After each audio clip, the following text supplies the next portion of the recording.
All right, here we go. Okay.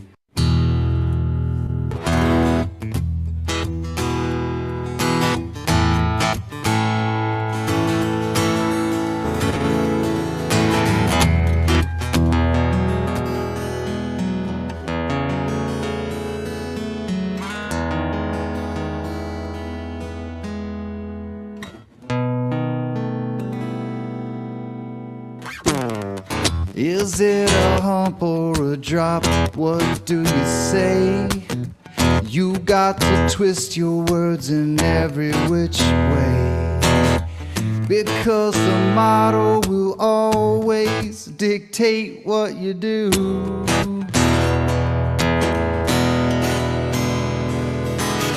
Everybody knows that you've got the model affliction blues.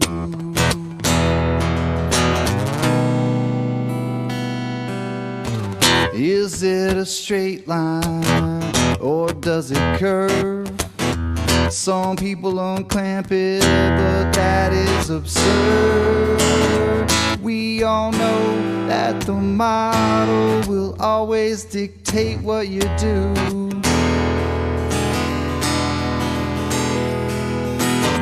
Everybody knows that you are model afflicted blue. Model affliction. It's your addiction. That model affliction.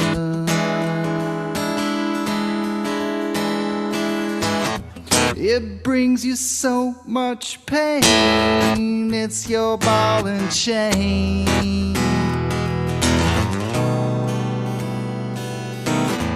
Conflating curvature with elevation change has got your local distance just out of range. That old biggie is gonna dictate everything that you do.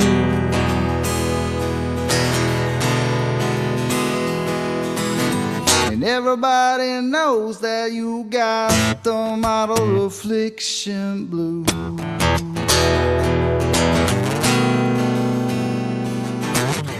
It's your decision defending the model position.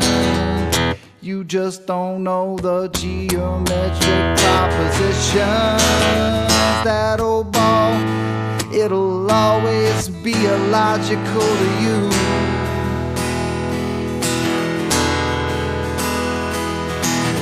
That's why perpendicularity is a puzzle to you. Model affliction. It's your addiction. Model affliction.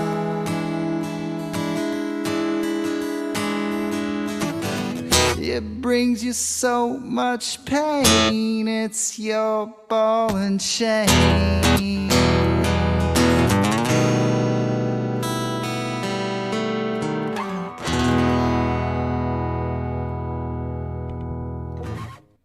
World famous Buster. And we are live. Welcome everyone. It is Model Affliction Monday. Got a few things to go over. I think, well, it's about time we clean this place up a little bit. I guess everybody knows that we've been around a lot. We're obviously not flat earthers, right? We've developed ourselves a nice little group, and even the flat earthers are calling us.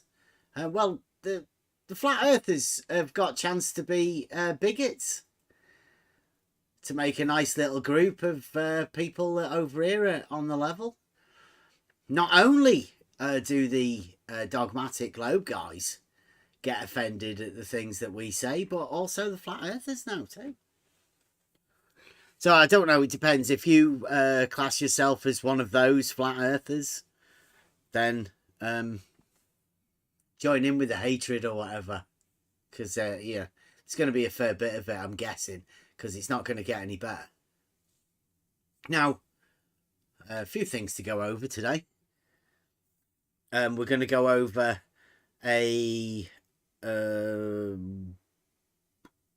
well, let's call it a stream that I think Blue Marble has been tricked with, but we can go over that in a bit.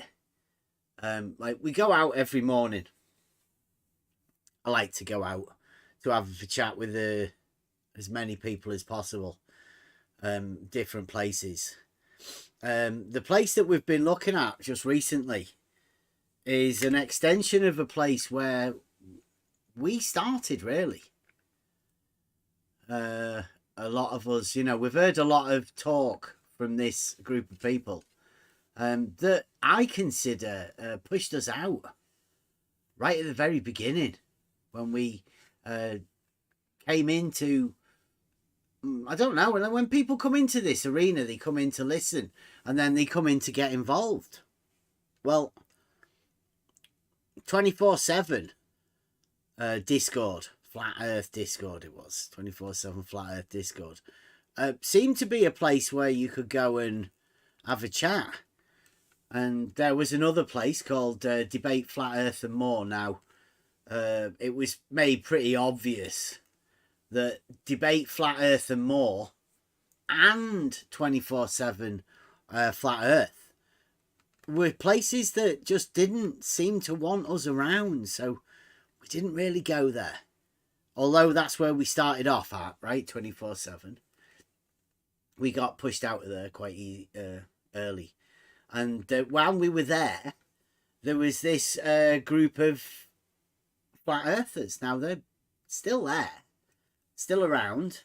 They've developed themselves into this the voice of flat earth, I think.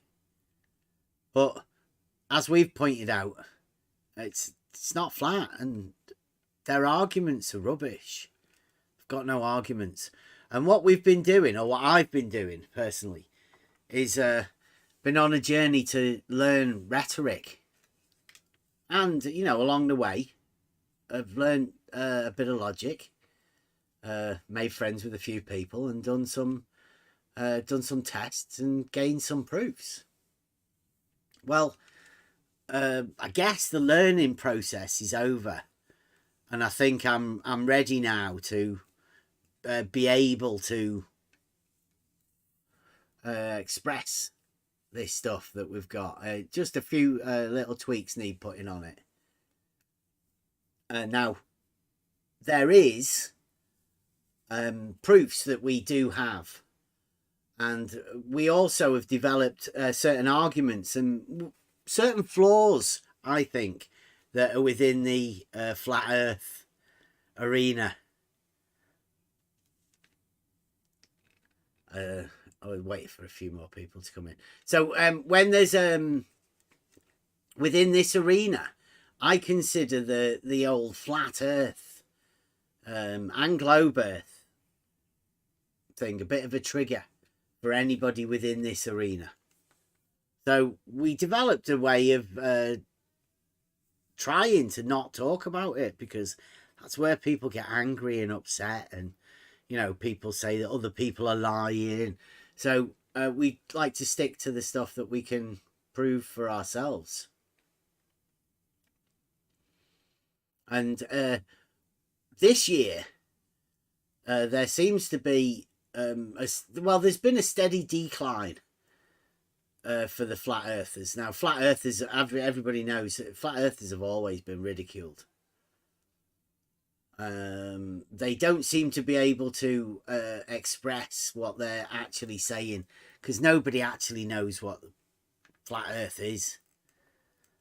It's different for everybody, much like the dogmatic globe model.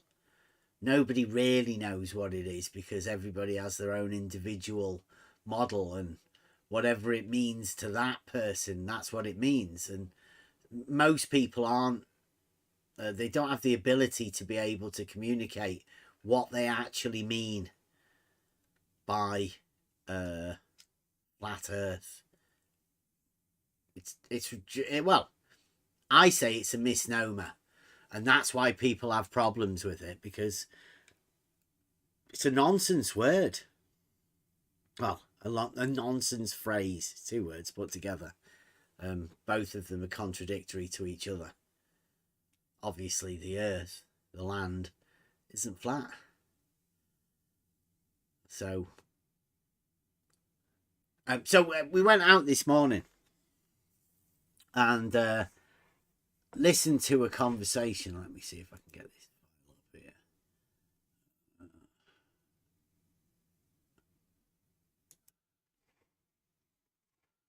Right. I don't know whether I don't think you guys need to hear any of this or look at it. So this is a stream now.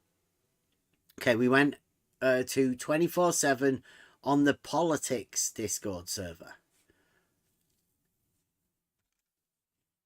They have a special guest room, and some of the call them superstars of the Flat Earth arena won this guy called Flat Earth Jedi. Now, hopefully, we're trying to arrange a meeting for us on the level. If anybody wants to come, you are invited eventually when we get this set up.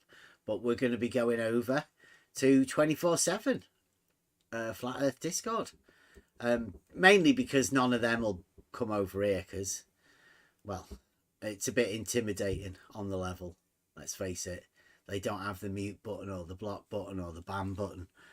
And why would they want to promote anything that we do here? Because, they're the big flat earthers. So we're going to go over there and have a chat with them. But this is the sort of stuff. Well, we can go over. We'll go over a little bit and see what's going on here, right? There's a bit earlier, right? So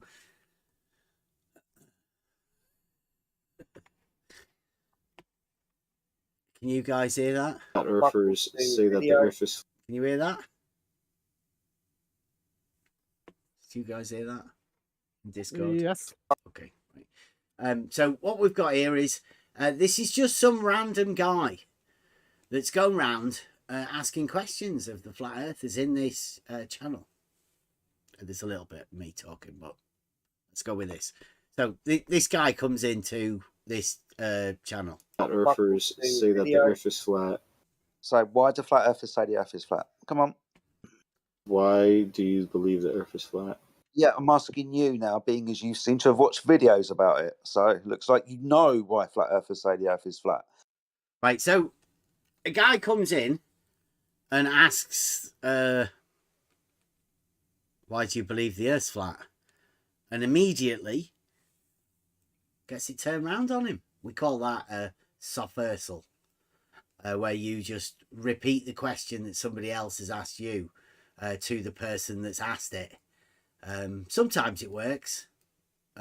It's a bit of a, well, I think it's a bit of a time saver. It gets you a little bit of space within an argument. So this is Jedi, the guy that's talking to some guy. He's asked him to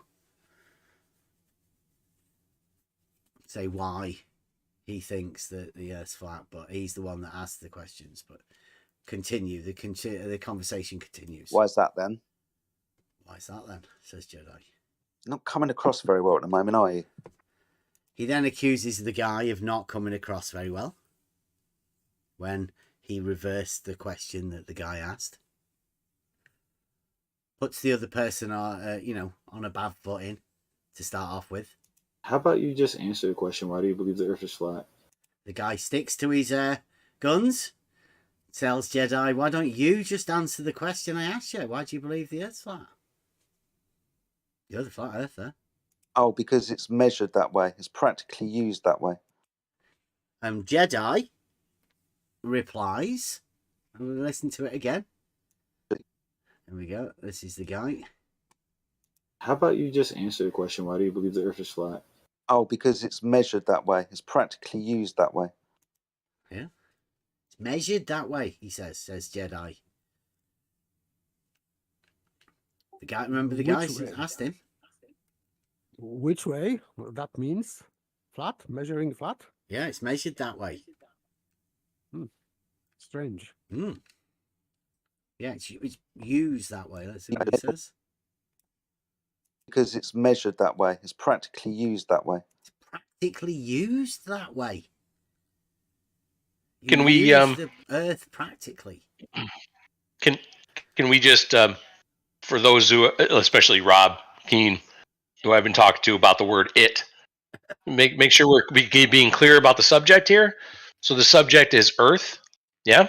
Well, yeah, the guy. We go back to the guy. The guy asked the question because he's already asked the question.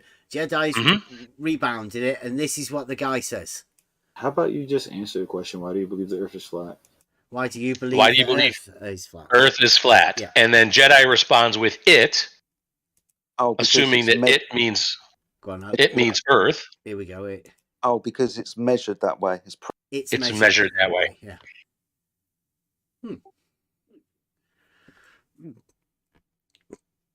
So Jedi. So the guy's asked, "Why do you believe the Earth is flat?" And he said, "Because it's measured that way." If it is measured that way, there is no room for belief anymore. So this is just self-inconsistency, I would say. Yeah. If it is true that it is measured flat, there is no point to believe. You just know this. That is the claim, right, from people like Nathan Oakley, and I guess maybe Flat Earth Jedi here. Yeah, Jedi. Yeah. There is no need for belief. I think Jedi is telling them this is just the way it is, man. There's no belief involved. This is just it is like 1 + 1 = 2 kind of thing. Earth is measured flat. Yeah, well, the edict has been filtering its way down through the minions, if you like. The edict from the source, which is Nathan Oakley. It's being heard more and more around from different voices. So it's kind of finding its way into the general narrative. If you question them, they don't. Is it Nathan Oakley, or is there like a flat Earth council, and this is at the top of the blackboard, right? Yeah, that's a underlined too, twice, right? Yeah. This is what they're pushing. Yeah. Is it all of them? Yeah. Or is it just coming from Nathan Oakley and filtering down to Jedi? Or is it coming from Jedi to Nathan Oakley? I mean, who's leading who? That's the question at the minute, right? We're only here to help with a better rhetoric, right? In order to make conversation for both sides of this false dichotomy. Right, so this is Nathan. This is Jedi. Right now, we're going to delve into that because this guy's all right. I think this guy's quite sharp, right? He's asking a question. Obviously, maybe used to this particular tactic of the flat earthers, which we might expose a bit tonight. Let's have a go. Let's see what happens. Practically used that way. It's measured that way. That's not true. Right, so he says it's measured that way. That's not true. Which is, I think that's pretty genuine, right? Not measured flat. I mean, that's not true. Genuine thing for people to say, but I mean, this is Flat Earth server, so it is. It is. What a rebuttal. It is. No, it is not. Yes, it is. No, it is not. Yeah, Earth is measured flat. No, it's not. It is. Brilliant. Huh. Do you know what? How is it measured flat? How is it measured flat? You know what water level is? He says, how is it measured flat? That's a standard response, right? How? Doesn't make any sense. Yes, people should give process. Yeah, The method. steps of method. Yeah. You know, all the apparatus. This is go back to the science experiments at school. What apparatus do I need? What's the method? What are we going to do? What's the procedure? Step by step. And then we can come up with the results ourselves. Surely that should be the way it does. So the guy says... You know what a water level is? Do you know what a water level is? And you think, oh, is he going to tell us how to measure it flat? You reckon? How is it measured flat? You know what a water Why level don't you is? just say, how is it measured that way? Do you know what a water level is? Yes. Water Good. level is not Now, measured to be flat. It's measured to be water excuse- level. Excuse me. Yeah. Try Welcome again. to Flat Earth. Now, listen to that again. Excuse me. Yeah. Try Welcome again. to Flat Earth. Welcome to Flat Earth. I don't know who that was, but that's Peanut Gallery. But listen to what he says. Water Good. level is not Now, measured to be is flat. it- It's measured to be water level. There you go. He said that it is measured to be water level, and the water level is not flat. But Yeah. and he said, "Try again." So, yeah, and he's not maybe precise, but I grasp from what he said that it is reference. So we are measuring from water level. We are not measuring water level. It's just nonsense. And then, Excuse me. Yeah. Try Welcome again. to Flat Earth. welcome to Flat Earth. Somebody immediately, because he said water level doesn't measure flat, it measures water level. So when water is contained and at rest, would it be Right, it rest? finds level. Excuse me. Thank you. So the That doesn't mean it surface becomes is- flat. The wrong So drugs. horizontal. Welcome to Flat Earth. There you go. There's another one. That's 2. Welcome to Flat Earth. Whilst discussing a water level. He only went in there to ask them, how do they measure it flat?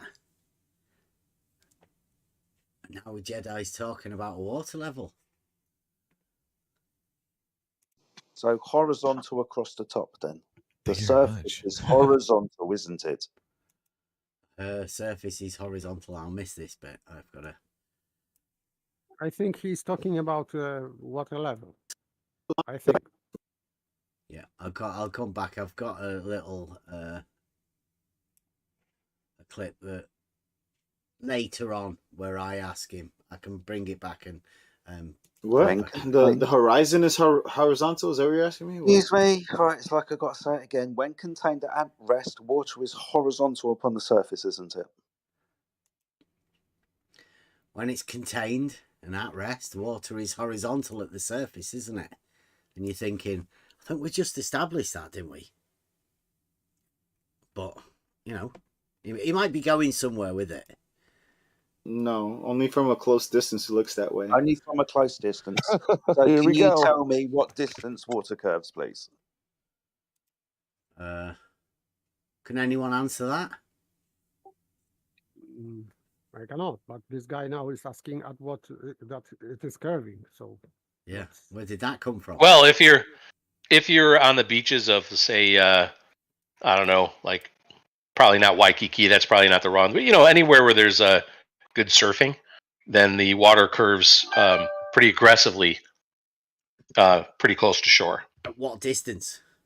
Jedi. That's Yeah, what I don't- Jedi's asking. At what I'm distance? not sure anybody can actually give it a distance that would be the same for all water curving, but definitely you'd have to say, like, watch those guys go on their surfboards, like through the wave as it curves over them. Definitely water curving. Yeah, that would be a differing distance, wouldn't it? I was thinking more like a weir, right? And like it would depend on how far away you were from the weir for the curving water. I mean, I don't know. It's a nonsense question to me, but this guy, F.E. Jedi, is asking this guy who's just come in to ask him why he believes it's flat, and then how do you measure it flat? Because that's what he said. He said he believed it was flat because it measured flat, And then he asked him about how does he measure it flat, and he's saying a water level. Do you know what a water level is? And he's sort of saying yeah, but I don't know whether he does know what a water level is. I'm not too sure. Anytime I've ever asked people, they don't know what a water level is. It's like an ancient tool that people have just forgotten about. Anyway, we'll continue. I'll ask again. Can you tell me at what distance water is I measured to don't know. curve? He says he doesn't know, like, because it doesn't make any sense. Doesn't make any sense, but he asked the same question twice. Right, here we go, listen. I'll ask again. He'll ask again. Can you tell me at what distance water is I measured to don't know. curve? He says he doesn't know. Oh my Can I god! So answer? why are you here? See? What's he say? What's he say? Oh my Can I god! So answer? why are you here? Oh my God, why are you here? Well, he was there to ask you a question of why you believe it's flat. You then told him because it's measured flat. He said, why? How? And you said water level. And he said a water level is just a water level. It doesn't measure it flat. And then he got asked, well, at what distance does water curve? He said, I don't know. Why are you here? Oh my God, why are you here? I'm saying the rhetoric is shit, right? And this, God knows how many times this has happened. People walking into these rooms. Listen to him again. Can you tell me at what distance water is I measured to don't know. curve? Oh my Can I god! So answer? why are you here? Why are you here? Why are you even here? Why are you here? This is your belief, right? That water curves. So now it's his belief that water curves. Where did he get that from? Talk about flipping it round on people. That was a nice subversal. Yeah, it was, wasn't it? Yeah, really good. It's a fucking base axiom, a self-evident truth. It's a base axiom. What's a base What? axiom? Let's go back, right? What? Let's go back to the This bit is before why. round This is one. why the word "it," everybody. Let's go- What's a let- base axiom? Let's go back, right? Why are you even here? This is your belief, right? That water curves. It's a fucking base axiom, a self-evident truth. Right? Now, that water Subject is curves? water curves. Yeah, Yes, it's a base it axiom. would have to be. That would have to That's be the the base last axiom. thing that he was talking about. Mhm. So how does that work? Like, is it a base axiom that water curves? Self-evident truth. Could he possibly believe that it's an axiom that this person holds a belief in the curving water? Is that self-evident truth? I would say no. Well, I mean, the other guy just came in to ask him how he knew he believed it was flat. Like the full subversal's been wrapped around, and now Jedi seems to be telling somebody else what he believes. He believes that the water curves. But now, I never said that. I never get this. This is weird. Like, if you want to know what mixed up is, then that flat earthers obviously. But this makes no sense, even within his own argument. This is your belief, right? That water curves. It's a fucking base axiom, a self-evident truth. Like, does he A, not know what a base axiom is, or B, pretty unclear about what the axiom is that's a base axiom, a self-evident truth? What is? I think both of those are true. Yeah. But mean- if he's referring to water level or whatever, or water itself, that would be classified as common notion, not Yeah, but it's axiom. disjointed. It's not within the conversation. I mean, Yes, to go yes, I back to agree. the water Yeah. level, you're going back quite a bit. Like, his last And- few words have been about curving water, where he asked this guy about his beliefs that Jedi had placed upon this guy. And isn't that the point here? I mean, if you step a level up, and maybe that's where you're going with this, Bev, is the whole point of this conversation, at least from one side, is to create confusion. The subversal. It's not for clarity. It's not for coming to terms and understanding what your opponent, if you consider them an opponent, really is talking about or believes. It's not about that. It's just about creating confusion so you can get that person to either concede or rage quit or whatever. There's no actual conversation happening. Neither do I think that they want one. Yeah, the point I'm trying to get at is that we've been asking Nathan Oakley. Like Nathan Oakley is the one that's telling flat earthers to say this, right? It's measured flat. That Jedi said that, and all this guy did was ask him. He said, "No, I don't think that's true." Right? How do you do that? Right? He said, "How do you do it? I don't think that's true. How do you do it?" And then he went to a water level, told this guy that it was bending. He believed it was bending, and now some sort of an axiom. You know, in order for you to be able to communicate with people, is it any wonder that people aren't really understanding what flat earthers are talking about? Because now they're just saying stupid shit that makes no sense. And I'm not saying it, because I'm having a go at the flat earthers. I'm just saying, you might be better, trying to find a better way to explain something to them, because it seems like nobody really knows what flat earth is. And I like how, particularly with you measuring it flats. Did the guy even claim that water curves, or is that something that Jedi put on him? Yeah, if you go back over this and listen to how many times this guy has said anything, I mean, not much. He just said, "Why do you believe it's flat?" Right, and then he said, "Well, how do you measure it flat?" And then he said, "No, I don't think it's measured like that." And then water curves from the flat earth side? He said, "I don't," didn't he? That was one of the other things. He just said, I don't. Like, when's water curve? He went, I don't know. And then he said, "Why are you even here?" Back here, I think it was. It is measured. I don't know. I don't know. Oh my Can I God. answer? Why are you here? Why are you here? Why are you even here? This is your belief, right? That water curves.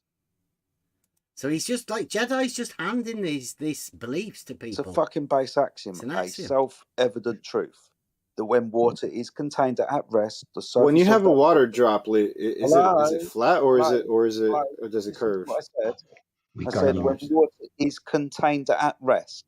I didn't say when it's a water droplet. Now did I? No, he just said when it was contained, but he was the one that said, "What about a water droplet?" Got to take all of these questions, right? The Jedi's just said it's measured flat, and he's saying, "What about a water droplet?" Jedi said it's an axiom. I don't know. Are you saying the Earth is a 3,959 mile radius water droplet? There you go. Sounds like sugar cookie.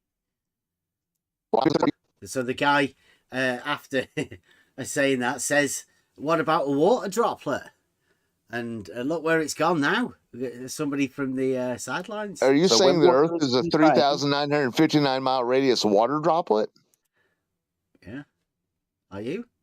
I bet he says no. No, what? Yeah, it's weird. Okay, define water That's level big. for me real quick. Can you please? Horizontal. Oh, here we go. This is a good one. Define.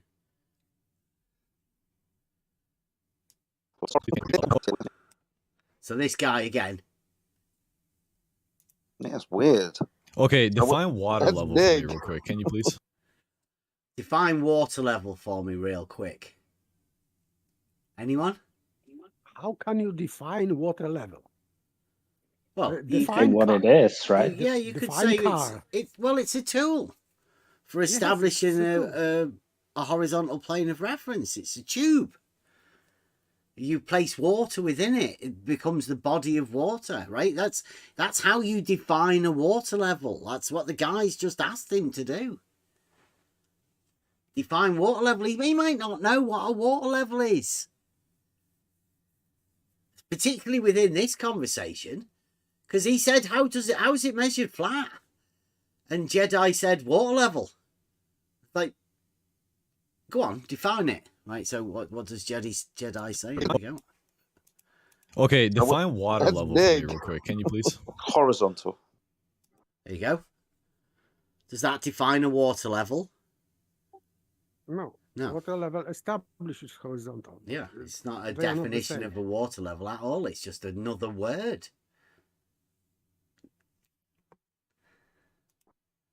Great. Define what horizontal is.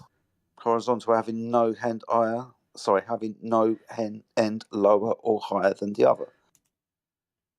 Want to hear that again? Yeah, that was So- good, wasn't No, it? no end. He's talking about end. Oh, Yeah. paper, watch out. Right, okay. So, define water level, horizontal. Here we go. Okay, define water that's level for me big. real quick. Can you please? Horizontal. Right? And then genuine question. Great. Define what horizontal is. Define what horizontal is now. Horizontal having no end higher. Sorry, having no end lower or higher than the other. Horizontal as opposed to vertical. There you go. Is that Okay, but no why he's talking end? about ends. Yeah. I think he's got mixed up, right? Because that sounds Yes. more like a definition of a water level than a horizontal to me. But he defined a water level as horizontal, and then he defined horizontal as something that sounds a little bit like a water level. Because horizontal doesn't really have an said- end. He said that it is perpendicular to vertical, and then we can He infer said from that. opposed. Yeah, opposed. Opposed to. Here we go. Horizontal as opposed to vertical. As opposed to. Okay, so we can infer from that he's talking about. Nah, well, that would be you horizontal. inferring, wouldn't it? Yes, That's only yes, of because you're course. using your knowledge of the subject, right, to be able to infer what Jedi was meaning. But this guy's asking him to define the terms of the thing that he's trying to get at. He came in to ask him, why he believes it's flat, and then obviously how he's measured it flat. And we're talking about horizontals and thing now, so there's a big gap, obviously, after that definition of horizontal. And he says Horizontal, 90 degrees perpendicular to vertical. What is an end? Bored already. bored already. He asked what is an end, which I think's a pretty valid question, because he asked him to define horizontal and he said no end higher or lower than the other. So what is an end is a pretty valid question, right? He's added it into it. And he tells him he's bored. He's bored. Doesn't want to really talk about it anymore. There you go. Horizontal, 90 degrees perpendicular to vertical. What is an end? Bored already. Bored already. He's bored. Yeah, he's got better things to do, right? You'd figure he'd leave at that point, right? Yeah, well, you've gone in there to find out what the flat earther means when he says something, so you'd hope to be able to get a little bit of progression, but I mean, what's he got? He's still. Yeah, I mean, wasn't that Jedi saying he was bored? Well, yeah, but it's hard to tell what they're talking about, right? Because double. Oh yeah, We understand what horizontal You is. said don't you're we? bored already? Yeah. Because you asked me about an end. I tried to go through this with you.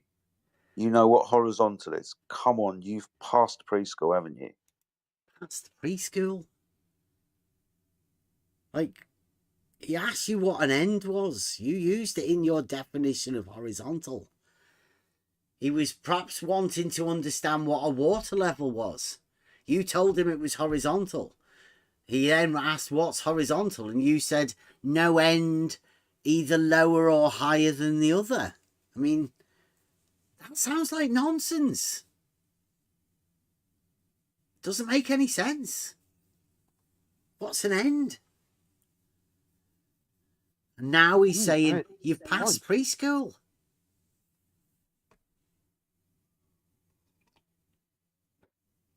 I don't know who goes to preschool to understand what flat earthers mean when they start talking nonsense. You don't do that in preschool. There's several ways to painting? identify it. Right, but I'm asking you to define it. You've Like, done- I can know what anything means, but just for you've done semantics finger purposes and painting for before. discussion purposes, I could ask you to define the term, right? Yeah, the guy's saying, for the discussion purposes, it's all right for me to ask you to define the term, right? They are on the politics I'd say server, yeah. right? So these people are used to these sort of discussions. This is a debate. If you're talking, you need to be able to define the terms, to be able to come to terms, to be able to understand what the conversation is. That's brilliant. Even if I know what it means, I could ask you to define it. That's awesome. But you've done finger painting before, haven't you? See, he's gone back to finger painting. ECV, maybe? So we started off, the guy asks him about how he believes it's flat. He then says it's measured flat. He says, how? And Jedi says, water level. It's like, okay, define water level. Horizontal. Well, define horizontal. No end lower or higher than the other. Well, what does that mean? What do you mean by end? Oh, you know about finger painting, do you? Is it any wonder, right? I mean, this is all led from an initial thing that Nathan Oakley's told them to say, that it's measured flat. And nobody has an answer because it's nonsense. This is what happens when both Nathan Oakley and F.E. Jedi, meant to be one of the superheroes of the Flat Earth movement. He's been around for years. I know that for a fact. Because he was there when we were doing it. When we started.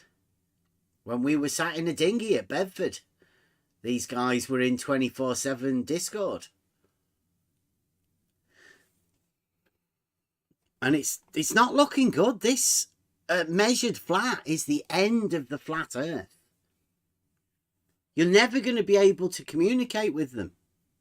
You can't communicate with people like this. He's talking about finger painting. Like making it out that it's the other guy's fault for Jedi not having the rhetoric to explain what he's talking about. Nathan Oakley's never given it to him.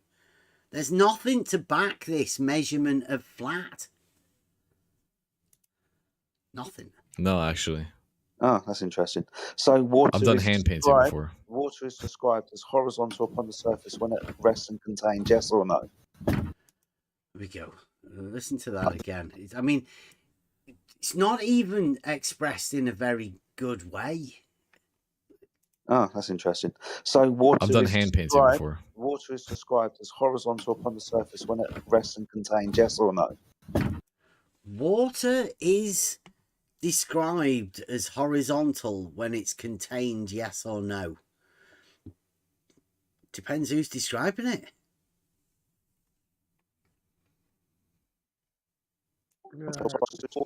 For me, it is malfunction question because if you have, for example, water level in tubes, so in tubes, water is rather in vertical position. So I cannot see, let's say, logical sense in this question because what it is about. Yeah, he's not defined what a water level is he? And no end. Like, he's only got ends that are neither higher nor lower than each other. I mean, how could that be horizontal? Just two ends. And if you have this conduit, between tubes, so it has different shapes. And so what? Why he's talking about containment? What's I cannot see purpose of this question. Okay, let's see. Here we go. Water is described as horizontal upon the surface when it rests and contains, yes or no? When there is a gravity, When there is a Yes. gravity, what's that mean? when there's a gravitational source or a force of gravity in the Force. presence of the field that we're Force. in, then yes. Force. Gravity has a bit of force for years. What are you talking? So the guy, all right, the guy knows what he's doing. You mention gravity and force to a flat earther, and they do this. It's it's a known trigger. Obviously, this guy knows how to trigger flat earthers. You just throw in a bit of gravity and a bit of. Or it is a segue, just a segue to another talking point. Yeah, that's what I mean. Like you throw in these and you're off onto a different thing, aren't you? You know how easily it is to distract a flat earther with these things. So I'd say this guy knows what he's doing. Gravitational force must be present. Therefore, a gravitational source must exist. Otherwise, there would be no level. Level, so horizontal. As by definition, yes. So horizontal then. Yeah, he says level, so horizontal then. I mean, what does that mean to this guy? Horizontal means no part lower or higher than the other at each end. That's what it means to him. Yes, horizontal relative to the gravitational source at hand. There has to be a gravitational source object in the presence of the field that we are in. Let me ask you this question. Does horizontal mean... Go on, sorry. This is he's now this Glober. I think he's just making word salad. Yeah. In presence of gravity and field, whatever. Maybe he will start also talk to about this curvy space-time. Yeah. Who knows? Yeah. Of course he was. That's what they do, isn't it? Like, so when you go into the flat Earth narrative, right? Then the conversation that you're having, because Jedi originally having a conversation about how he measured it flat, and now this guy's got him talking about gravity and forces and stuff. After Jedi didn't explain anything. Curved. If the gravitational source is curved, then yes. Right, so listen to that again. Let me ask you this question. Does horizontal mean curved? Does horizontal mean curve? That's the way he asked it. Hear it again. Let me ask you this question. Does horizontal mean curved? If the gravitational source is curved, then yes. And he says yes. Yes, if gravitation something is yes, but nevertheless, yes. Yeah, I don't know why you're making people repeat If the themselves. gravitational source is infinitely big and therefore flat, then no. Horizontal but that doesn't mean requires some very tough math. Horizontal Otherwise, yes. doesn't mean curved, does it? Horizontal doesn't mean curved. By intrinsic definition, no. It means conforming to the shape of the gravitational source. Okay, but is water... Meaning if you can have a... definition. That would be new definition of horizontal. Conforming to gravitational force or whatever he said. Yeah, but Jedi's not noticed that because he's a flat earther. He's fixed on his argument. He's not listening to what the other guy's saying. He's focused on his whatever his point is at the minute. Flat objects generate gravity that is also flat. See, this is a very, very clever tactic, right? If you're aware of these conversations, and no doubt there are a few Globers listening, this is how you flat whisper away from, because you've just said, right, you made a boob and you've just said that horizontal curves to a flat earther, right? Now you've realized you've made a mistake. You want to see how to get out of it? Listen to this. This is called flat whispering.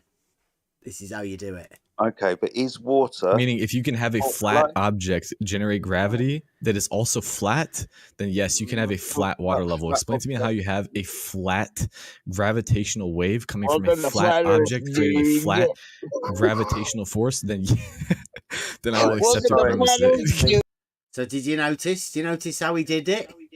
Yes, flat, flat, flat. He just said flat loads to the flat earther. And what do you think that happened then? Do you think how is he going to react?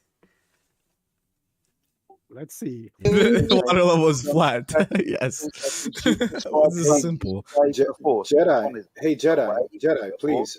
Hey, Jedi. Hey, Jedi. Wave or force. Wave or force.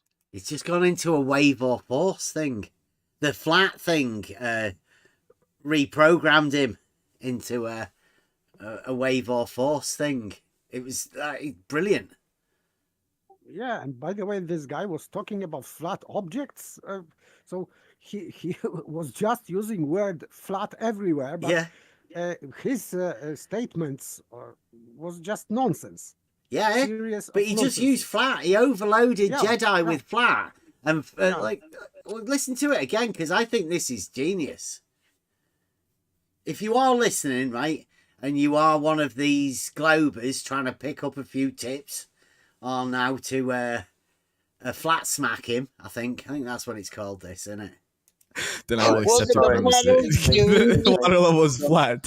Yes. There we go. It's back here, wasn't it? Yeah. Then yes, you can have a flat water level. Explain to me how you have a flat gravitational wave coming from a flat object creating a flat gravitational force. Then I will accept your premise. The water level is flat. Yes. Right, so Jedi, you can just hear him in the background. I don't know how they've got the gate sorted. He's not quite got a Nathan Oakley gate, or the guy that's doing the talking has got a better. He's got a better mic. It's overloading Jedi's mic. You can hear it, can't you? Jedi's still been talking in the background, but this guy's bleeding over him. So here, listen. Yes. This is simple. Jedi. Right, so you can just hear him in the background there saying something about a force. So that flat that guy just did, overloaded Jedi. You can hear him in the background. Jedi. Hey, Jedi, please. Hey, Jedi. Hey, Jedi. Wave or force. Wave or force. He just kept saying wave or force. Wave or force. Wave or force. Wave or force. Completely away from the original topic. This is Jedi. I kind of don't... well, I do know.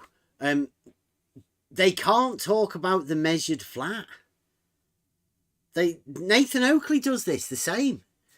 You can ask them the question and then within about 2 sentences, they'll be talking about something else. Because they literally can't answer the question. Why is it measured flat? Which is it? Gravity is a wave or force. Jedi. That generates a wave to encompass its force. Otherwise, it would not be a valid force. You figured that out yet? I'm ignoring you. I'm talking to forces contain waves that contain their force. They contain each other. They are required for each other. Right. So basically, that's it. It's gone. It's done. There's a fair bit more conversation to go in the whole thing, but they keep going for ages. Then there's a break, and we end up with this. This is what happens. Did you really say earlier that a water level was how you measure it flat? Is that the excuse that you gave? No. With the fact that a water level establishes a horizontal plane of reference. No, I was trying to establish a base axiom. If you'd have listened to it, I said when water is contained at rest, the description of that surface is level horizontal. Yeah, and that's the conversation. Oh, yeah, that's the conversation I was trying to get into there, Bev. Thank you. Yeah, but he asked you if that's how you measure it flat. Oh didn't yeah, he? no. That's why I tried to make my point. Thanks, Bev. Appreciate it. But what hear that? Oh yeah, Yes, no. I say, yeah, but he asked you if that's how you measure it flat. Oh Didn't yeah, he? no. Oh yeah, no. So what's his answer? Yes and no? Yeah, I don't they can't talk about it. I don't know. I don't know why they're so upset at people asking them. How? How can they get upset at that? Only one reason they could get upset at it, right?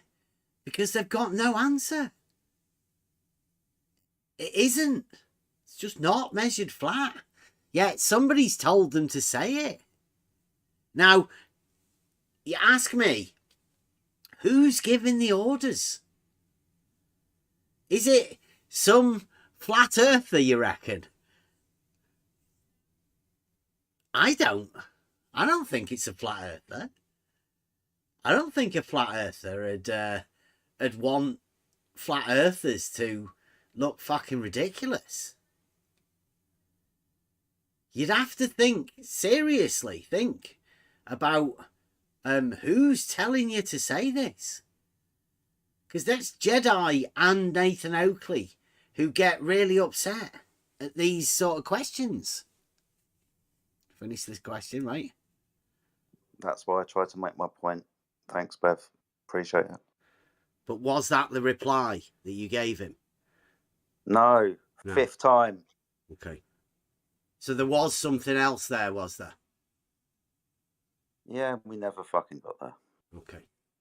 So we never got there. Yeah, there's something, but we never got there. And then there's a massive pause, and I say, do you think we'll ever get there? And no answer. No reply.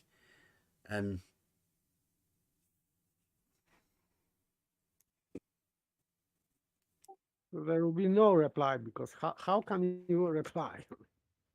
Because this is false statement. You cannot start with false statement.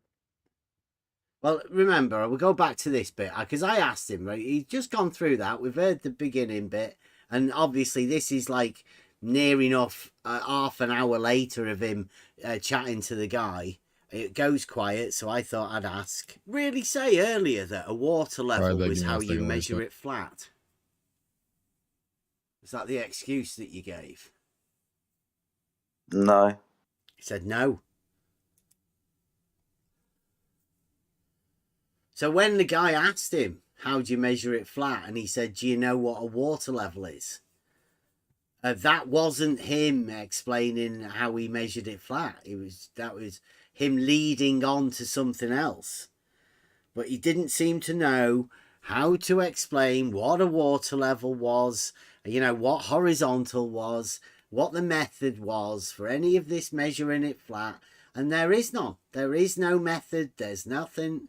This is a thing that has been told to flat earthers to make flat earthers look ridiculous. Well, I mean, I'm guessing you could say that, but since we know that the black swan, the fallacious modus tollens, it never gets used other than in this server, the 24/7 server, where they do things like this when they hand it out to people, and nobody used the sextant argument. And I would say in these chat rooms and whatever, in normal life, I don't think you'd ever hear anybody mentioning how it's measured flat. So the only time you will ever hear it, you will know that the people that you're dealing with are flat earthers that have been told to say stupid shit by Nathan Oakley. And that's the truth. Well, hopefully we will get a chance soon to be able to talk to Jedi and progress this argument I'm going to cut this into a bit of a video just to point out to Jedi his argument and what it sounds like. Because sometimes you don't get a chance to listen back to yourself and your own rhetoric. And I think you'd have to agree that Jedi's rhetoric here was shit. Like, really bad. No argument, no nothing. So, hopefully we get a chance to talk to these guys and see how they support it. See who gave it to who. Was it Nathan Oakley that told Jedi? Was it Jedi that helped Nathan Oakley? Perhaps they've come up with it together. Perhaps they've got together in their little meeting to decide that this is the narrative that we're going to go with. We're going to tell people to say this.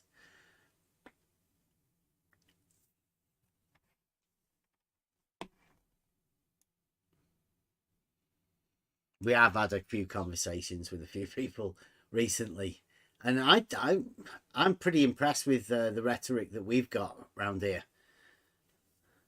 I'd challenge anyone really to see whether they can. It seems like people like Nathan Oakley and these guys don't seem to have any rhetoric. They just avoid answering questions. Perhaps they might go to the mute or block button. But hopefully we'll be getting a conversation with them, with the On the Level guys and the 24/7 people. You never know. I'll get this other stream up now.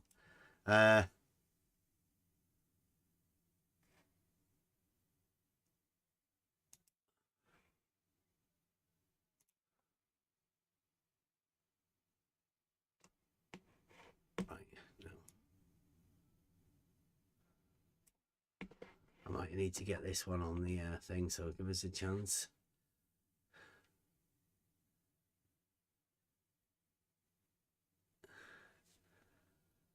Oh, we'll go over there, Elderbear. We'll have a chat. Well, I think we've got somebody helping us out with arranging a night out, day out.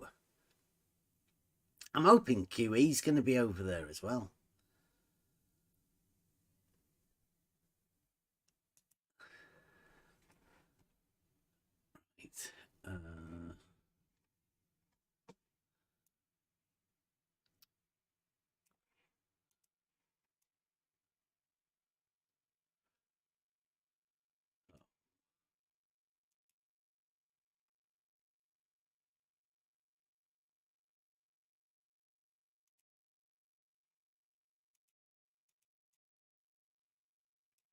Sort this screen out.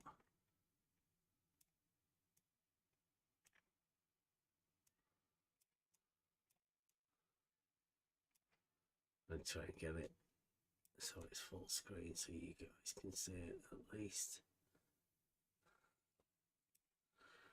Right.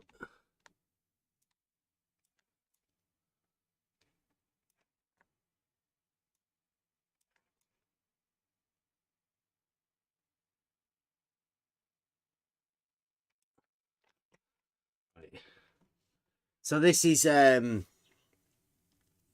stream I recorded from the other day. Now, I think we did have a chat about this. Obviously, as you can see, it's Blue Marble Science. Oh, it's got irrefutable on it. All right, that's because it's Blue Marble Science had a stream the other day. We're calling this one of the slander streams of Blue Marble Science. Blue Marble Science is free to come in, obviously. If there are any other Blue Marble scientists, if Betty wants to come in and explain any of this sort of stuff, maybe if Wolfie wants to come in, you might be able to have a chance. It's 9 o'clock, right? Now, you'll notice there's no Mike Jones. He's not around.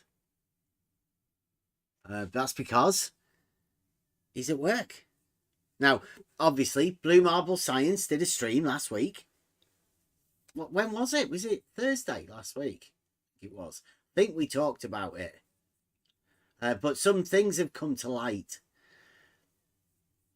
that we weren't really aware of as much when it was going on, or maybe even on Friday. But yeah, some things have come to light. Number one. Well, we can go over it. Shall we go over it as we're doing it? There's you'll see that I've recorded this with the subtitles on it, so you can actually read the subtitles within this. He gets his mic on. You can call it. All right. So he's just started. And like, this is Betty, right? Moments into the live stream starting. What he says. So how you doing, baby? How you doing, baby? They're very friendly, Blue and Betty, obviously. Again, listen. So how you doing, baby? Tell us what's going on. Doing good. We moved into our new flat. Look at that. How long did it take him? Good. We moved into our new flat. That's Betty. Straight in, blue marble science, flat. He couldn't beat anybody to say flat quicker than Betty over at a Blue Marble Scientists. I bet he won a fair few in the betting pool there at the Flat Earth Society. First sentence, he says flat. You call it an apartment, don't you? We call it a flat. Yeah. Said it twice. So good. This guy, right? This guy's Flat Earth Society, without a doubt. Blue Marble Science hasn't even noticed it yet. I'll take you through the bits. This is how you play a Blue Marble Scientist. Yeah. And Wolfie, it's a pleasure to see you, sir. I've got Wolfie in. Wolfie's a big name in this. And he's not been around. He's not done anything for ages. I bet most people have forgotten Wolfie even existed. But he's here. He's at Blue Marble Scientists. They're like wheeling him in. Old school. Thank you for the invitation. I'm just currently in the USA, just halfway through a 6-week trip. So fortunately, I was free today. It was free today. This stream was meant to be the day before. So they've moved it a day, so Wolfie can go over there. Betty, Wolfie, Blue Marble Science. Where are you hanging out? Getting a team together. In Denver, just north of Denver, actually. Oh, beautiful. Colorado. Beautiful.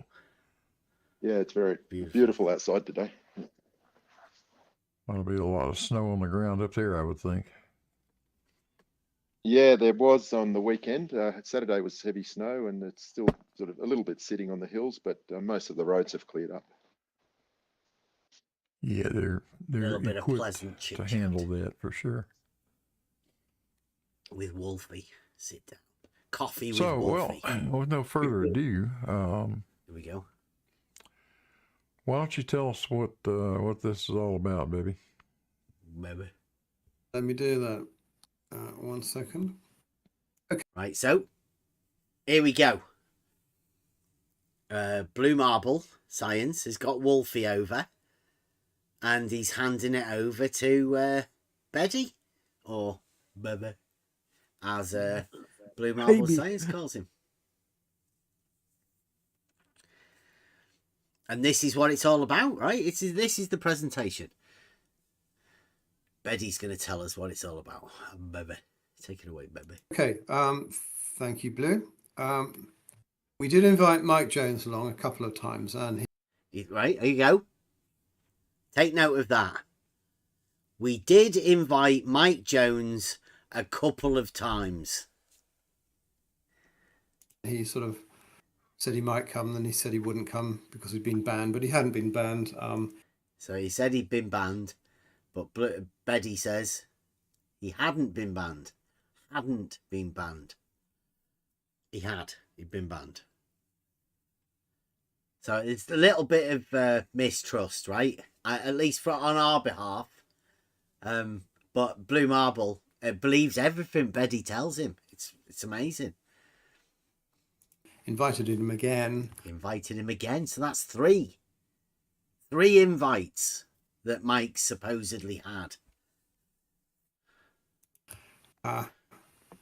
Doesn't appear to be here, and I apologise for that, but in the slim probability he might not turn up, I prepared a presentation in advance. Right, so in the slim chance that he may not turn up, he's prepared a presentation. Okay, so he's been invited 3 times to go here, supposedly, as Beddy's just said, in his opening statement about what they're doing here. We'll go over it again.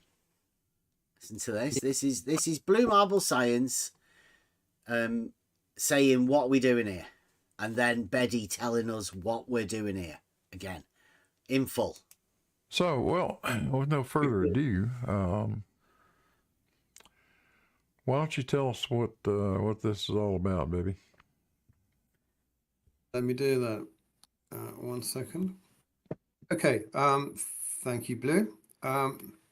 We did invite Mike Jones along a couple of times, and he sort of said he might come, then he said he wouldn't come because he'd been banned, but he hadn't been banned. Invited him again. Doesn't appear to be here, and I apologise for that, but in the slim probability he might not turn up, I prepared a presentation in advance. Right, so what are we doing here?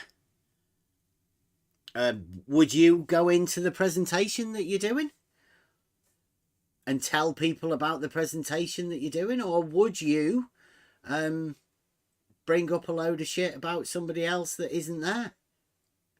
About how many times you've invited them? What are you doing there if his thing is about an invite to somebody? I'll just let you know, Mike Jones didn't get any of these invites. So there's 3 invites that Beddy's just said weren't sent. So Beddy's opened his presentation, and Blue's asked him what they're doing there, and he's just lied. Lie, lie, lie, lie, lie. So that's what Beddy's doing there. He's lying to Blue Marble Science. But it's got something to do with Mike Jones, apparently. Yes, and he said that in case that there is a slim probability that Mike Jones would not appear, and for that occasion he has presentation.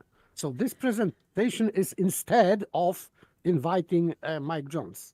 Yeah, on the slim possibility that Mike Jones might not be there. Now, like as I said, we did start this show off today, and we've gone over a Jedi thing.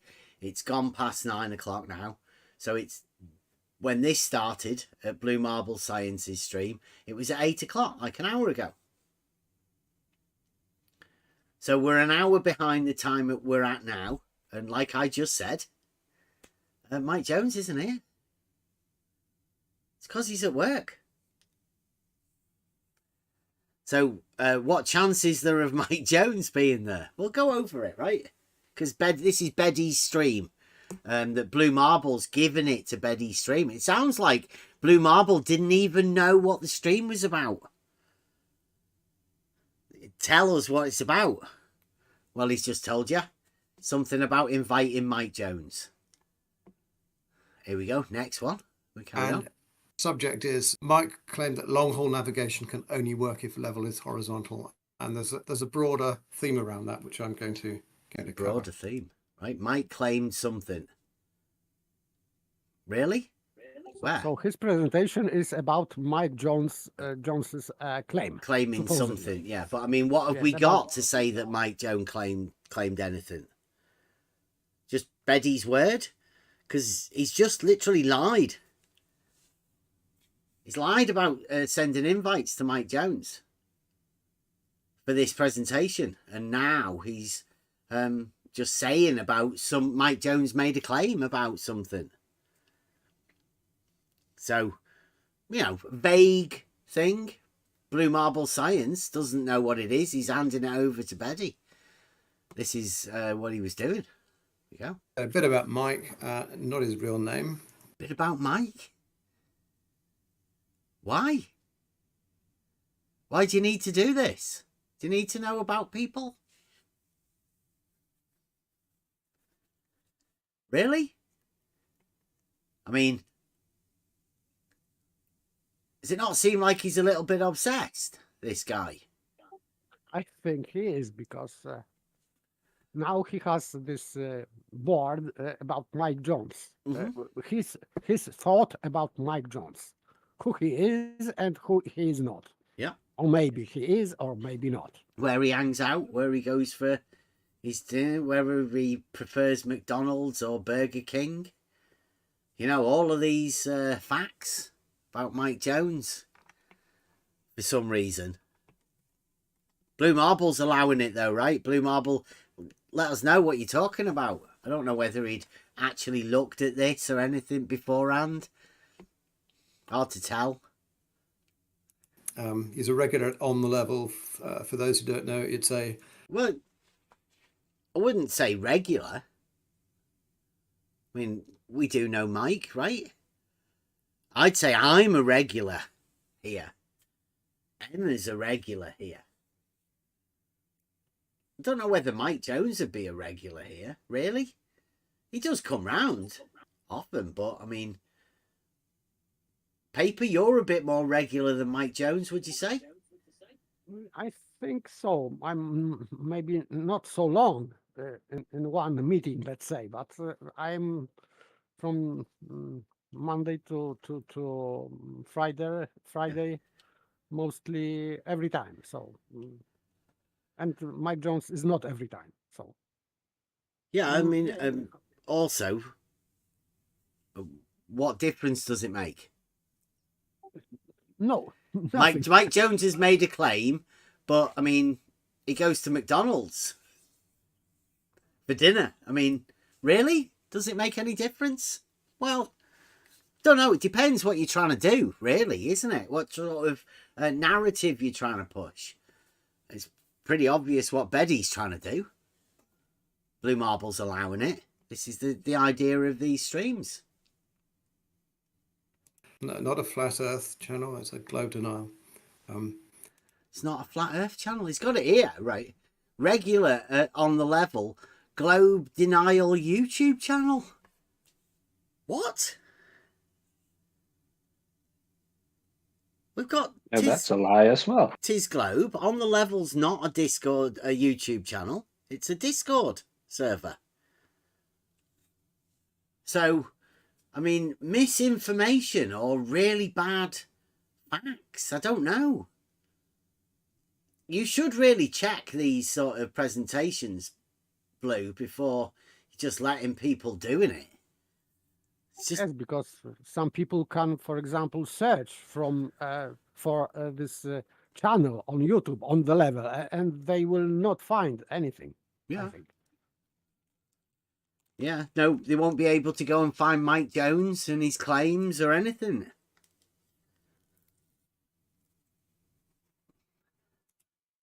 Earthers, but he is an asset manager by trade. He's an asset manager by trade. So Beddy's in here now, right? He's got wrote down. He's an asset manager by trade. He's just said that loads of invites were sent, and as I said earlier, Mike Jones is still at work. The markets haven't closed yet.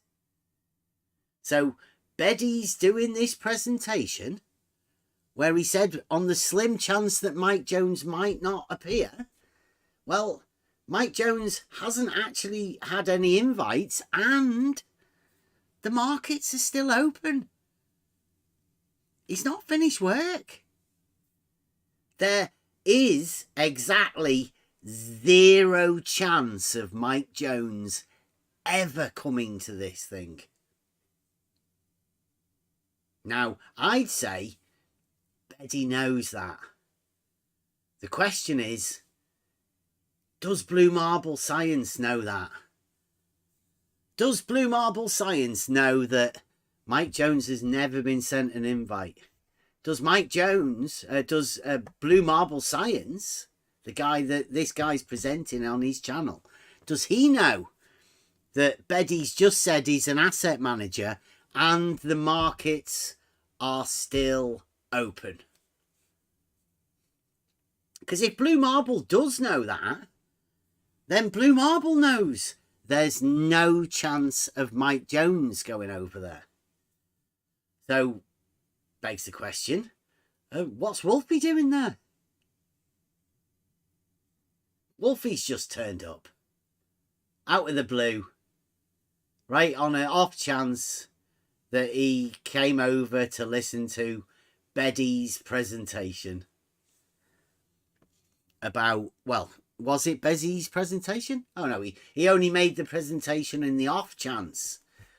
So he made these slides about Mike Jones and about what he did and about it not being his real name and about which Discord server he goes to on the off chance that Mike Jones wouldn't May turn not up. appear. Yeah. Right? But Mike Jones is never going to turn up. Betty knows that. That's why he's made this thing. Does that also mean that he would not have been showing this presentation should Mike have magically appeared? I don't know. I don't know. Who knows? I think the only reason he did this is what I call a slander stream. This is Oh, absolutely. the purpose of this. And if anybody can't see what's going on, then, you know, you don't know what Blue Marble Science channel's all about. You don't know what's going on. Beddy's a Flat Earth Society guy, for sure. And I think what he's done is he's set Blue Marble Science up. This channel now, Blue Marble Science channel, is just for slander streams. If you want to go and make up a load of shit about someone and do a presentation and slander them, then this is what you do. I mean, yeah, you can't really slander Mike Jones, can you? I mean, who is it? It's just a name. It's a random guy. He just does comments in YouTube channels. Comes in and has a chat with us. But he's just a guy. I don't know why Beddy's decided to do this. Because Beddy's been triggered by Mike Jones. He's been allowed to go on Blue Marble Science and do this. Well, whatever this is. If you remember, if you happen to send a YouTube comment to somebody like Beddy, right, there is a chance that Beddy will go and research what you do. And he might want to do a live stream on Blue Marble Science's channel about you. He'll make it sure that you can't go over there, right? You'll be banned from Blue Marble Sciences. It's like a special enclosed area. It's impenetrable. It is the Blue Marble Science Discord channel. Anyway, let's go. And I think he really is, because I discussed that with him a while ago, and he knows all about asset management for sure. Yeah, he does. Because he's still at work. The markets haven't closed, Beddy. Beddy knows what he's doing. He's just saying. Nobody bothered checking whether the markets are still open. Blue Marble, Beddy, or Wolfie. Or perhaps they did know. I find it hard to believe that Blue Marble Science is that stupid as to have not checked the markets. Maybe Blue Marble Science didn't believe Beddy when he said in his presentation that he's an asset manager. Maybe he just didn't believe him. Thought he was joking. Thought Mike Jones will come around, right? And then we'll be able to go, I see you're not an asset manager because the markets are still open and you're here. He wouldn't be there anyway because he's never been sent an invite. He can't get into the Discord server because Blue Marble Science has banned us. Again. He likes inviting us and then so he can ban us. He's like that, Blue Marble Science. Cool. And he says he's got an MA from an MBA. Sorry about that. An MBA from an Ivy League university. Won't say. Again, does it really matter? I guess it matters to Beddy what other people have, qualifications and stuff. I don't know. Which? I guess it matters. And I think that's true. I think he's smart. Others will disagree. Others will certainly disagree. But he's smart in a certain sense in that there's, you know, you get to the age of 14 or 15, you get to the age of 14 or 15? What? I want to go again. He's smart. Mike Jones is smart. I thought, right, did he say 40 or 50? But now he says 14 or 15. We'll certainly disagree. But he's smart in a certain sense in that there's, you know, you get to the age of 14 or 15, you know. 14 or 15? He does say 14 or 15. I don't know. He's still talking about Mike, though, right? The presentation hasn't even started yet. You've got most of them. You've got most of the brain equipment there, and you're smart in a certain kind of way. Probably a quicker thinker than someone like me, who's a boomer. Probably a quicker thinker than someone like me, who's a boomer. What's he doing? Right in front of Blue Marble Science's face. But he had him as 14 or 15. Like, Mike Jones is a little bit older than that. I'll give him that. Right? Well, did he not? Might not be a boomer. But he did accredit him with, I guess, you know, having actually gone through an Ivy League university. And if he's also claiming, you know, 14, 15, I mean, do the math. Yeah. But apart from that, he appears to have no knowledge of science or mathematics at all. Apart from that, he appears to have no knowledge of science or mathematics at all.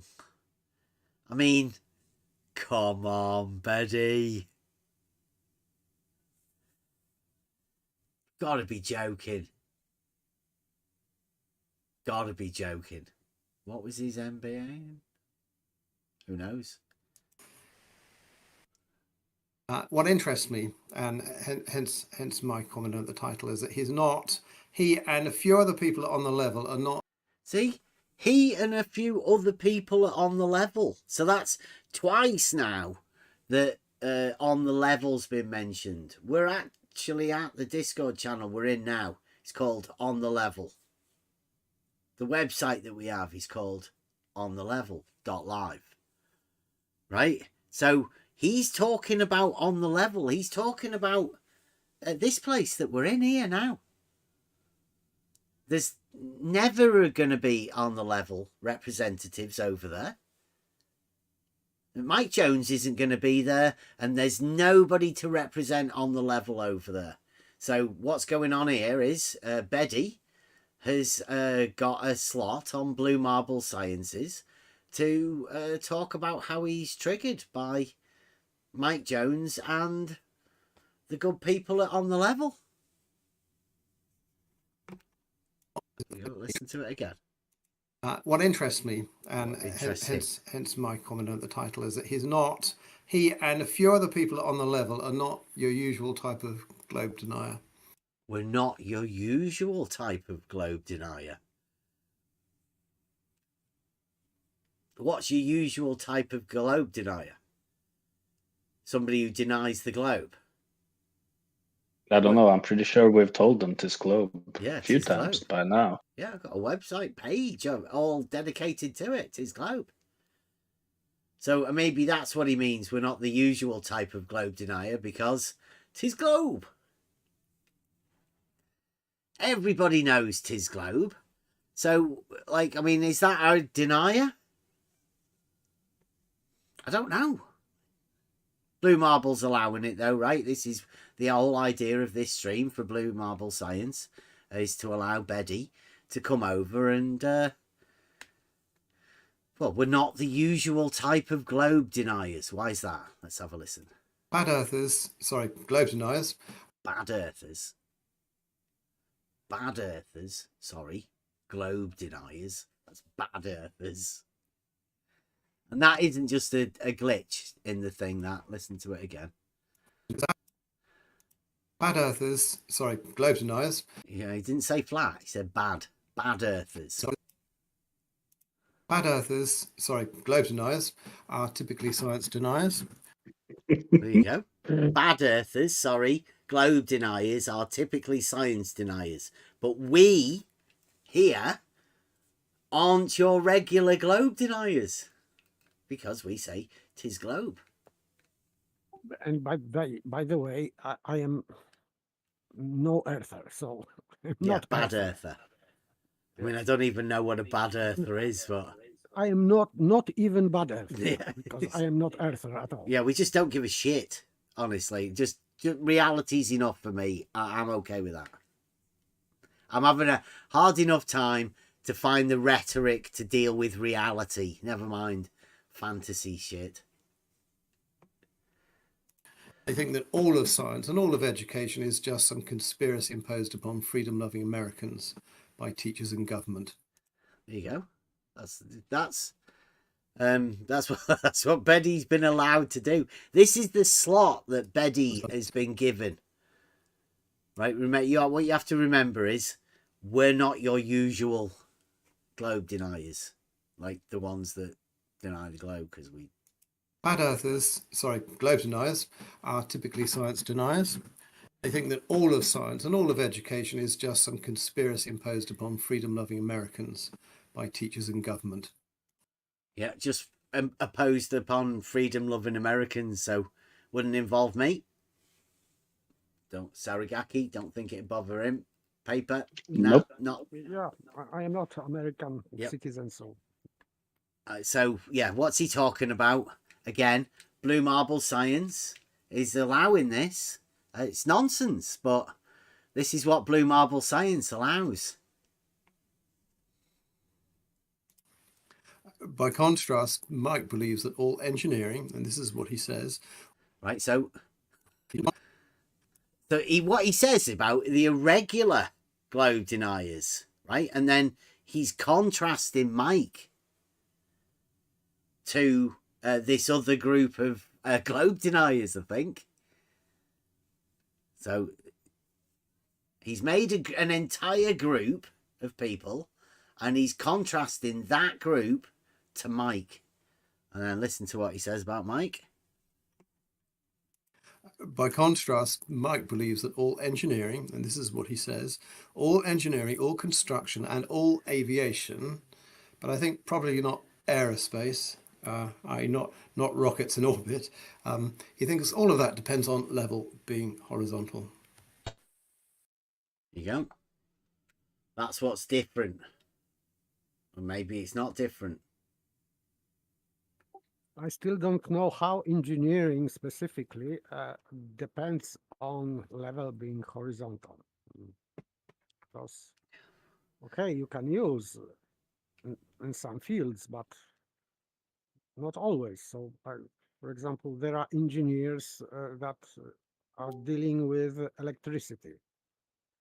And I don't think that they rely on that that level is horizontal. Specifically, but he's talking about engineering. Well, nobody knows, right? Because he says what Jones believes. Well, who knows about other people's beliefs? Yes, he is just asserting that. Betty's presentation, don't forget. This is about what somebody else believes. So Betty's doing a presentation on Blue Marble Science about the beliefs of somebody else.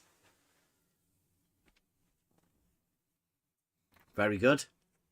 And he does say Mike Jones believes it, and he says it. He does say he says it. So it would be handy if there was a clip of Mike Jones actually saying it, or a screenshot of Mike Jones actually writing it. Because without either of those two, we've just got Betty telling us about what he thinks Mike Jones believes, which isn't very credible for anything, really, except a, slander stream.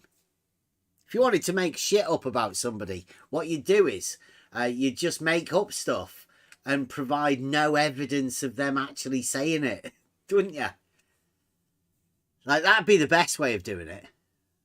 It's typical for Globers. So Yeah. Not only, but for Globers specifically, yeah. Yeah, like here now, as we're doing this, we're showing you the evidence of Betty saying this about Mike Jones.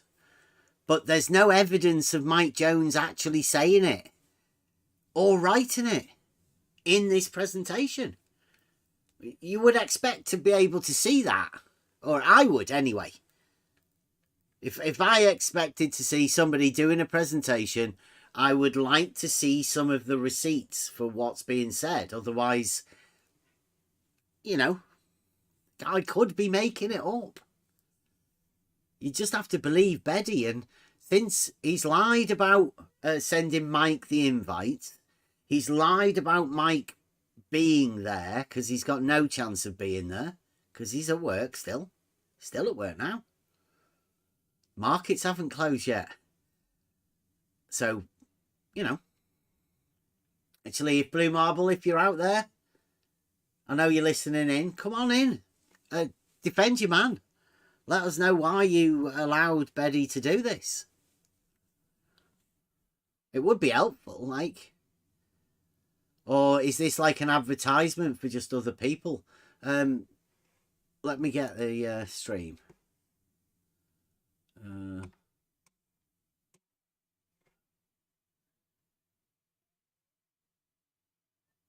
Or is it navigation?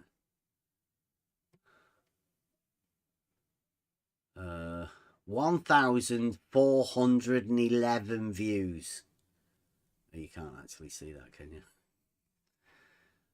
Yeah, so there's nearly 1,500 views so far on this thing. So these people, and not many people are watching this stream. Well, why would they bother? But 1,500 people have watched the view of this stream that Betty did when he put it out. Right? So under false pretenses, Mike Jones never going to be there. And now he's telling you about Mike Jones's beliefs. If anything, this really makes me wonder, like, who the F is Mike Jones,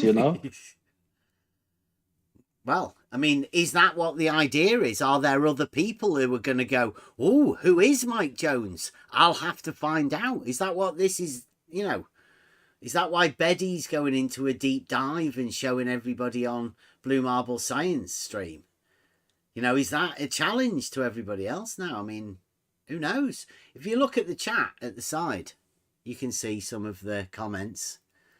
They're not very nice.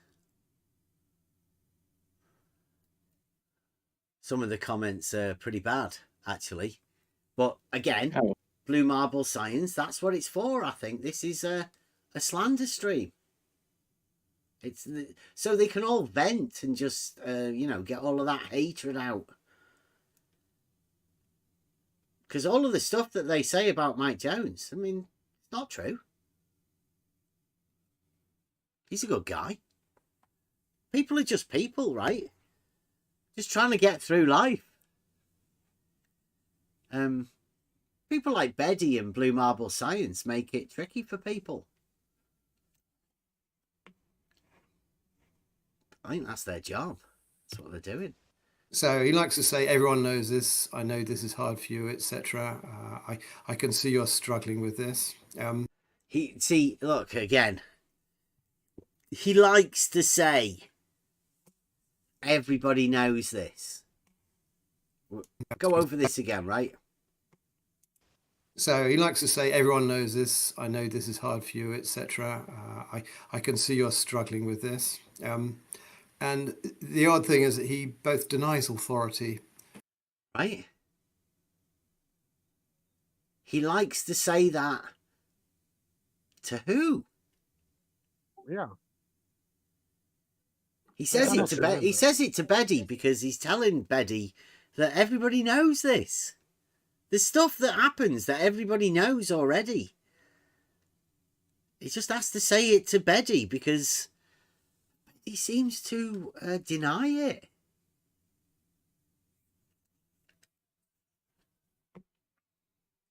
And appeals to authority. Let's have a look. Let's have a look, right? Again, this is another one he likes to appeal. I think this is what tells you, right? There's something weird going on inside Betty's head. And how somebody like Betty manages to be able to get on a Blue Marble Science YouTube channel that's got a better viewership than this channel has. Right? It's got 1,500 viewers that are watching this.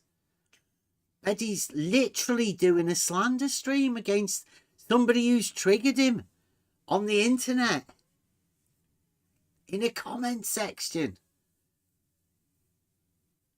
And he cannot refer to who it is. He can give a name, but what does that give the viewers? No, nothing. Yeah. I don't know who Mike Jones is. Well, okay, I do actually know who Mike Jones is, but if I didn't, what would I take from this? If There's you're nothing over at for me Blue, to get. listening to Blue Marble Science's channel, you don't know who Mike Jones is. You've seen him commenting in things. You've heard people slagging him off. You've heard Blue Marble scientists bitching about him asking them questions and stuff. That's all you know about Mike Jones. Yeah, like the Phantom of the Opera. Who is he? Yeah, he's obviously somebody who's a problem. Problem enough for Betty to do a slander stream purely on Mike Jones. This bit here now, this is what tells you, right? Exactly what's going on in Betty's mind. So he likes to say, everyone knows this. I know this is hard for you, etc. I can see you're struggling with this. And the odd thing is that he both denies authority and appeals to authority. Let's have a look. So he denies authority. I'll often quote some sort of textbook definition to him. And he says stuff like, do you mindlessly obey textbook definitions? You know, are you a follower or are you a leader? Or do you sometimes think for yourself? So, you know, anything you quote from a textbook that might falsify what is just said, you'll say, well, you're just mindlessly obeying, you're not thinking for yourself. One example is asked if I have the last digit of the number pi, the number that I imagine pi is, yeah. You know, I point out that all maths books, textbooks, agree that pi is a transcendental number, a real number that's not algebraic. I'll say, yeah, but that's...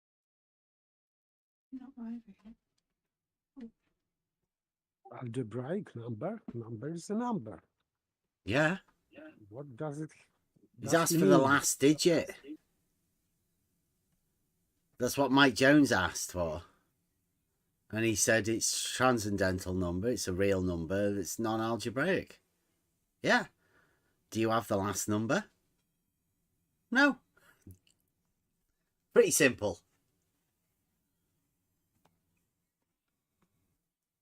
But, I mean, doesn't it not sound like he's upset? Because he's handed a definition to Mike, and Mike's just said, do you think you can just hand over a definition, like as an answer to a question or something? Is that how you do it? That's just a textbook. So he denies authority. He denies authority? for not accepting a definition.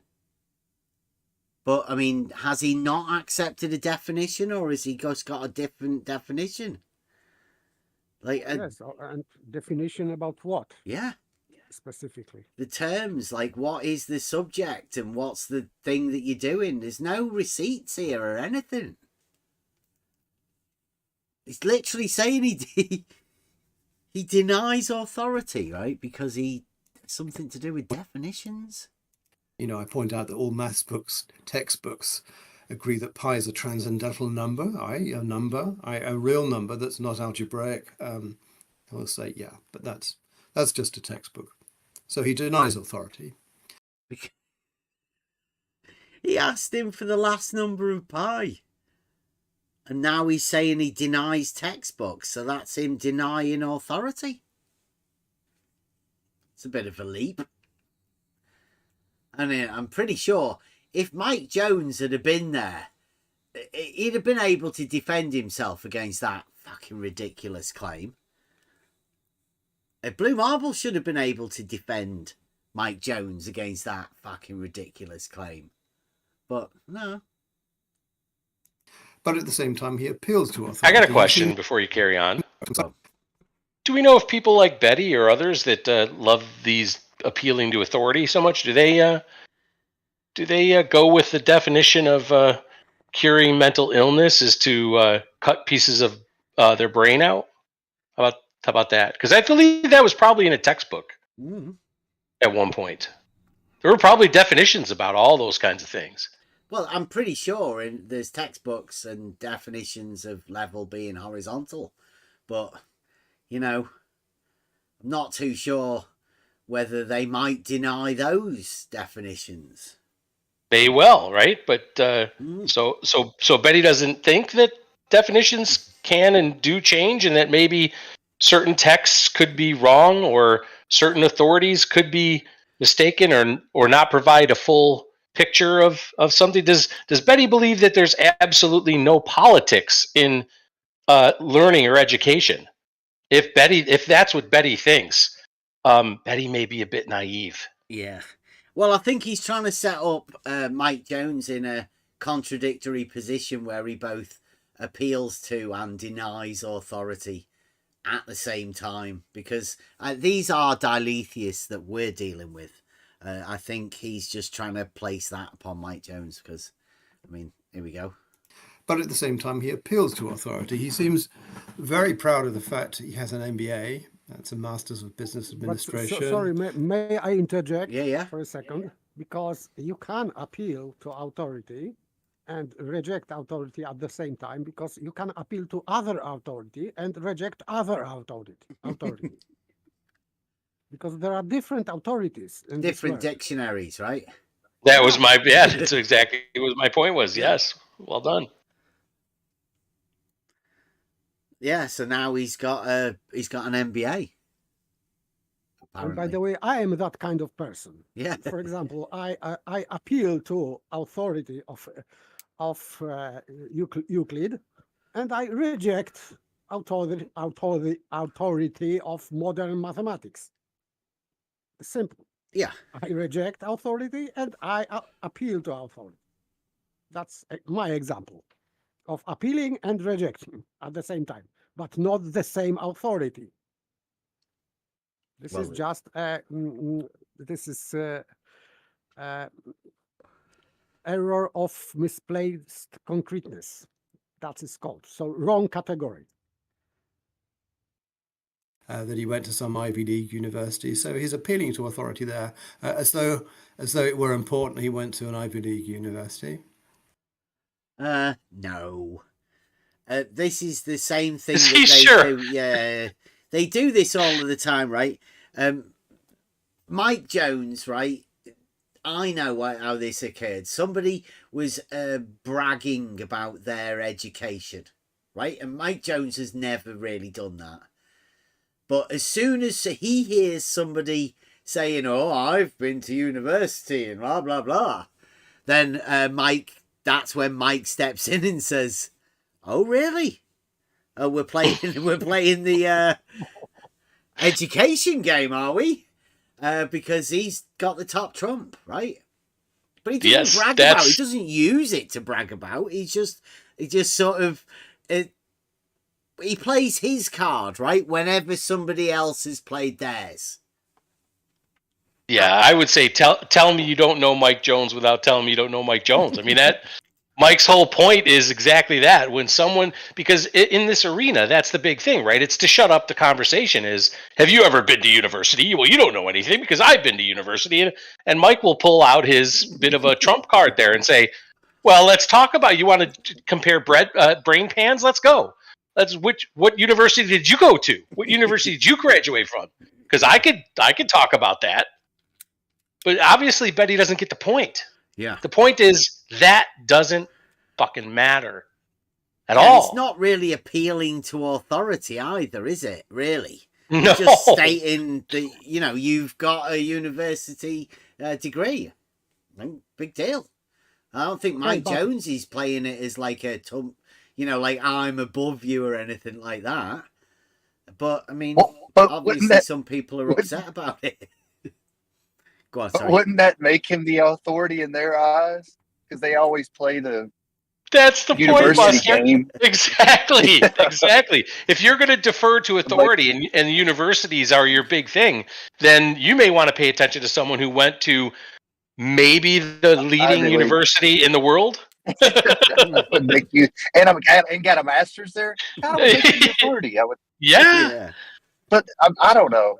And by the way, he says that supposedly Mike Jones claims to have MBA. MBA is Master of Business Administration, or what? Yeah, that is an MBA. Yes.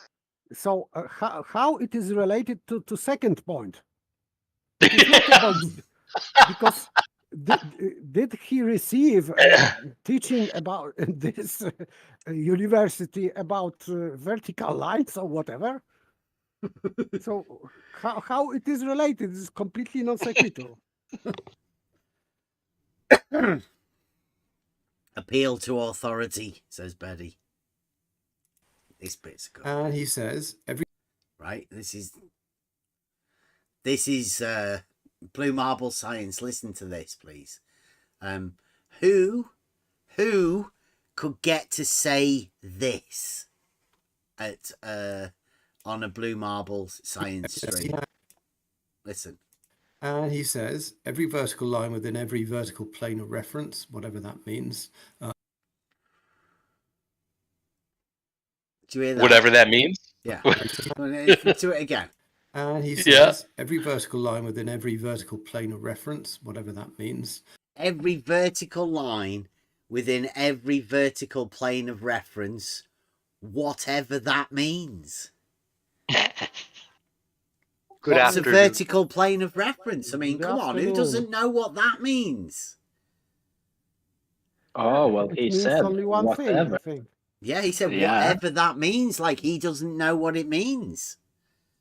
Oh, but he's a sophist. So, saying whatever that means, well, it means what it means, right? So that's what it means. And Betty is just saying that's what it means. That's what Blue's like. He's allowing the Blue Marble scientists to make their own meaning of what that means. Yeah. Yes, but it is not present in the text because he's saying about reference established with plumbs.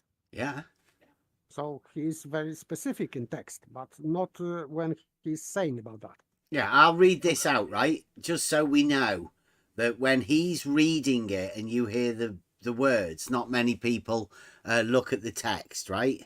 You take in what you hear mainly. So the text that's wrote up on the screen says, every vertical line within every vertical planar reference established with plumbs is perpendicular to the horizontal planar reference that is established with levels. If they weren't, then no formulas involving architectural, engineering, aeronautics, or navigation could ever be solved.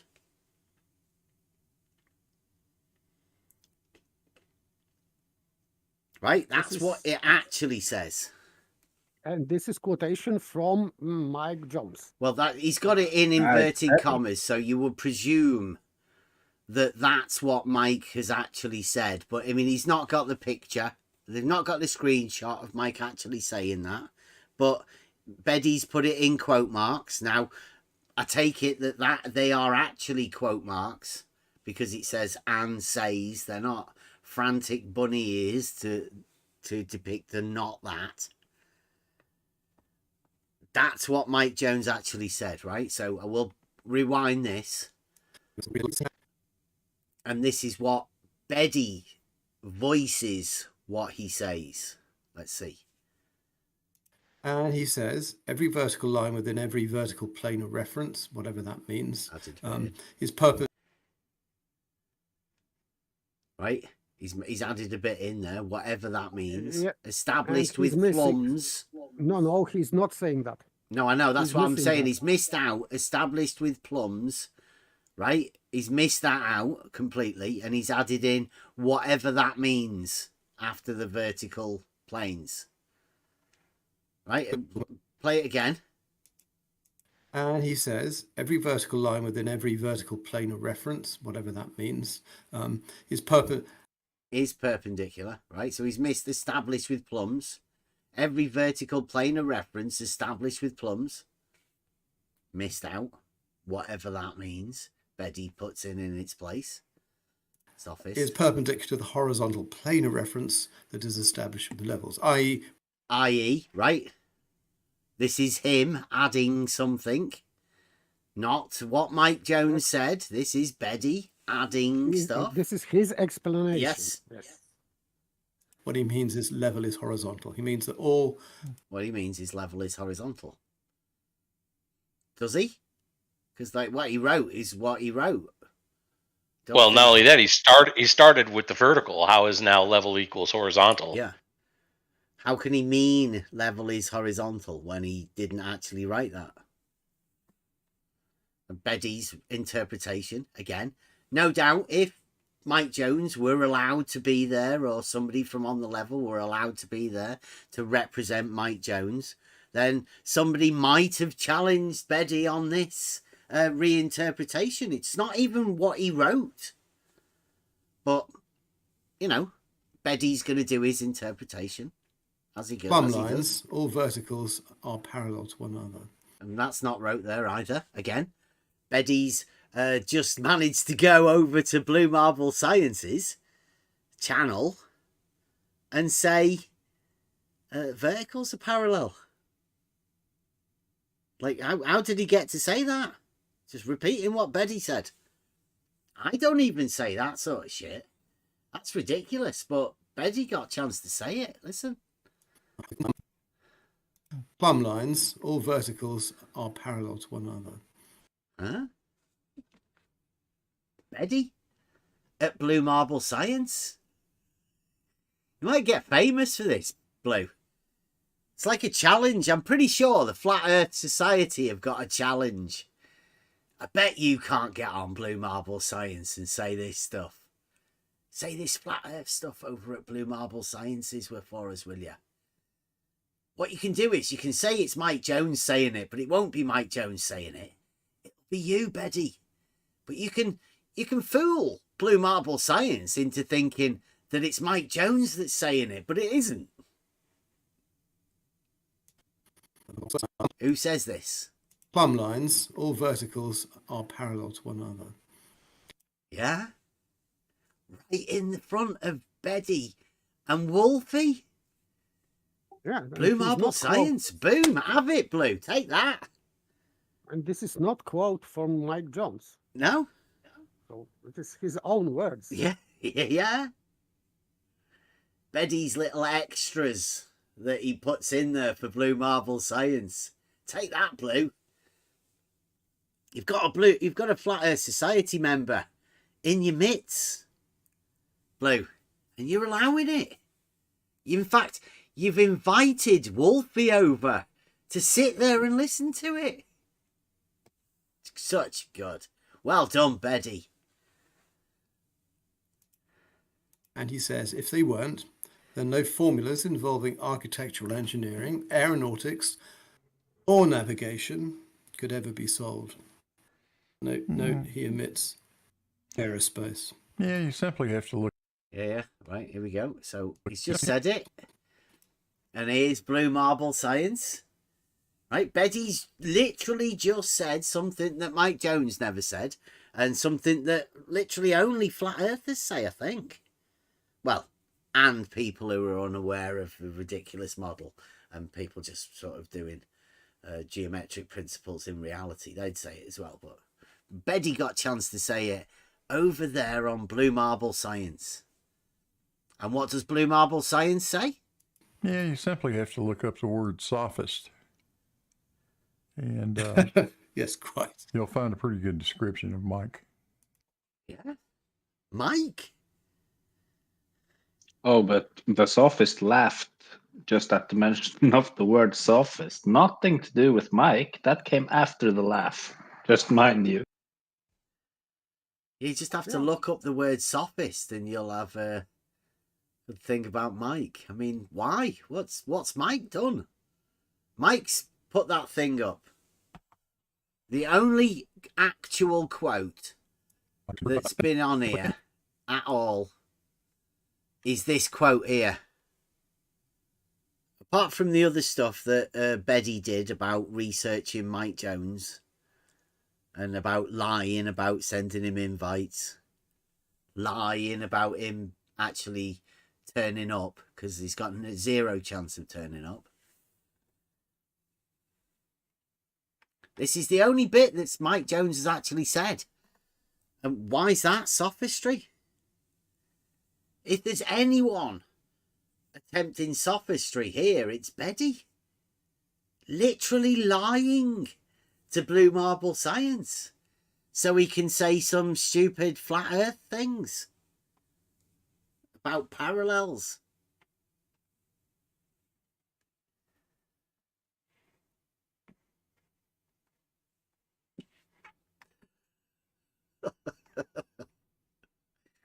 Yeah, you simply have to look up the word sophist. And yes, quite. You'll find a pretty good description of Mike. Don't think so. Don't think so. But again, could be classed as a little bit of slander. Touch, sprinkle. Yep. Just a little sprinkle to help in from Blue Marble Science. Have a check what it says in the chat. There's some, I believe he's an idiot. What else?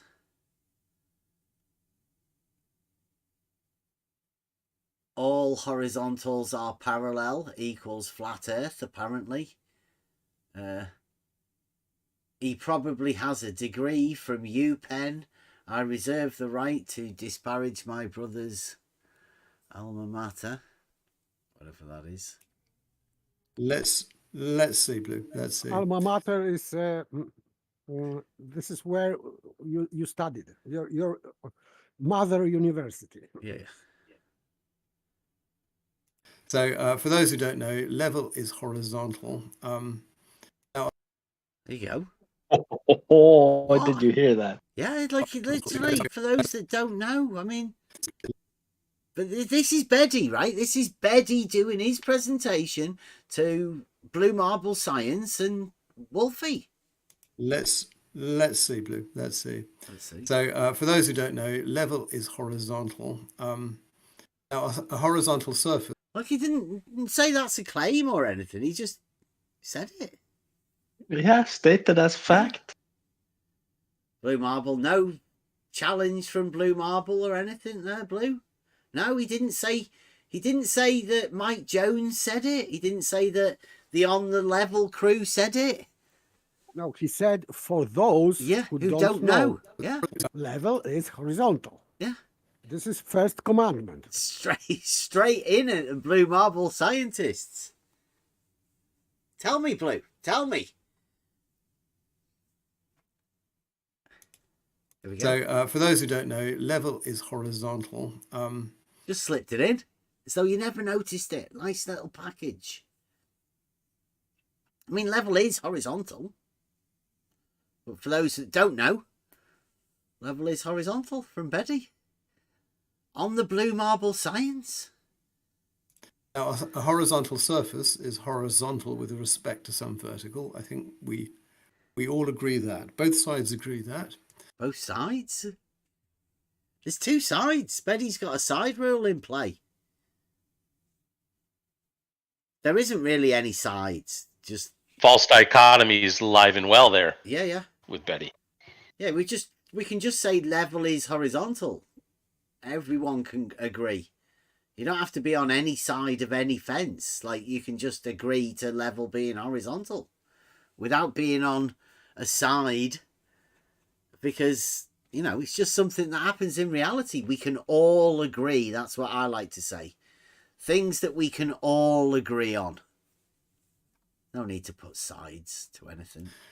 Level surface is a surface of equal gravitational potential. That's a long sentence and a few long words. Do you reckon?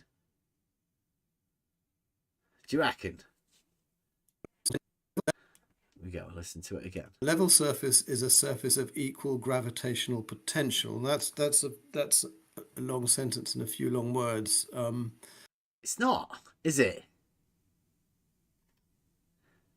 You want to hear it again?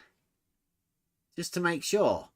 Level surface is a surface of equal gravitational potential. That's a long sentence and a few long words. But I think those on the level would agree that you know, if they accept that the direction which things fall is you know, is gravity, then and a vertical is defined by that. It's just we disagree that whether verticals are parallel or not.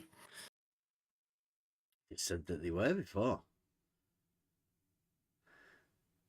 We don't really normally deal with the verticals, but we do say that the horizontals are parallel. That's provable. One thing we can be certain of. So would we agree with his gravitational potential if gravity is vertical and vertical is expressed by a plumb bob?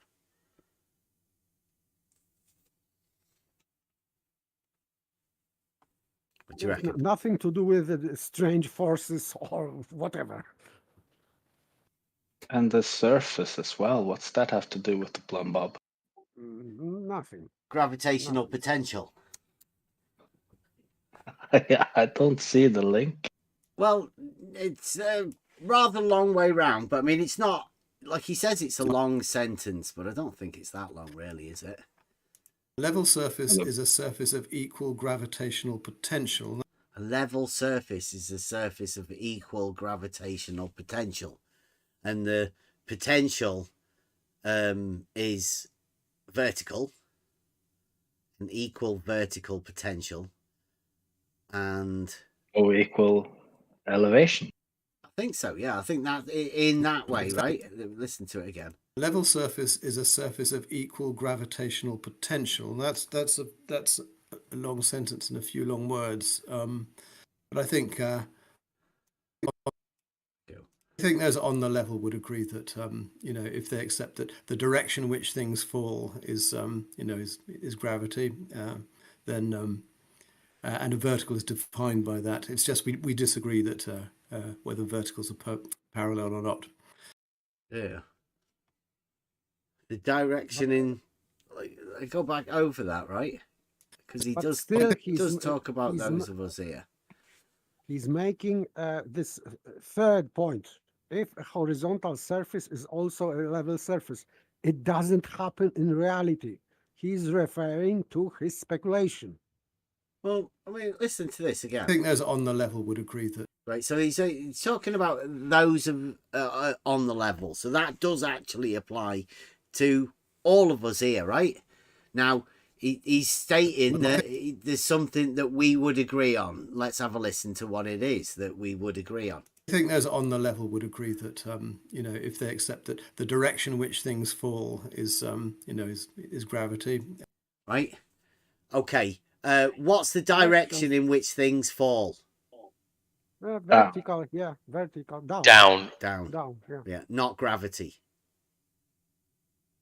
Would anybody here answer gravity? Not in a No. million years. No. Down. Things fall down. Okay, so let's go back and listen to that again. To hear what Betty says. I think those on the level would agree that if they accept that the direction in which things fall is is gravity. Yeah, I don't. I think things fall down. The direction in which things fall down is down, not gravity. Gravity isn't a direction. Has anybody ever heard anybody call gravity a direction?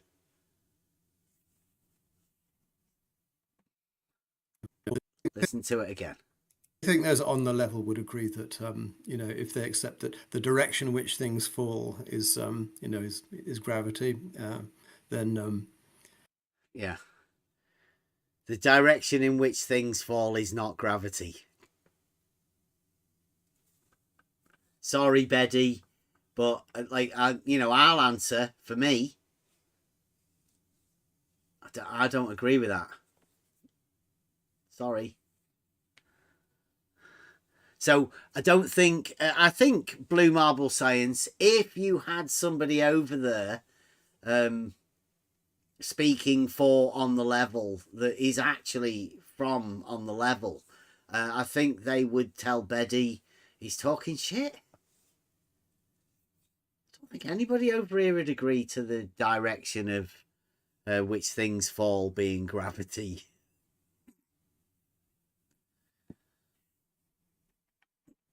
And a vertical is defined by that. It's just we disagree that. And a vertical is defined by that, by the direction in which things fall. No, don't think that. Has anybody ever heard of a definition of vertical being the direction in which things fall? No, it's the direction in which the plumb bob hangs. Yeah, or perpendicular to the plane of the to horizontal. Yeah. Yeah. Because they're opposite, vertical and horizontal. I don't know if anybody knew that. They might be called antonyms. Verticals are Okay. parallel or not. But they probably agree with that definition. No. Nope. No. Nope. We probably not. But it follows that if a horizontal surface is also a level surface, then the Earth cannot be a sphere, not even approximately. There you go. Why did the Earth come in on this? Why? I don't. It follows. Where did we switch to the Earth? Where did we? Well, we've done this in the rationality one, right? Remember that conversation he had with Mike? Is it rational? Rational. Yeah. To hold that model. And he's bringing example, as I said before, he's bringing example, non-existing example, because there is no horizontal surface and level surface in nature, in fact. So it refers to nothing. So, and he's smart. This is sophistry, because then he can refute, because he can say... Oh, don't be saying he's smart. He's lied to Blue Marble Science. He's been caught out. There was no chance of Mike Jones. Oh, he's on his way home now. He's finished. Yes, but smart in his sophistical mind, because I'm talking about his sophistry, how sophist operates. They are making non-existent examples, so you cannot refute that example. Therefore, it is this model is true, because you cannot say that. He can say that, and they will say, and they are saying, globers, you cannot give me horizontal surface and level surface in nature, therefore it is a globe or it is a sphere. because of that kind of thinking. Because it is no level surface anywhere, or horizontal surface. Yeah, I like it. I like it when he says these sort of things to the blue marble scientists. But it follows that if a horizontal surface is also a level surface, then the Earth cannot be a sphere, not even approximately. Right, so if a level surface is a horizontal surface, it appears your spherical thing has problems. Like, we do have an argument like that. Modus tollens is if the globe is a spherical object, right? And it's based around this. I think that's where he might have got this bit from. But it follows that if a horizontal surface is also a level surface, then the Earth cannot be a sphere, not even approximately. So it does follow, right? He's like, at least he's telling the blue marble scientists that. Rather, it must be approximately planar. This is irrefutable. Irrefutable. And I've drawn here the level equals horizontal meridian. So the prime meridian that runs through Greenwich. This is brilliant. Let me get this. Let's see whether we can get this.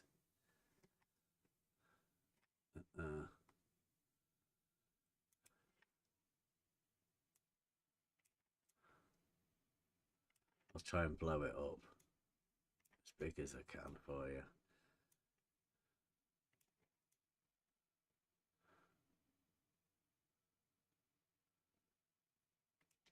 There you go. This is the level is horizontal meridian from Betty. He gets to do this over there at Blue Marble Science.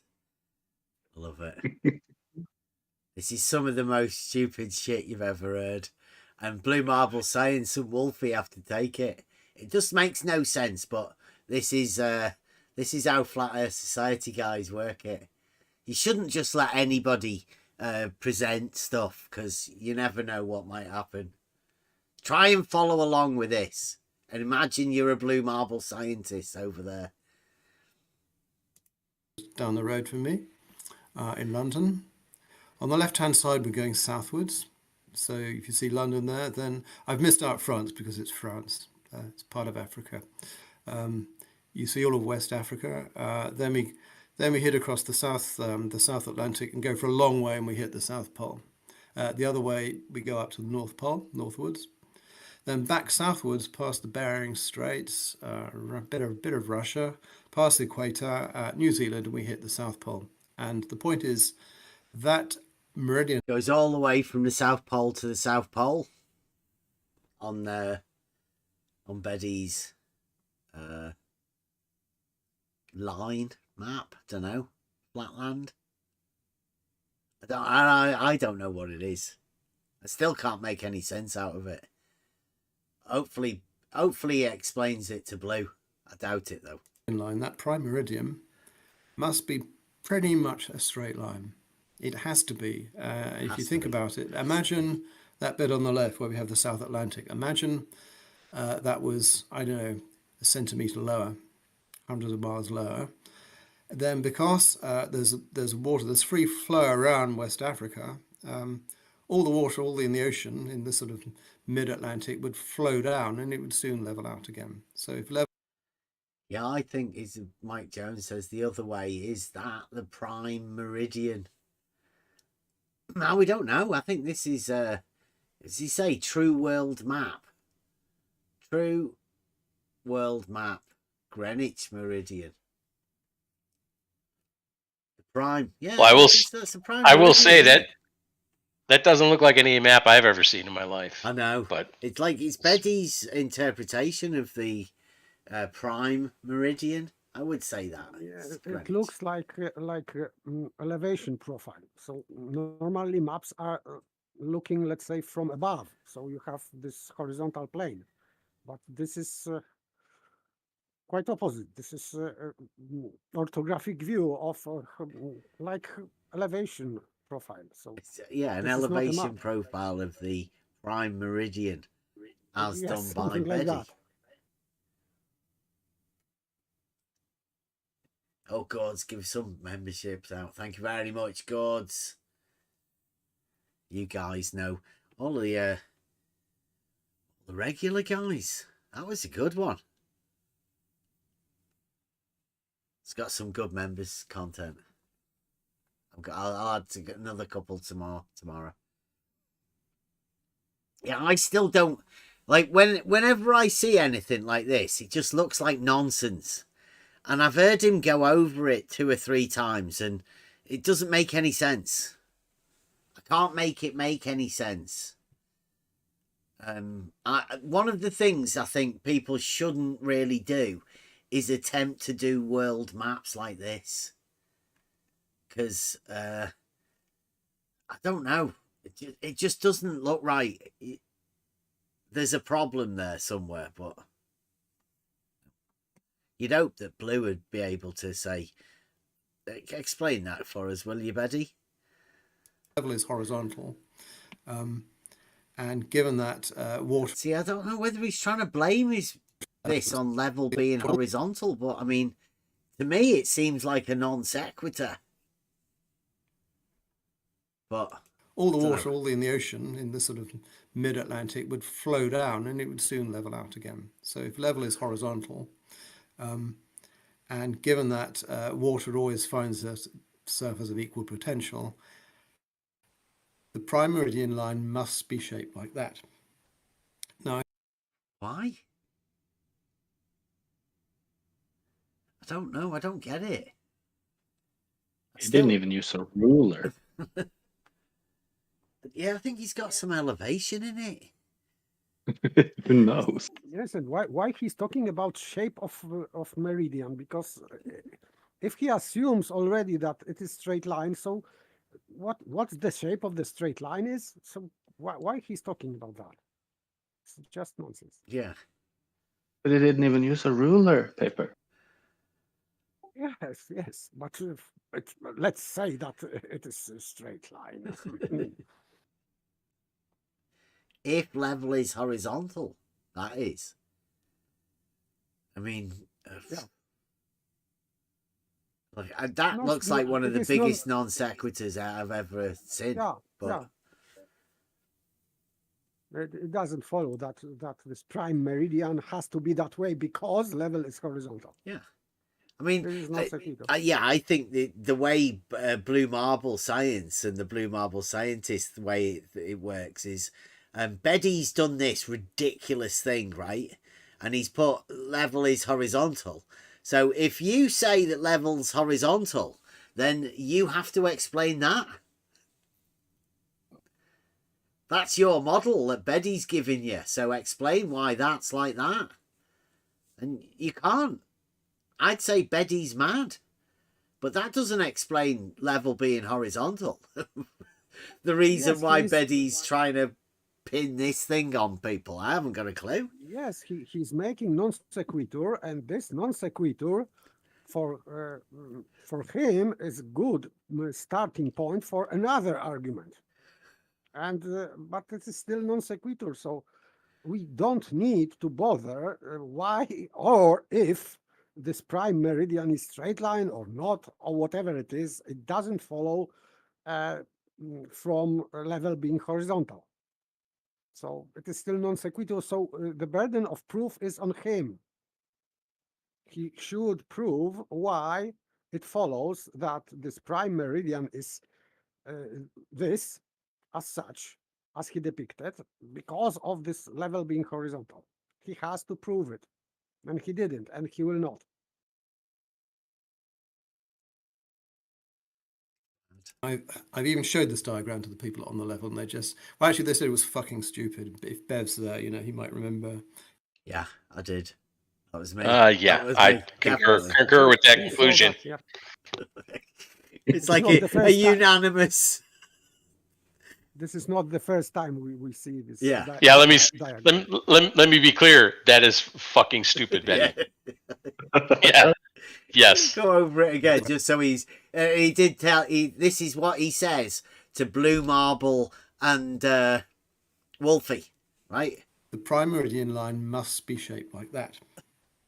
Now, I've even showed this diagram to the people on the level, and they just... Well, actually, they said it was fucking stupid. Yeah, we did.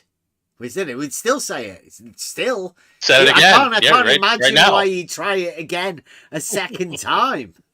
See But if he's no. going to get a different answer. Yeah.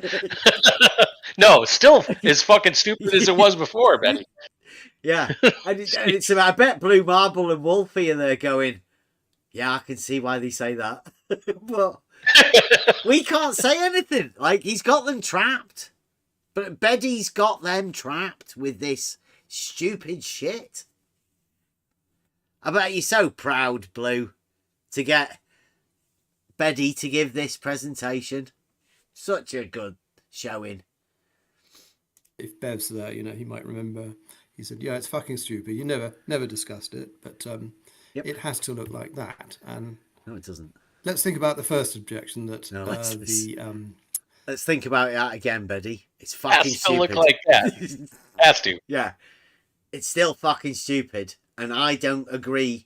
Well, I mean, like, if you want to draw a line on a thing and go around telling Blue Marble scientists that it has to be like that, then you should really get told that it's fucking stupid. But Blue Marble Science might have it.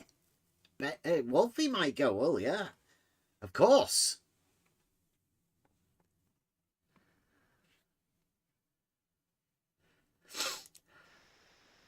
We go. The Earth is not flat because of topography, because of tides, and because of hills and valleys. Okay, the length of the prime meridian is about 40,000 kilometers. Did you hear that? He brushed by that pretty quickly. Like, yeah, why did he say that? Like, what? For what purpose did he just add this in? I think, Flat Earth Society guys, I think. Listen to it again. Listen to what he says. The Earth is not flat because of topography, because of tides, and because of hills and valleys. Okay, the length of the prime meridian is about 40,000 kilometers. What? Why did he just add that in? Yeah, how did he measure that? That this is 40,000 kilometers. No, I like this bit here. Just this little bit here. What he says. The Earth is not flat because of topography, because of tides, and because of hills and valleys. Okay. Yeah, she said that. Yeah, exactly. Yeah. This is the reason why the Earth. That's why it's not flat. Yeah. But out of nowhere, right in the middle of him talking about his line being stupid, and then he goes back to the prime meridian again. That was just like I don't know. It was like an anti-ECV. He just couldn't help himself from saying it. He said level is horizontal. And there he said that the Earth's not flat because of topography and the mountains and valleys. Seems like Beddy's saying some of the similar things that we say. 'Tis globe. Right? We don't agree with his fucking stupid meridian line, but some of the things that Beddy's saying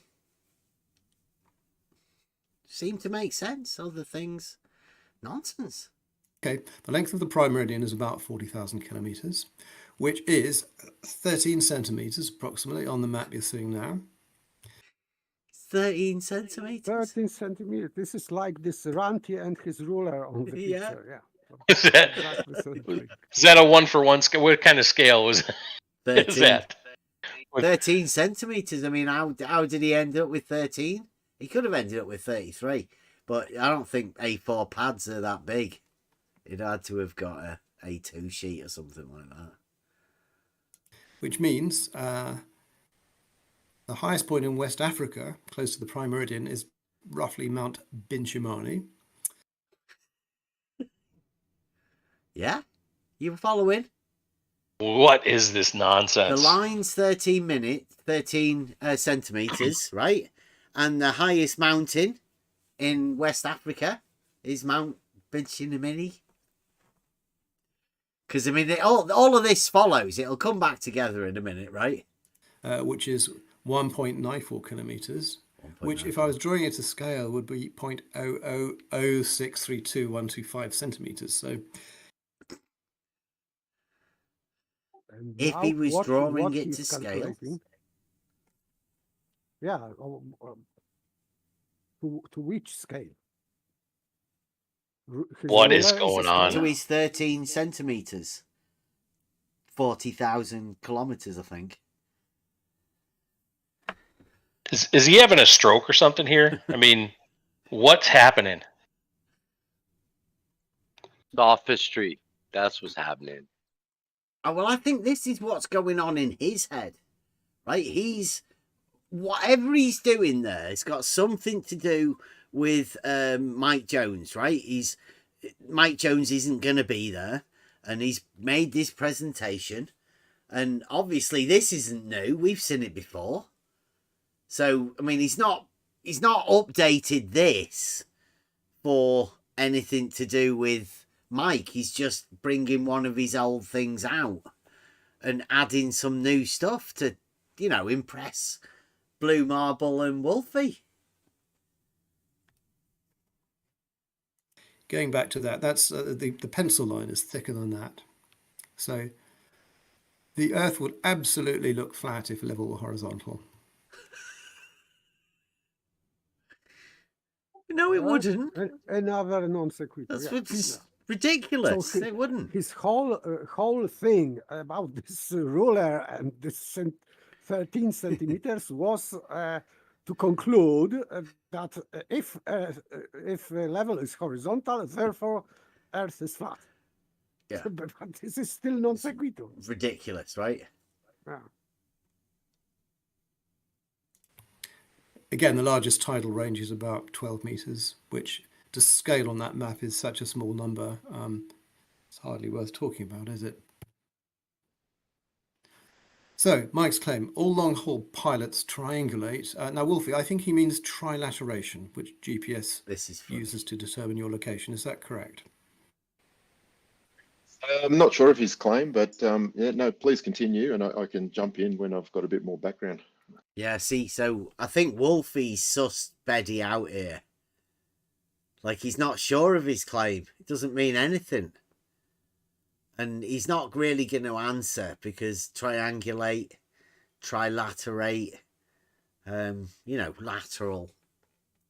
It's a bit of a problem for Wolfie. He doesn't want to get involved with it because he doesn't really know what Beddy's presentation's on about at the minute. He's just literally just watched him draw one of the most ridiculous drawings I've ever seen. Wolfie's got to be suspicious as to this guy. In fact, I bet after this happened, I bet Wolfie was asking Blue, who was that guy? What did you bring me over for? What was the point in it? Okay, fine. Well, he says all long-haul pilots triangulate with ECF. And the key thing is there are 0 circles involved in late 2023. Well, I wonder if he's spoken to all long-haul pilots, and I'd be interested in knowing well, what it's such a shame. experience as a pilot he has. It's such a shame. It's such a shame Mike can't be here because I wanted him here so he could sort of chat to you. But I wonder why he didn't turn up. Because he was still fucking working. And he was not invited, by the way. Well, yeah. Well, again, not invited and still working. He's making note of all of these things here, Blue. He doesn't know. Let's listen to it again. It's like his first chance he's got chance to talk to Wolfie. Wolfie has just said he's not going to go off anything that you say because he's not so sure about you. I'd be suspicious. And it's such a shame Mike can't be here because I wanted him here so he could sort of chat to you. But I wonder why he didn't turn up. Yeah. Yeah, I wonder. I mean, that doesn't sound convincing at all, Betty. Like, you can almost hear that you're lying when you're saying that. Listen to it again. Listen to a sophist. Yeah, Mike Jones, because I never got an invite. There we go. It's such a shame Mike can't be here because I wanted him here so he could sort of chat to you. But I wonder why he didn't. He didn't be turn here. up. Yeah, he wanted him here so he could chat to Wolfie. Ah, Wolfie can come in Get here these. at any time he wants and arrange a conversation with Mike. Anytime you want. Such a shame, Mike, that you can't be there. Literally cannot be there. Yet they've gone about doing the Slender stream, knowing that you can't be there. Yeah, Blue Marble's got the length of the prime meridian.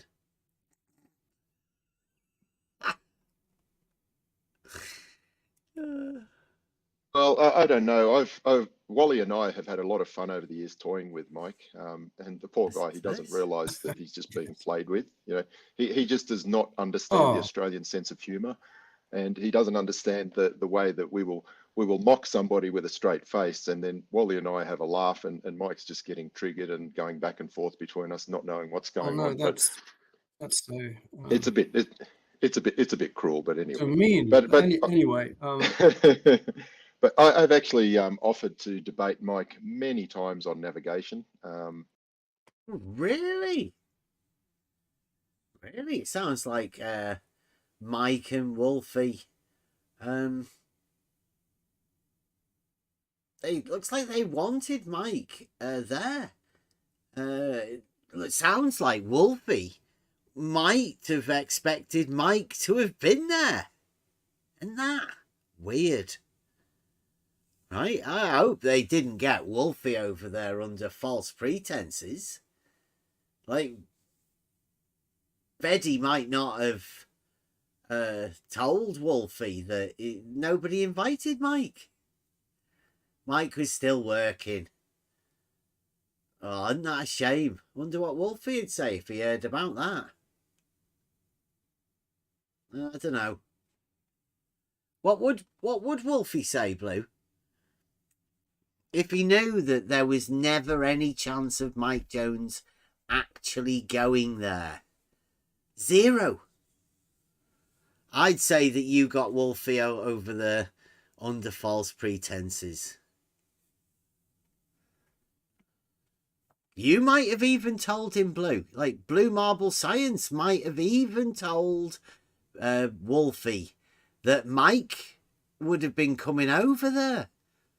I hope you didn't, Blue, because there was no chance of Mike being there. Yeah. No, it just sound like Wolfie wanted to meet him. He just won't touch it. He won't go there because He won't touch it. It's odd because we've discussed it with him. He seems to have this sort of comprehensive knowledge. Well, claims to. He says a load of stuff like all long-haul pilots triangulate with ECF and there are zero circles involved. You'd think someone who speaks with confidence like that would be prepared to debate it on YouTube. Ask him a private pilot level navigation question, and he just flounders. He has no idea. Like one of the basic questions almost every flat earther I encounter is just I give them. Right, so this is Wolfie talking about flat earthers. I know Mike's not a flat earther. So, like, Wolfie just hands out questions, apparently, to people. So let's see what questions he hands out.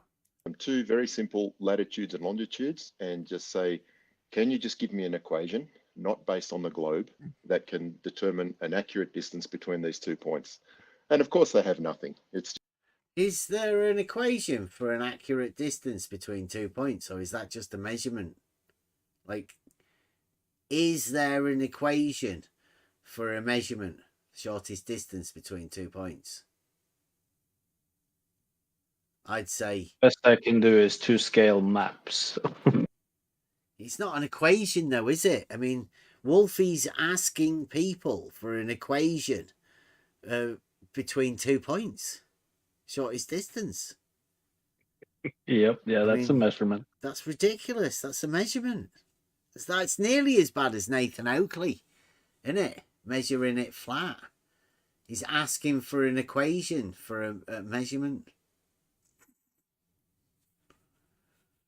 Seeing as a measurement can be any number, how could you have an equation for that? Mad. Just a checkmate. It's a showstopper. It's a checkmate. It's a showstopper from Wolfie. And I bet he wanted to be able to deliver it, but unfortunately, there's no one there. You could have handed it to Betty, I think. He'd have tried it, at least. Anyway, I'll let you continue. Let me go on. I don't know. Trilateration apparently involves satellites. We don't know Mike's view on satellites, really, do we? Perhaps they're on Wolfie's not going there. Not at all sure what he's even be getting at, though. In terms of pilots triangulating, that doesn't make a lot of sense. But doesn't make. It's like they've got a sextant in the cockpit. Right, Earth-centered, Earth fixed. Right. Here's another bit that Wolfie and Blue have got to be a little bit suspicious, right?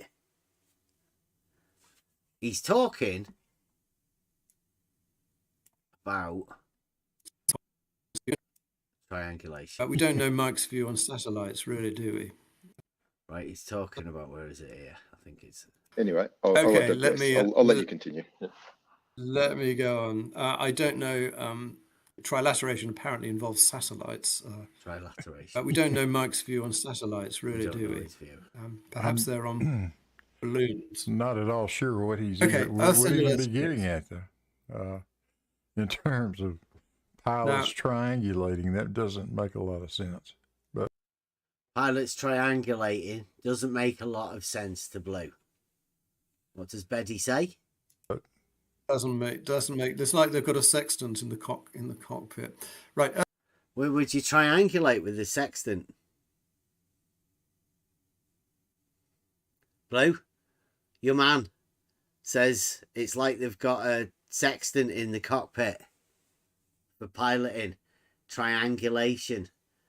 How do you relate triangulation to a sextant? Blue? Anyone, really?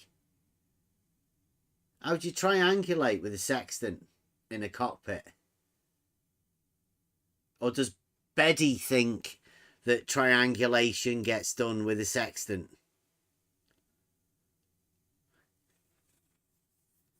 Who knows? Supposedly they are shooting 3 stars.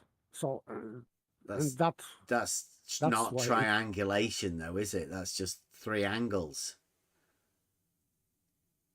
It's not triangulation. Yeah. So I'd say that you can't do triangulation with a sextant.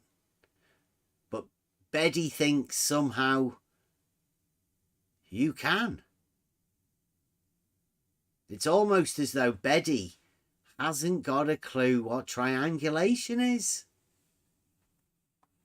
But it's his presentation, and he's doing it in front of Blue Marble Science and Wolfie. Do you want to hear it again? Just pilots triangulating, that doesn't make a lot of sense. But doesn't make. It's like they've got a sextant in the cockpit. Doesn't make a lot of sense. It's like they've got a sextant in the cockpit. I mean, that doesn't make any sense, does it? Triangulation with a sextant in the cockpit. You're right, Betty. That doesn't make any sense at all. It doesn't even make any sense why you said it. It's just fucking ridiculous. Right in front of Blue Marble Science and Wolfie. Right, Earth-centered, Earth-fixed. I had to look at this up, I confess. Now, Mike often goes on about this, and he likes it because it's a Cartesian. He had to look it up. Mike often goes on about it, and Beddy says he had to look it up. So Beddy knows nothing about it, other than what he's looked up. It's a shame they have to do this. Cartesian system. And he thinks the Cartesian system proves, because in the Cartesian system, horizontals, or the horizontals we draw on graph paper, are absolutely perpendicular to the verticals we draw on graph paper. He thinks that proves the Earth is not a globe. So he says... What? 'Tis globe. Everybody knows 'tis globe.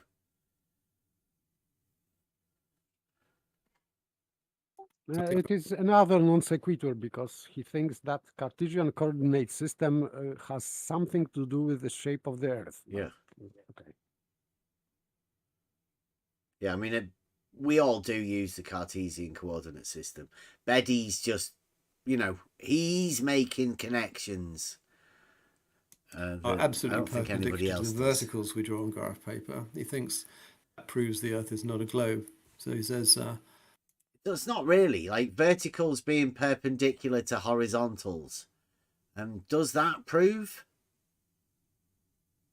anything? You have to ask yourself that. Does vertical being perpendicular to horizontal prove anything? It's a cube within a ball, but as far as I understand, and you might correct me, absolutely any coordinate on the ECEF Cartesian system translates into coordinates on the lat long and elevation framework. Every point corresponds to a point on the other, and vice versa. There you go. Beddy's telling you. The Cartesian system is exactly the same as the other one. They just relate to each other. Bish bash bosh. All the same. So I've never understood his sort of why he's fixated by this Cartesian system. See, Beddy can't understand why the Cartesian coordinate system gets used. He's just not got a clue. He admitted to just looking it up. He knew nothing about it, and now he can't understand why Mike's talking about it. Cartesian coordinate system, that is. It's their confusion over what a sphere is. No. Nope. Nobody's got a confusion about what a sphere is. Yeah, they will maintain that a sphere, they don't see any difference between a ball and the surface of the ball, which we call a sphere. Yeah, I don't. They're both the same thing, right? Anyone else? See a difference? But listen to Blue. This is genius. Yeah, they will maintain that a sphere, they don't see any difference between a ball and the surface of the ball, which we call a sphere. Don't see any difference between a ball and the surface of the ball, because the surface of the ball is that which you see. So how can you see a difference between the ball and the surface of the ball? Like, they literally are the same thing. Yes, and surface describes the thing, the solid object. So you define a solid object by its surface. So what's the problem? And it doesn't change this fact that surface of this of the ball is three-dimensional, because he's alluding to that surface is 2D, but not a ball. Surface of the ball is not 2D.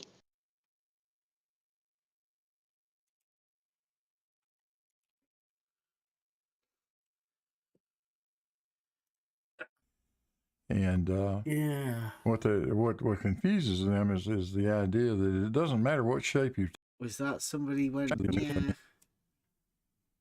And what they. Who's that? Is that Wolfie?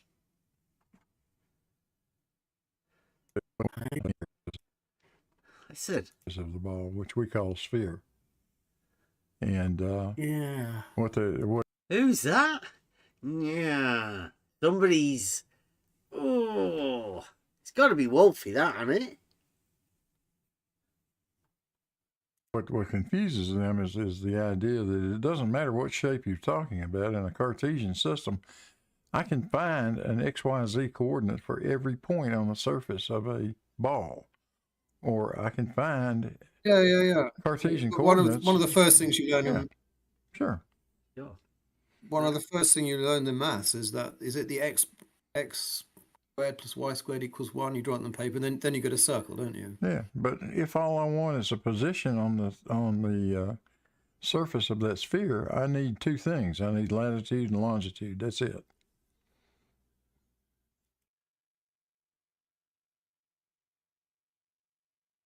Really?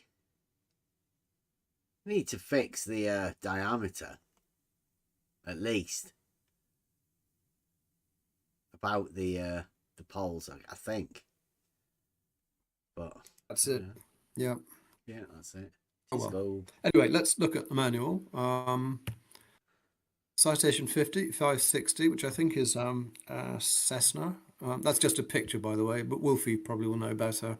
I think that thing on the right with a bit of terrain there, I think that's the one we're using to establish the straightest distance. It's like a map. Is that correct, Wolfie?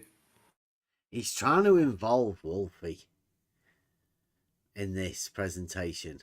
Now, I don't really know what we're doing now from this point on. Betty hasn't got a clue about what we're talking about. And it's all about aircraft. Well, Mike doesn't really know anything about airplanes, to be honest. And I don't know why we're talking about a citation type of aeroplane. And the book, the front page of it, he's trying to bring Wolfie in, though. So Wolfie's... they've got him round under false pretenses.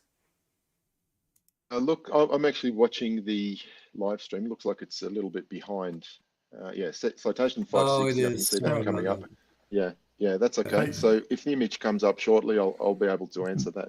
Click on click in Discord, Wolfie. Click on Baby's live thing, and then you'll see it real time. Our real time. Okay. Watch stream. Okay. Yeah. All right. Then you won't be fighting that delay that goes on with YouTube. Yeah. Okay. All right. That's easy. That's easier. Okay. Yeah. So I've got the screen showing the citation 560. Yeah. Yeah. You want to make a citation driver angry? Call it a twin Cessna. Flotation. When I first started flying citations with the New South Wales Police, and we had them marked up, and we thought we were just great flying around the sky, patrolling airspace, and then all my mates flying the more advanced jets were saying, "Oh, you're in your little slowtation, The slowtation, yeah, that's another one. Anyway, yeah, yeah, that was one of my favorites. They're great airplanes. They're great. Citations. I love the citations. I'm endorsed on all of them except the X. They're fantastic aeroplanes. Lots of fun. Yeah. And that's the Australian police force have jets, faster jets as well. The citations are slow jets.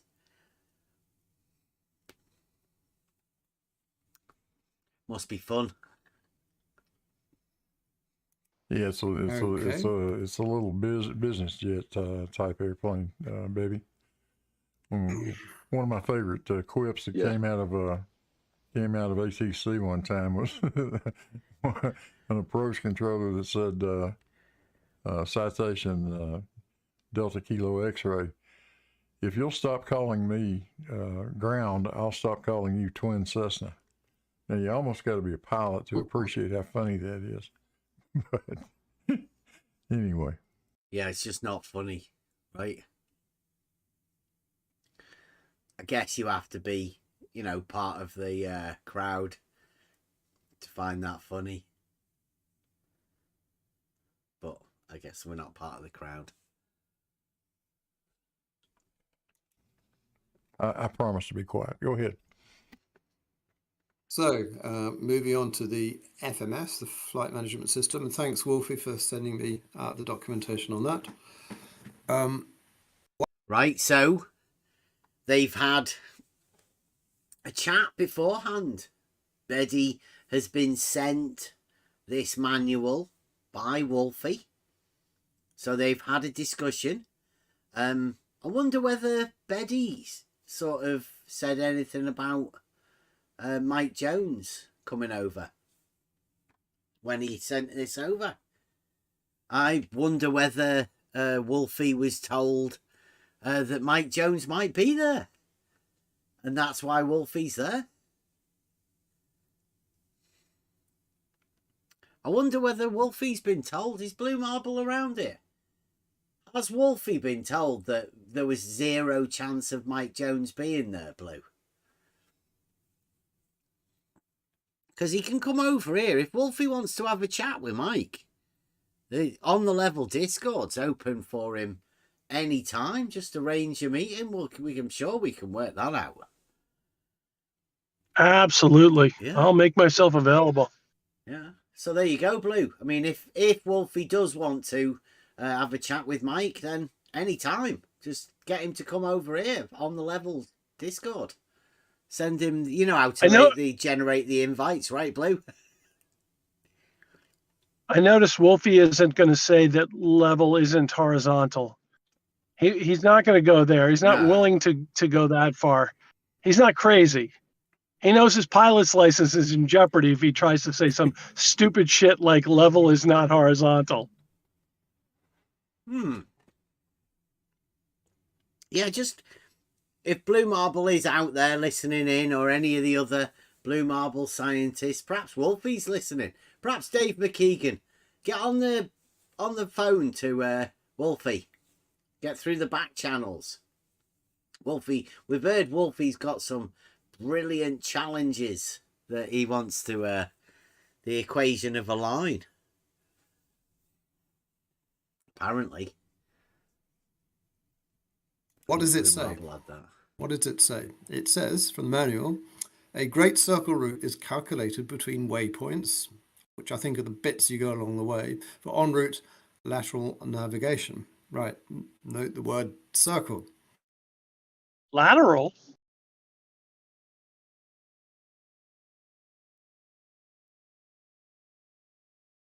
And it is calculated, so you can calculate whatever you want. Yeah, you want to be looking at the lateral navigation part of that, in particular, not the circle part. It says flight pan routes are typically made up of great circle legs from waypoint to waypoint. Yeah, the word circle. So what's going on? If no circles are involved, how can great circles be involved? Yeah, a great circle is a circle, right? Is it? No. I'm not sure. Because it's in some geometry, which is not. This is geometry, which is not. Well, it is a straight line. If you're talking about a part,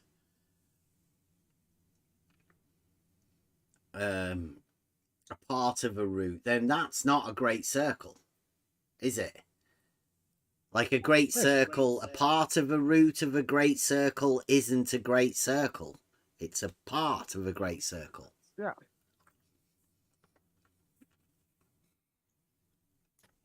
What does he say? How can great circles be involved? Yeah, a great circle is a circle, right? Well, the whole circle is a circle. A circumference is definitely not a circle. Yeah. And a part of the 2 points, 2 waypoints, wouldn't make a great circle either, would it? Not at all. Nope. Because I think if we just go back a bit, I think pretty sure he says. It says flight pan routes are typically made up of great circle legs from waypoint to waypoint. Waypoint to waypoints, great circle legs. So I'd say that that great circle leg isn't a great circle. Definitely not a circle. Yeah, the word circle. So what's going on? If no circles are involved, how can great circles be involved? Yeah, a great circle is a circle, right? So we got a puzzle, an aporia. Puzzle, an aporia. I like the way he does this. This is his aporia. He's just expressing his aporia. He thinks, yes, a puzzle is an aporia. Not really. I call that a paradox, conundrum, not an aporia. This is Beddy's understanding of aporia. It's normally where he gets left up. Mike and I agreed that air travel is pretty safe. So he's not gone into space. Neither have I. But we both of us flown a bit.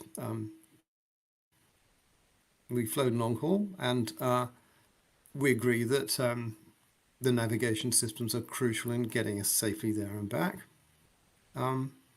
We both agree on that. Yeah, I think everybody who's ever been on an aeroplane can agree that those aeroplanes used navigation systems, and they generally tend to get you where you are. So it's worthwhile agreeing that navigation systems get people to where they go. Planes exist. But the navigation manuals claim to use great circles. But great circles can't exist if level is horizontal. Great circles can't exist if level is horizontal. Go back again. Listen to that again. But the navigation manuals claim to use great circles. But great circles can't exist if level is horizontal. It is non sequitur because you can have. Yes. It is just on every sphere you can have great circle. So I don't know what it has to do with horizontal. Perfect non sequitur. Yep. I hope everybody noticed that. Blue Marble. Hope you noticed it. Beddy again. Non sequitur. Probably passed you by. Great circle is a circle on the surface of a sphere which lies in a plane passing through the sphere's center. So we've got a puzzle. Either level is not horizontal, contrary to what Mike says, or the software system does not work the way that the manual says it does. Now that's an interesting one. Wolfie, is it possible that there's a big conspiracy to pretend, that great circles are used in the software systems and the navigation system, but it's really a flat Earth system? Is that possible? So after oh, look at that! It's another non sequitur. Look at that! No. Now after non sequitur, we have false dichotomy because he says that or level is horizontal or navigation cannot work on because something. So this is false dichotomy. Yeah, flat Earth system. Why is the flat Earth system the other way?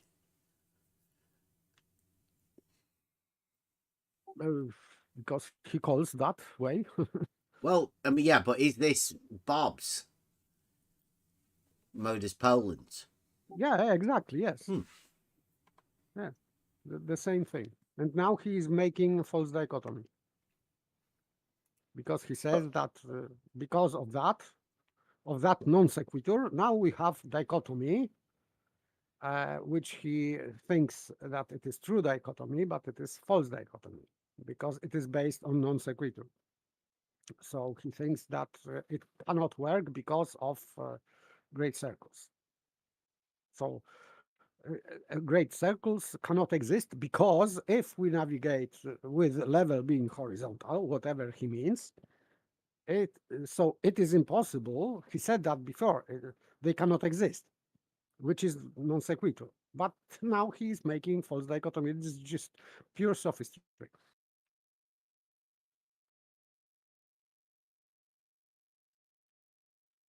They have a model, right? That's what Beddy's using. Beddy's using a model with a great circle. Now, every point on that great circle would have a level coinciding with horizontal, wouldn't it? Every point that you are at on a great circle, on their model, would have level being horizontal. Yes, I agree. Mm-hmm. So he's saying that you can't have them both, but in their model that they're using, they can have them both. They do have them both at every point.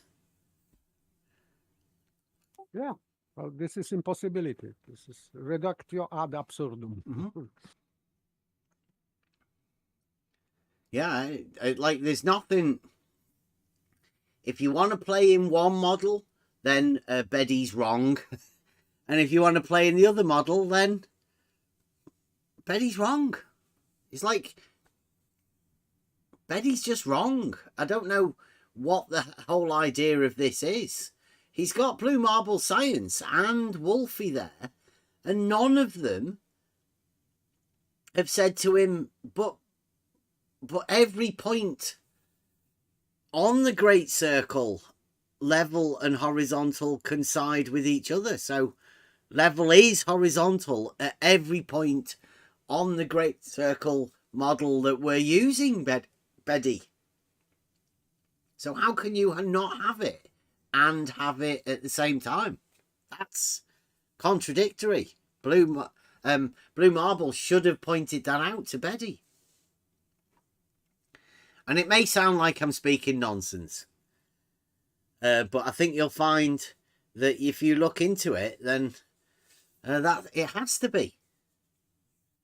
The dogmatic globe model has all points on a great circle being where level and horizontal coincide with each other.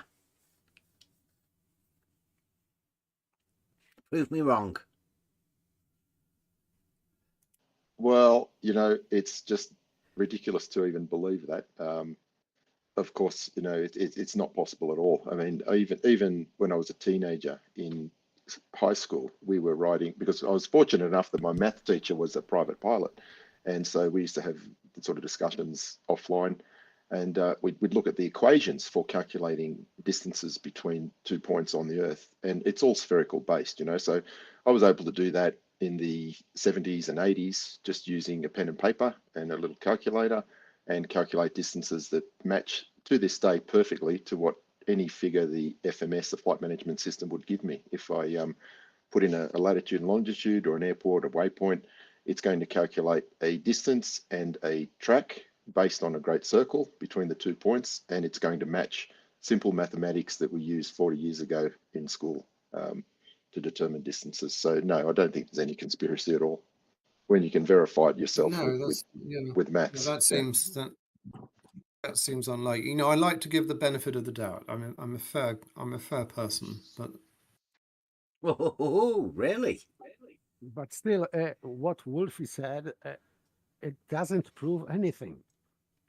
You can calculate with math anything you want. Well, distances between 2 points, though. I mean, again, he sounded like he was supporting Bob's Modus Polens. He sounded like he could verify Bob's Modus Polens.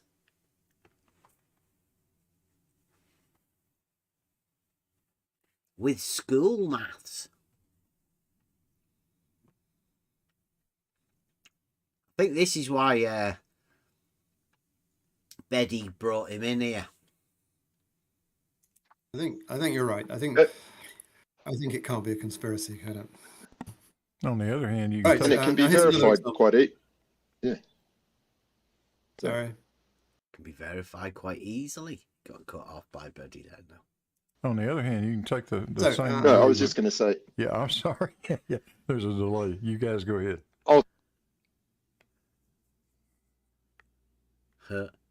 I'll go ahead. Yeah. So that was flight manuals. They all got caught up onto each other, and Blue Marble and Wolfie never said anything. What can you say? I think they decided not to. Also, we get the same thing with surveying. So according to Mike, all surveying manuals agree with him. So he says, yeah, you can definitely ignore curvature because level is a straight line on a horizontal plane. We've got tests to prove that. Yeah, so the on the level crowd ran some scientific tests to show that level is horizontal, and it's dead easy to do, he says. All surveying manuals agree with us. It's like a definite proof. It's got a mathematical process behind it. And if you see my little screenshot below, we found, I think Blue found this, we found a surveying manual which says, which mentions that for plane surveying, because of the limited extent of the survey, the curvature of the Earth can be ignored. Then Mike is saying, if you look above, yeah, you can ignore it because it doesn't exist. Which is kind of odd, because why would the manual say that the curvature of the Earth, what's that, can be ignored? Again, that strikes me as weird. You know, how can the manual distinguish between geodetic surveying? Right? How can the manual say that they don't account for it? They can ignore it. Or they ignore it. Yeah. And they ignore it and use level being horizontal. Locally.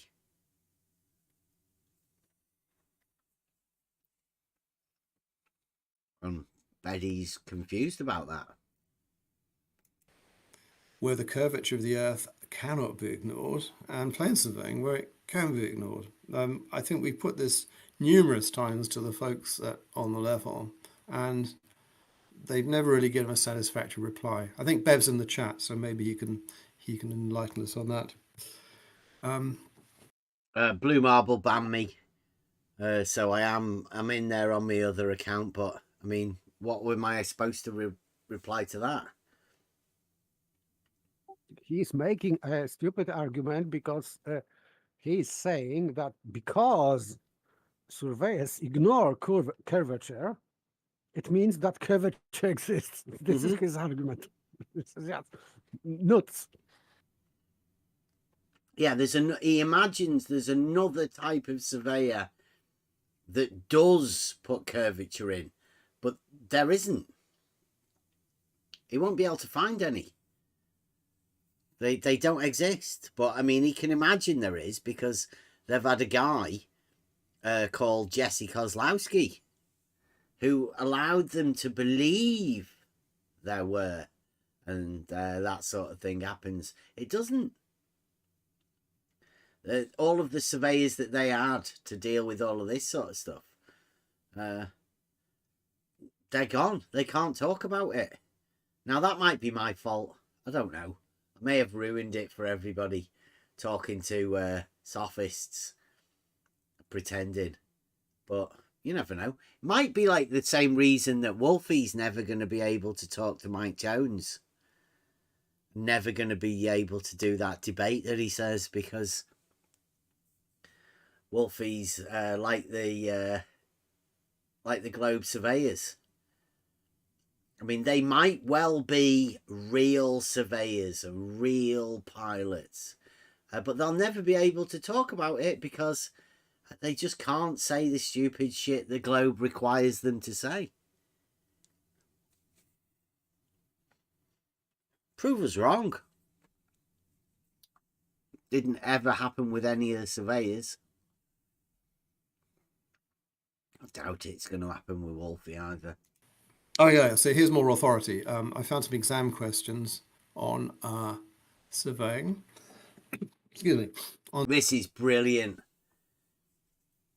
Now, Beddy's got this idea that he's going to do a university challenge type thing about surveying.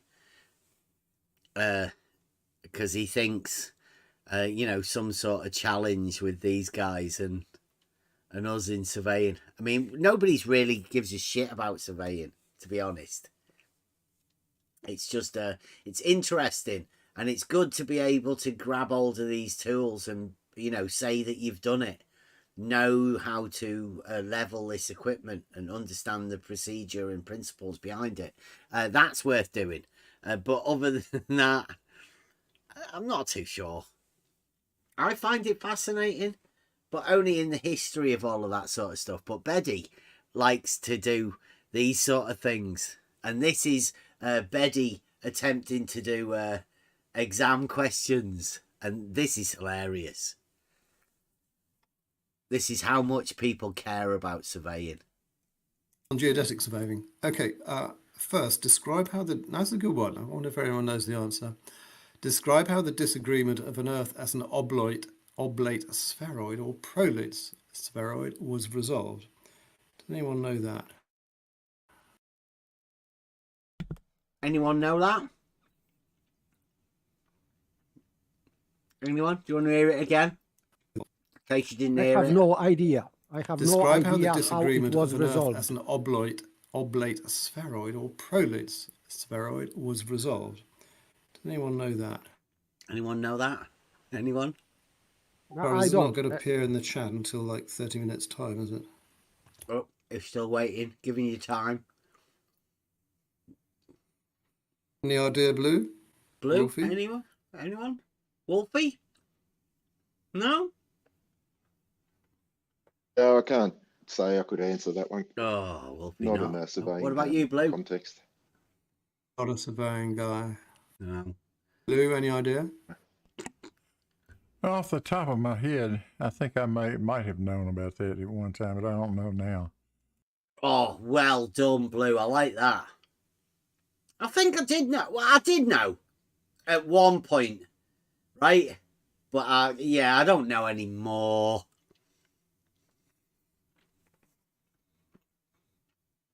Remember that one?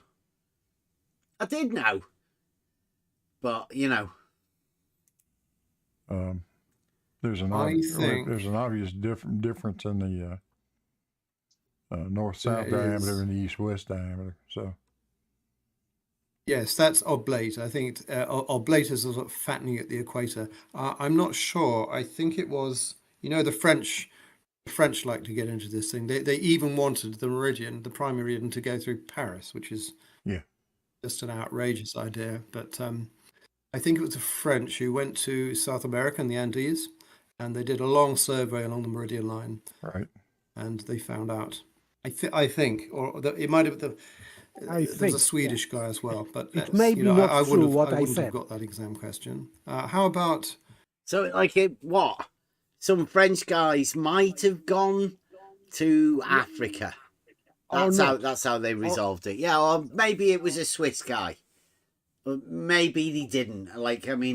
How did they resolve it? That was Beddy's first question, right? Riveting. You could see how interested they all were there. Everybody remembers that one now. How could you forget about that next time? The early observational experiences that were used by the Greeks to indicate that the Earth was spherical. Any ideas on that? Any ideas on that? You want to hear it again? Just in case you missed it, right? This is question number 2.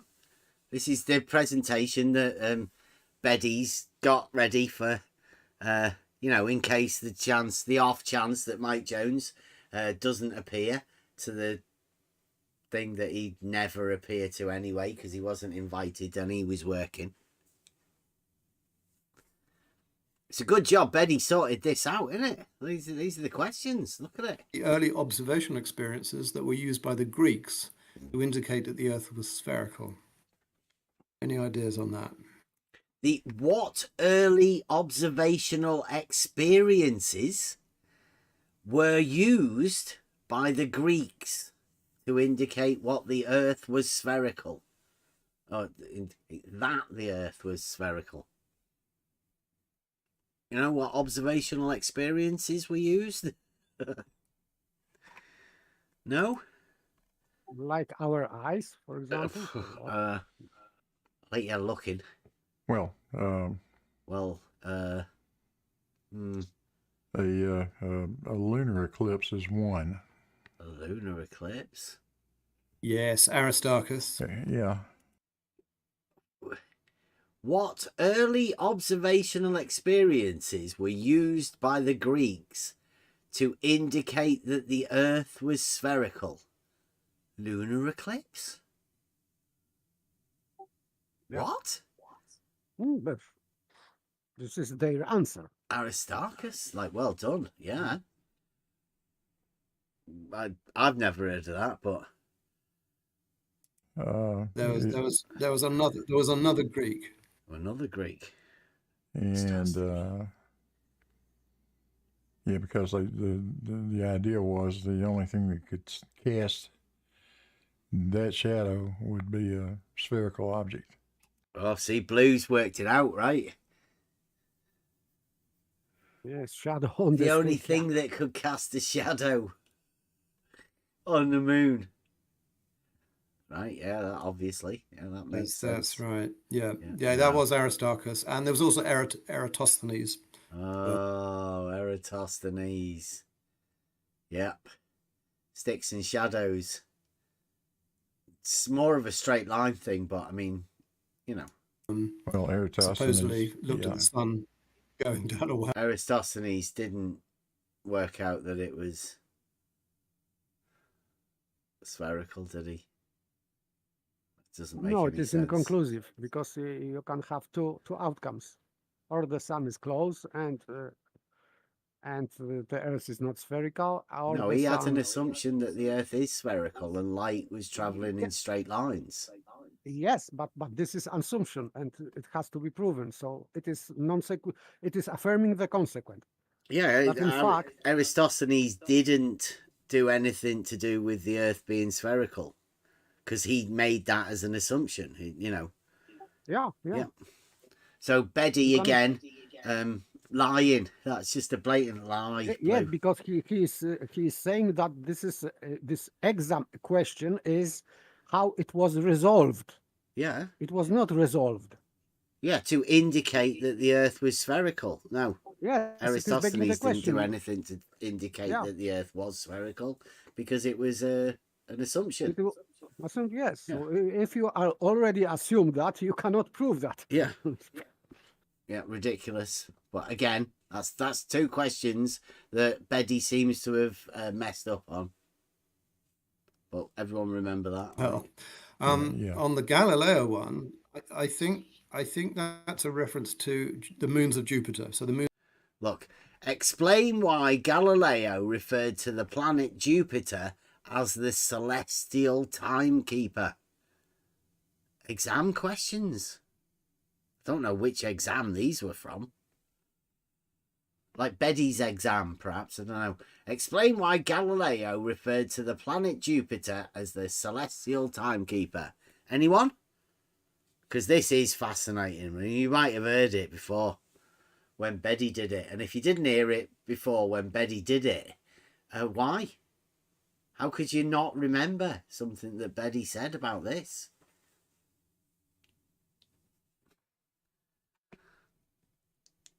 Any ideas? Why did Galileo refer to the planet Jupiter as the celestial timekeeper? I haven't read Galileo works, so I don't know why. Maybe he wrote something in his writings. I have no idea. You'll be fascinated by this. Moons of Jupiter have a regular motion, and once the moon of Jupiter appeared in the telescope, they would know exactly what time it was. So I think that's the answer to that. But there you go. Once the moons of Jupiter appear in the telescope, you know exactly what time it is. That sounds like the flat Earth and his plumb bobs being able to position you exactly anywhere with the plumb bob sort of claim. Yes, you can see that moon of the Jupiter. You look at your watch and you know Yeah. what time is it. It's Yeah, night okay. time. No problem. It's night time because we can see the moons of Jupiter. Like, oh, well done, Galileo. You're a genius. Not daytime, right? I've always thought we should have a. This is it, right?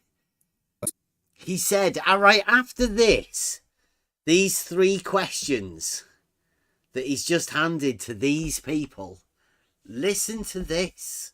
This is what he says. It not before. He does this after this. So successful is this. I've always thought we should have a sort of university challenge with the on the level guys to see who knows the most about surveying. Yeah, it goes down well, that, right? This is surveying question. Well, I don't know. I forgot that it was about surveying questions. Yeah. So this exam is for surveyors. Yeah, I think so. Yeah. Moons of Jupiter. He wants to do, a university challenge type set of questions. Mainstream education. Yeah, I can't remember who asked this. It might have been Flat Earth Math. Yes or no question. No, this was spaghetti. And I could get the clip if we needed to. We're aware that science teaches us and mainstream education that the oceans of the Earth create an almost perfect sphere. This is not Mike this time, this is Bev says, I've never heard anybody say that. And I think I like to give the benefit of the doubt, but I think he was pulling our leg, don't you? No. Because it says science teaches us and mainstream education that the oceans of the Earth create an almost perfect sphere. Nobody within science has taught me that, and nobody within mainstream education has taught me that. So, no, I've never heard anybody within science or mainstream education tell me that. I've heard a load of people on Discord imagining things. I've heard a load of blue marble scientists imagine that they're educators, but they're not. They're diletheists. So, no, I've never heard anybody from science or mainstream education say that.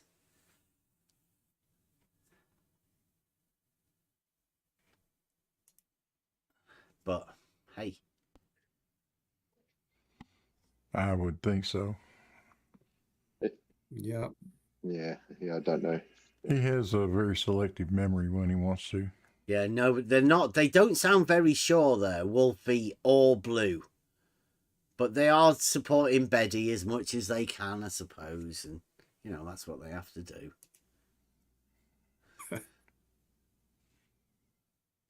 Excuse me. Just a couple of things here. Again, with this sort of denial of authority.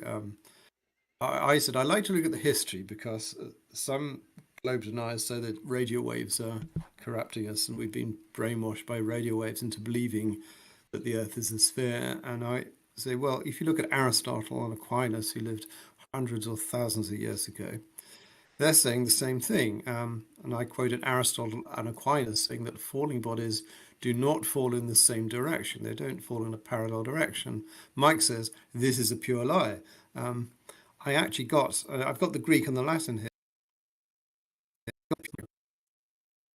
Do not fall in the same direction. In the same direction.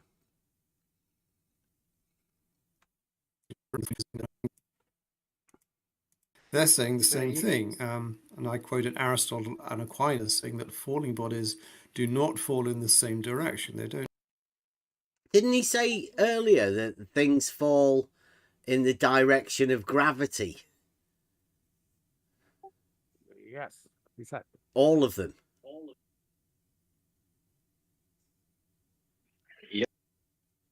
And then he says that they don't fall in the same direction.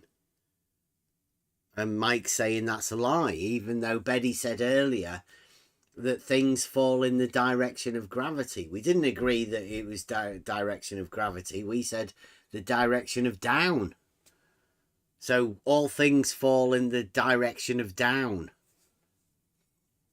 And that's the same direction, right? That would be, yes. But when he's quoting this, this is a problem with Betty, because he said before that, and that was my contention, where he can point out that Saint Thomas Aquinas is agreeing with this de celo on the heavens. That on this where Saint Thomas Aquinas is agreeing, and now he's putting this. I didn't translate this from Greek, but I assume that this is the same. But the problem is with this Latin quote, because he says, he starts quote with a sentence which is in the middle of the sentence. This is not full sentence. This is part of the sentence. I don't know why he's doing that. And the second sentence starts from words it did it. It means he says. So he, Saint Thomas Aquinas, is quoting de celo. He's not saying his opinion. He's quoting supposedly Aristotle's opinion, or what is in de celo written.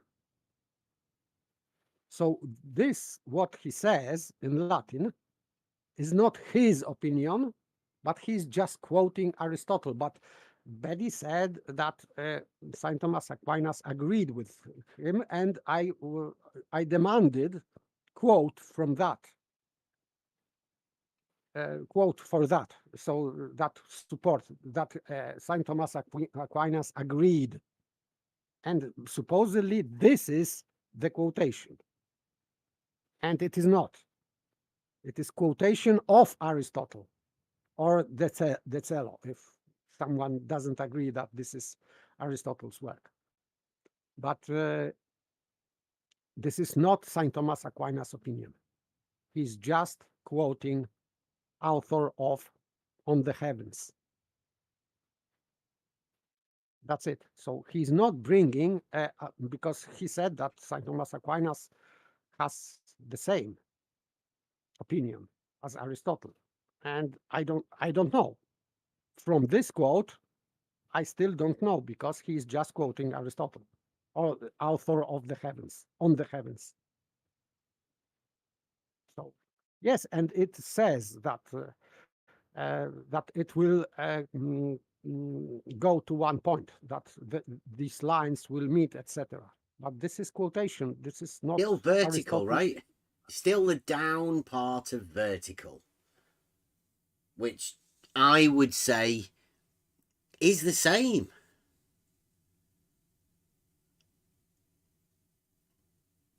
It's the same as it being the down part of vertical. Falling bodies fall. I'm just saying, in reality, right? It's irrelevant to what these people say. I'm just saying things fall down in reality of the down part of vertical. And they're saying that it do not fall in the same direction. And Mike's saying that's false. Because I'd say the same. Yeah, everything yes, does I would fall agree. down in a vertical. I don't give a shit what anybody said ages ago, absolutely. or what anybody's interpretations of what they said ages ago. I agree, completely agree, because this model in this work on the heavens is just speculative model. They had multiple models in ancient times. So the author of On the Heavens was just, let's say, explaining his model. Mm-hmm. That's it. This is just speculation, and he admits. Yeah, it has to be internally consistent within the model, right? Yeah, That's it. Yeah. That's it. But in fact, I have conspiratory theory about this because if Aristotle wrote that, so that would be for me some kind of mockery, because in the beginning of his work, remember that he was not worshipping false gods because he knew that there is only one, this logos, this only one true God, let's say. So he knew that all Greek gods were false. And he, in the beginning of his work, he was saying that this model is for people who worship gods. So he delivered, for me, this is just mockery from him. He just delivered false model for people worshipping false gods. And that's what Betty's doing, you reckon? Well, Betty's using that model to present. I think this is just mockery from Baby. I think. Well, yeah, it doesn't seem to make sense. Falling bodies do not fall in the same direction. Yes, they do. Vertical. Yes, but this is what the text says. But it is still not Saint Thomas Aquinas. He's just quoting from this work on the heavens. But Baby says that it is supposedly, quote, where Saint Thomas Aquinas agrees. And this is not this text. This is my objection. This is not this quote. So I can challenge Baby on that. This is not quotation that proves that Saint Thomas Aquinas agrees. I don't think you can challenge Betty because he's going to hide away somewhere where you can't get to him, and he's just going to do slander streams on Blue Marble Sciences where you can't ever get to. Maybe, but still I can challenge him on that quote. Mm-hmm. Let's hope he doesn't want to do a stream about you over at Blue Marble Science as well. He might do a series on. I don't give a shit. Don't fall in a parallel direction. Mike says this is a pure lie. I actually I've got the Greek and the Latin here just to show you. I mean, I'm not making this up.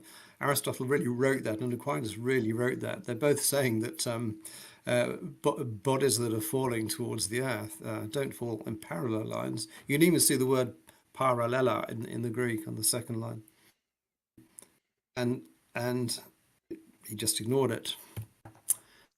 Did Aquinas really mean this? Yeah, I showed them. Mike at one point said these. He's done this as a presentation on Blue Marble Sciences already, hasn't he? So he has already done this. He should be referring people to the stream he's already done at Blue Marble Sciences. I think this was the religification of the globe, was it? Where he was doing the Aquinas. Yes, he was religification. And by the way, it has nothing to do with the religion, but many people made commentary on many authors from ancient times. It was very popular to do that in medieval times. And it not necessarily means that they agree with them. But in this case, particularly, we can see from this very quotation that he's not agreeing or disagreeing with author of On the Heavens. He's just quoting him. And Baby says that, and now he is saying that again, that from this quotation we can know that both agreed on that. No, Saint Thomas Aquinas was just quoting Aristotle. That's it. And Baby thinks that it is agreement. Yeah, Level Bastard makes out a good point. It's falling bodies relating to the heavens. No. This I can read this out. This quote. But that actual thing is about the heavens, right? It's the of the heavens type document. Yes, yes, on the the celo, yes, Yeah. on the heavens, yes. So that would make sense that the falling bodies are falling from the heavens, being not in the same direction, right? Always downwards, but maybe not. I cannot infer from that because I just only translated this Latin part. So he's saying that heavy bodies and parts of Earth are moved to the middle. This is first this part of sentence, and then he says, I think Aristotle says that sign of that is that heavy bodies are carried naturally toward Earth, not one with another. It is not with equally distant lines, which never meet, but at similar angles, whatever it is. I don't know what similis angulos means exactly. I don't know what similar angles are. Yeah, see, that would make sense to the Earth from the heavens. Yes, from the air. Yes, he's talking about falling objects. What, just falling stars? Shooting stars, right, from the heavens. Maybe, I don't know, but still, it is this word et dicit.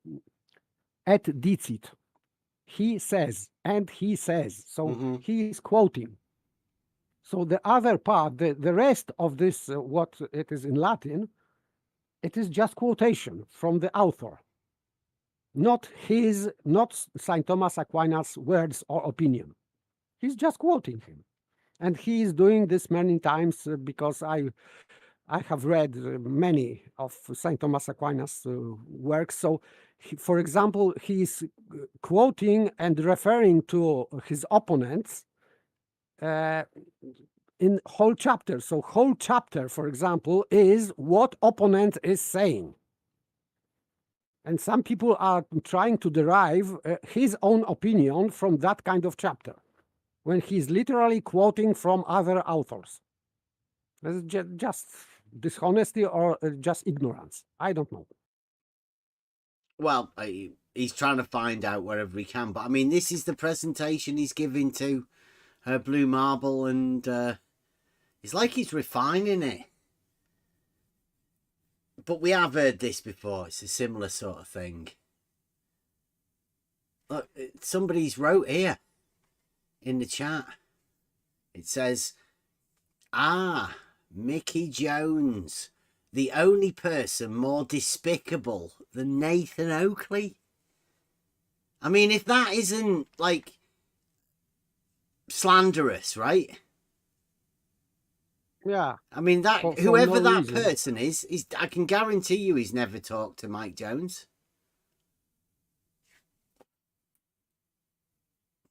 But he's allowed to do that. Blue Marble Science has no moderators. It's there in the chat that goes along with the side. Anybody can watch that. Be influenced by it. That's the type of slander that we're talking about. Allowing it. Blue Marble Science.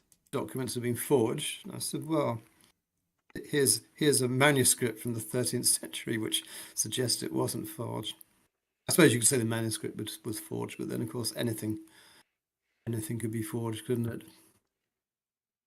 Another thing. Now, this clearly does not agree with the scientific view of the world. Mike says,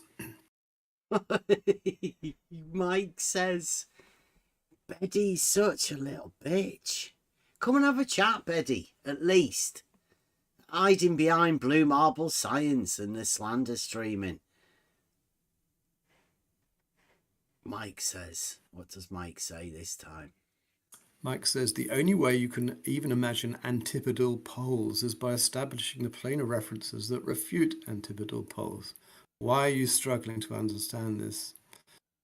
Right, so the Earth is a cylinder, but I'm pretty sure no one was taught in school. What?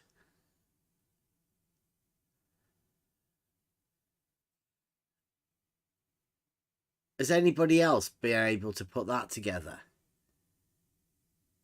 Where did he get cylinder from? See what Mike says. Says the only way you can even imagine antipodal poles is by establishing the planar references that refute antipodal poles. Why are you struggling to understand this? Right, so the Earth is a cylinder, but I'm pretty sure. Why is the Earth a cylinder? The Earth isn't a cylinder. Because Mike Jones says something, he's going to come to a conclusion that the Earth's a cylinder. Yeah, this is Betty's mind. Yeah, but Mike didn't say that at all. No one was taught in school that the Earth is cylindrical in shape. No, Plus, you're right. You know, what happens when you get to the poles? They aren't there. You'd fall through the cylinder. Back to great circles. Okay, coming to an end. Coming to an end, right? Hopefully we're nearly there. Nearly there. I just got some photos of a few places on the prime meridian. One is Peacehaven on the southern coast of England, which is lovely view there. Then Portescu in Spain, and you notice a lot of places, if you look at Google Maps, a lot of places that are on the prime meridian have the word Greenwich in them, which is great. I've missed out France again. There is actually a place in France which is on the meridian, but I forgot. And Algeria even, Commune de Styria, Meridian de Greenwich, and in Ghana. So it goes all the way through West Africa, traveling southwards, hits Ghana. And once it's past Ghana, it's all the way through the South Atlantic to the Antarctic. If the Antarctic exists, of course. If the Antarctic exists, I don't think Beddy believes that the Antarctic exists. He's a bit sus about it. Imagine that. Blue Marble never pulled him up about this, about either. But he does say it, right? If the Antarctic exists, of course. If the Antarctic exists. We've established a horizontal in Peacehaven. So there's a picture of a bubble sextant. You've got the stuff going through, you've got the line going through the eyepiece and through to the mirror. That is horizontal. And I discussed this with Mike, and he says, yeah, you started with a single spirit level. Okay, Mike, it's not a spirit level, it's a sextant, but you know, it works the same. That bit of the sextant works exactly the same way. What? Okay. That level, he says, you agreed, when leveled is horizontal. Yeah, that seems fine. That means the horizontally oriented level does not slope. Yeah, that's true. Which means that every point along the length of that horizontally oriented level is and can only be at an equal elevation. And there I think we have to disagree, because if you see my fake world map at the bottom, you know, this weird situation where you sort of keep going along through France, through West Africa, Algeria, to Ghana, then to the Antarctic on the left-hand side, and then you do the same on the right-hand. Got here, somebody's put, yep, Jones agreed to a discussion and chickened out.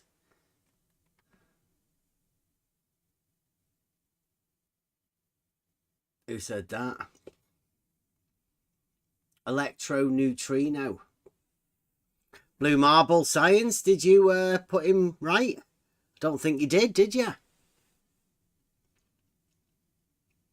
I think you should at least do another stream afterwards to let everybody know, Blue, how dishonest Beddy was when he did this. And all of the people that have been slandering on the back of this, on the back of the lies that Beddy says, I think you should let everybody know that there was no chance that Mike Jones had of being here. So when somebody's saying Jones agreed to a discussion and chickened out, a blatant lie. Blatant lie. Hand side, and you know, you'd fall off. So how's that? And no one taught me that in school. You know, we had a globe. We had a globe at school with northern hemisphere at the top. Mike says again, you also agreed that horizontally oriented level establishes a straight line, not sloping. That can be extended indefinitely. That idea of the indefinite extension, you can project a straight line as long as you like. That's Euclid postulate 2. And again, another point of agreement we have between on the level and here is that we agree with Euclid with the postulates. He says every point of equal elevation along that indefinitely.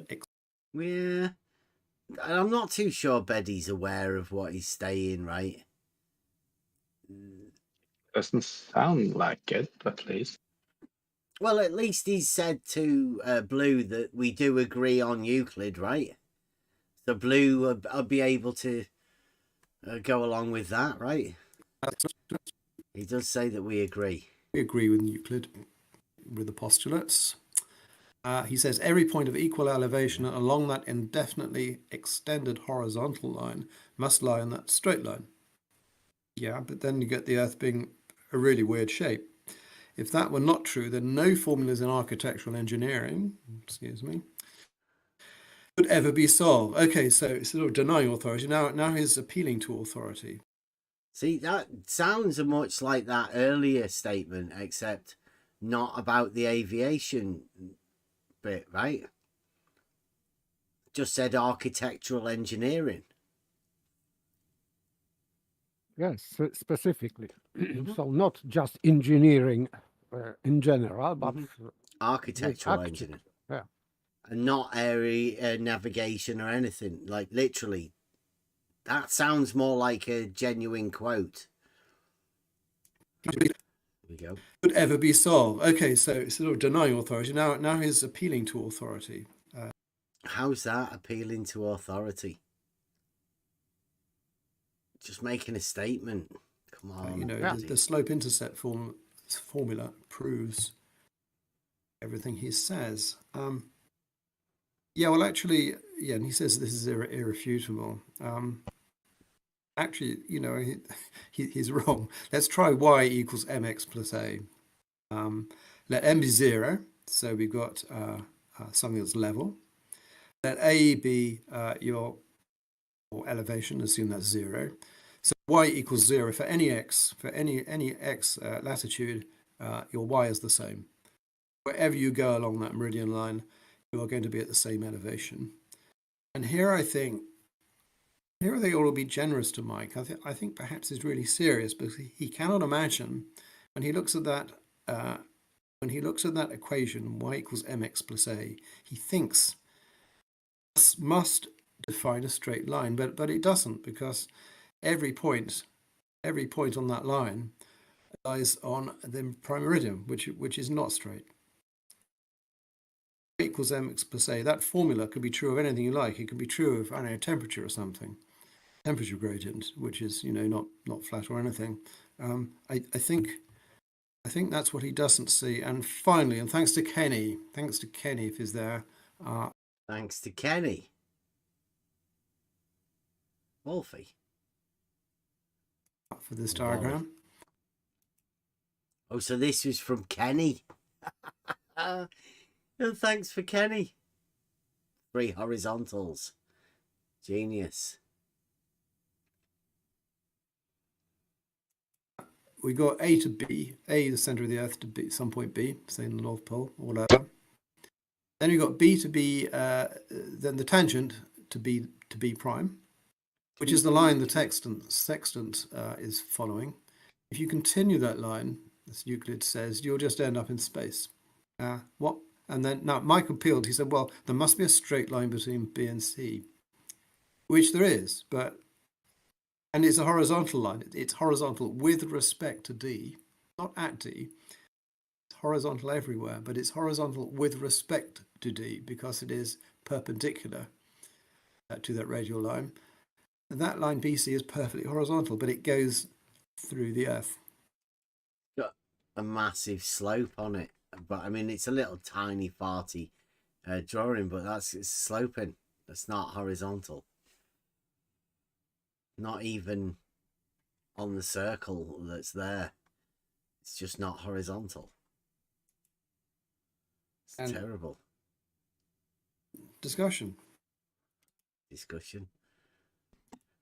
Obviously, there's no discussion. We can go into the discussion if anybody wants to have the discussion.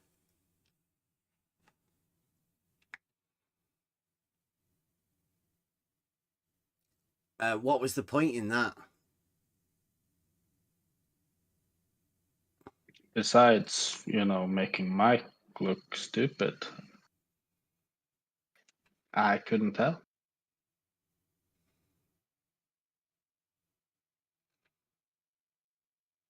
Somebody put Really to bad that me, there to be was. frank, I would like to hear what Mike sounds like.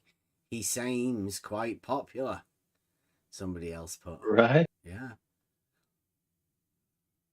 No screenshots, no clips from any of the times he's actually been here to say anything. Of all Nothing of the to back up screenshots, anything. all of the conversations that he's had with Wolfie and Betty, Blue Marble.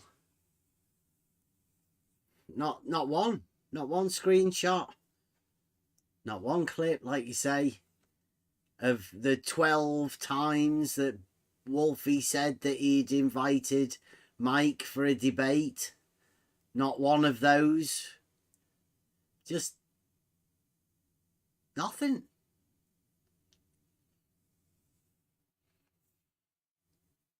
It's despicable, Blue. You're terrible. One of the worst. You've got nothing. Even the people that you have around you have got nothing. Just lies, it seems like.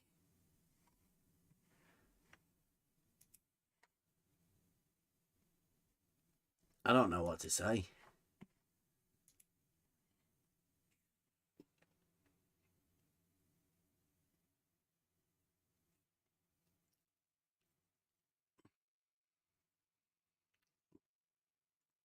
As you can see, Blue Marble's in the chat talking to Mike Jones. The other day, over the weekend, Blue Marble invited us over to his Discord so we could have a chat with Mike Jones. And I think Beddy said he was ready to have a chat and Mike Jones was ready. So we went over there and they didn't even open up the VC or anything. They just banned us, really. I think that was what happened. Blue Marble Science just banned us again. So we are banned again from the Blue Marble Science server. That was really shitty because that was interesting. Like, oh, we can actually finally have a conversation with Blue and his marble scientist. But no, we went over there and they just sat there and basically talked shit to us in the chat until they timed us out and banned us. Like that was pretty trashy, Blue.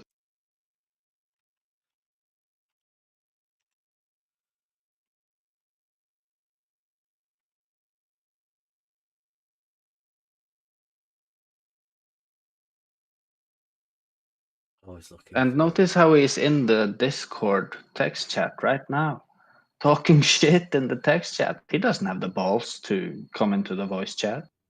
No. No, I think they all know that. That's why they did that slander stream. They can't actually have a conversation with Mike or us or anything really. They like to, sit around doing the moaning. Blue Marble, he'll be crying about us talking about slander streams, and I can't see any other purpose.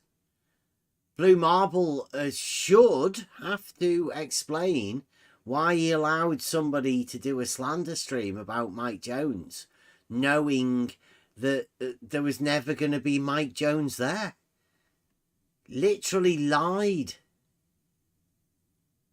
Blatantly lied. There you go. This is a thing we got. There is in Blue Marble's Sciences server, there is a thing called level is horizontal. Horizontal, right? And that basically that's a room where they just talk shit about me and us here on the level server. And as you can see, Blue Marble Science server, I put in search for Bev in this one channel, and there's 7,820 results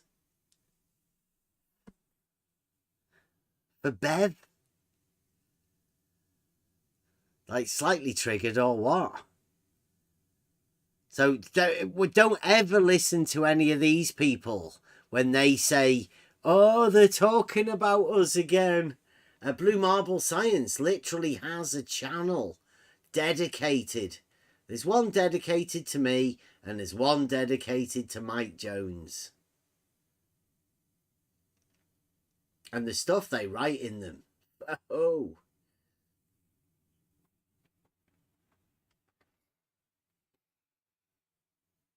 Terrible. But I mean, how many other servers are there out there where people obsess over the things that we say? Blue Marble scientists are a funny group of people. They like to talk big, as though they're, you know, big debaters or whatever within this arena, but they're not really.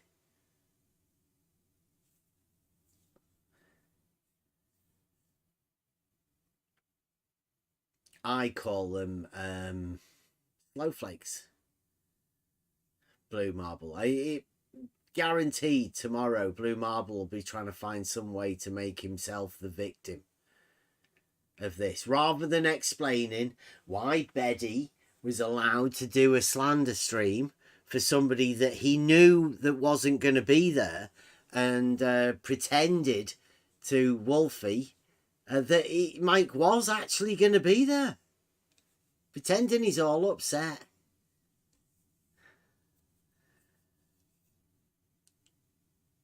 And look at Blue Marble in the chat there. He's not going to address it. He's going to pretend it never happened. He's just going to be trying to find something else.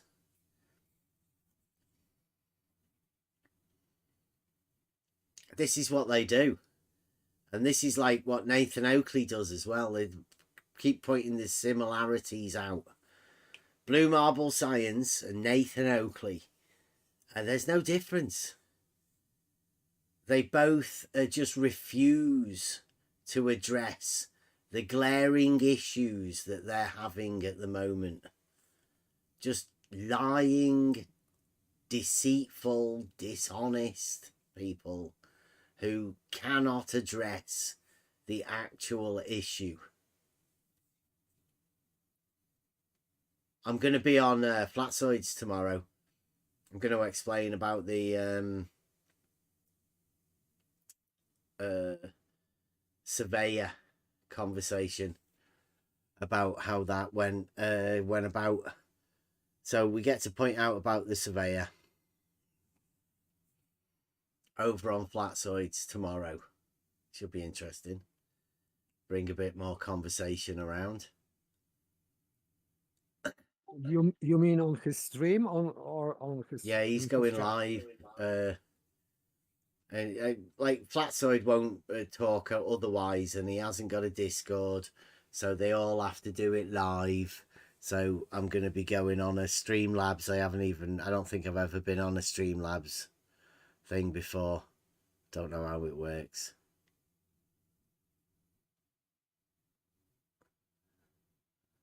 But we can go over the video. I can give him the link to the video. He can go over it and I can talk.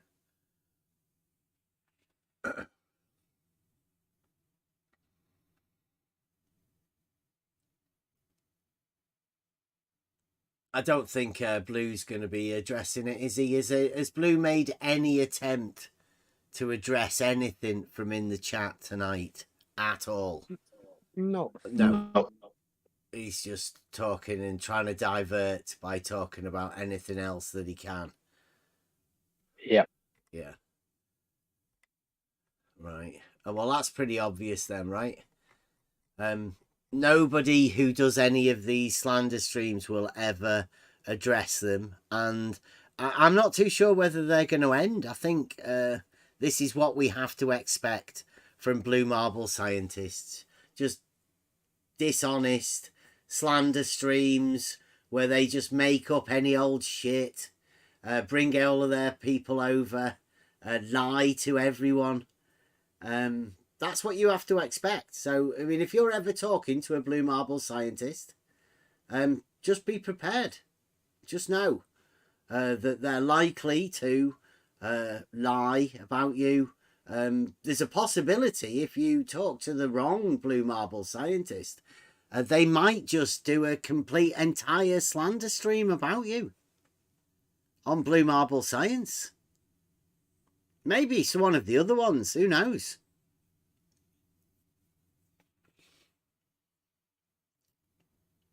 He's typing now. He might be typing about something. You know, he might be wanting to say something. See, no. Oh, I'm sorry, Mikey. There you go. Well, at least there's an apology from Blue Marble Science to Mike. I don't know whether anything to do with the Blue on the level Discord server. Whether we might get that from Betty, an apology. I think there should be an open apology coming from Blue Marble Science, and you know, sort of an apology from Betty as well, to let everybody know, to Wolfie. And say, apologies, Wolfie. I may have lied when I said that Mike Jones should have been here. He had no chance of being here.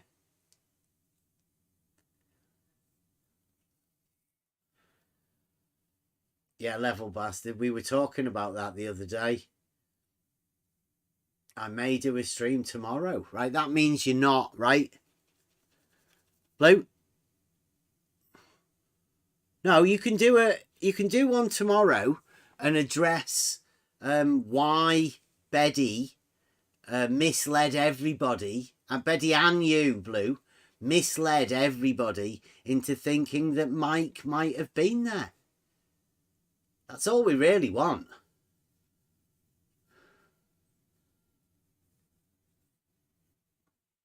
Because there's a list, right, within these Discord servers. When you generate an invite link, there's a list within the server history of everybody that it makes invite links and when they got made, right? So Blue Marble Science has the ability to go into his server logs and find the invites that were generated by Betty to Mike. Well, I mean, you don't know who they're to, but Blue Marble Science will definitely be able to go to the logs and find when Betty generated the invites. And then they should be able to be posted very easily. And that would prove that Betty did at least generate some invites for his stream.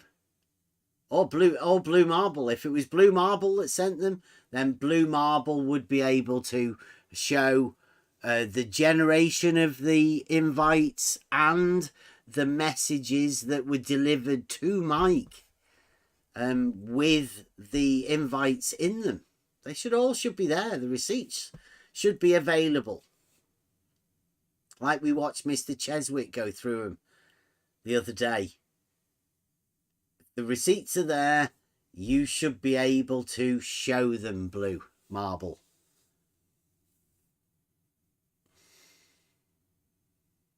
Let's see it, Blue. Let's have a look at it. Let's see the screenshot of it.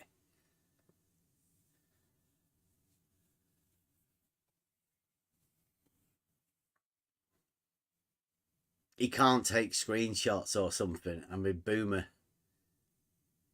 Put him in the video when you do the video, Blue, saying how wrong we all were and how right Betty was tomorrow or whatever, when you go over it. When you say, we're not slander streaming. It wasn't a hit job on Mike Jones and On the Level by Betty. You'd be able to do that.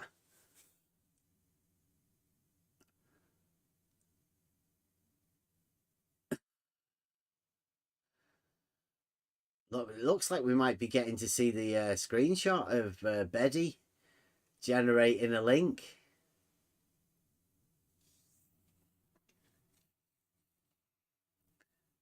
The meme. What's the meme?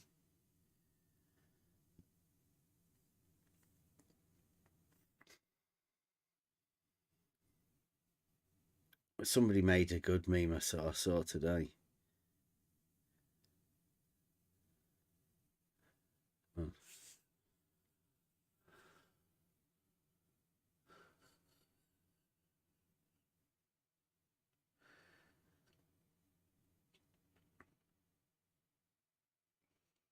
Thank you, whoever it was that made that meme.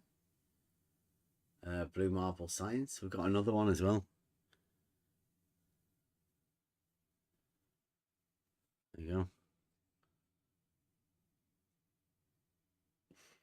It's a multi-purpose one.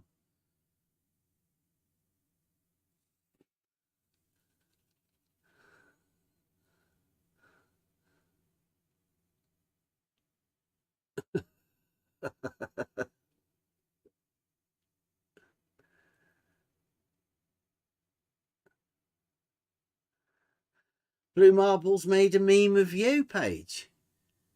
And he won't show it yet. That's terrible.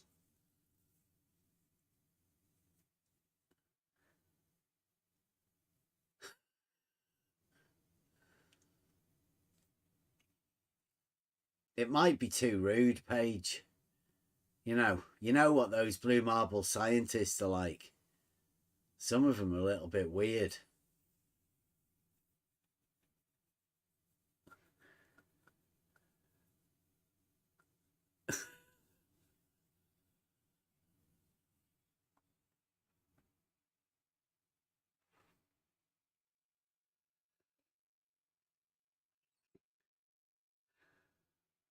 I've got loads. Don't think you can keep up, Blue. Think your meme team's good enough.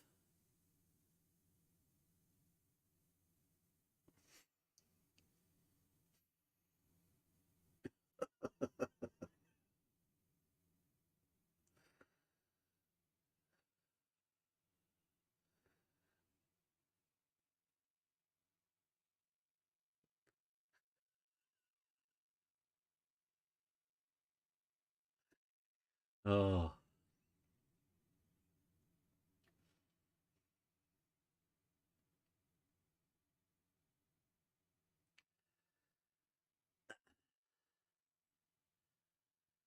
How good's Blue's Marbles Photoshop skills?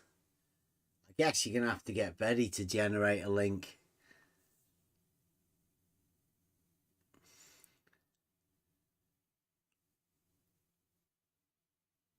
There you go. Did it say if it got used, Blue? How many times did it get used?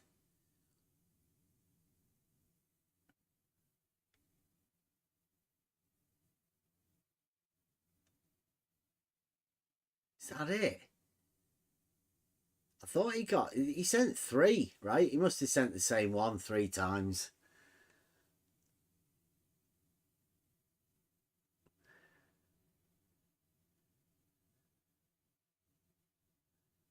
One for Mickey.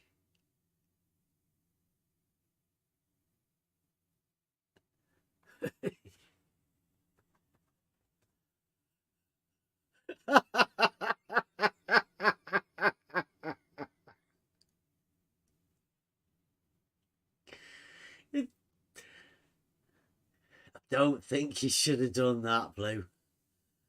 I think that was a direct retaliation. Oh dear.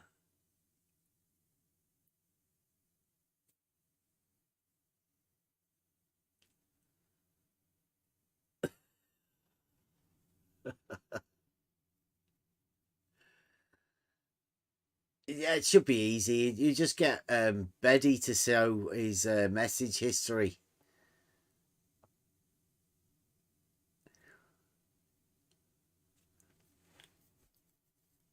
To be the message history, it'd be all right. Right. What time are we at? 1:15. Yeah, so I am going to be on Flatsoid tomorrow. Think I'll put a video out, but it'll probably be a bit later on. I'll go and get the Flatsoid thing done a bit earlier.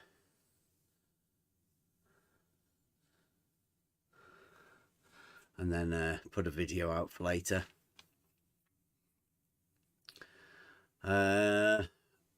Anybody got anything else? Model Affliction Monday. Sorry, go on. What time that would be tomorrow? I don't know. I think Flatsoid starts a little bit earlier, doesn't he? It's hard to tell. I think sometimes he starts at 7:30. Sometimes he starts at 9 o'clock. 7:15. He kept getting earlier. He originally started doing his time slot at the same time we go live, and then he went a little bit earlier. So I don't know. I think it's a little bit earlier.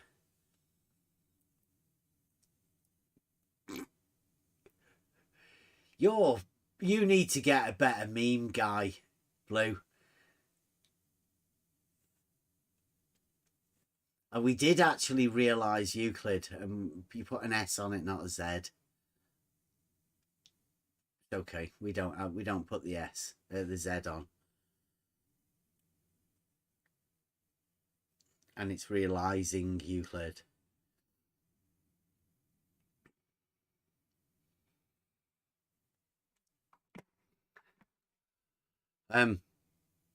Yeah, thanks for watching. We'll be back on Wednesday, apart from a little bit of an appearance tomorrow.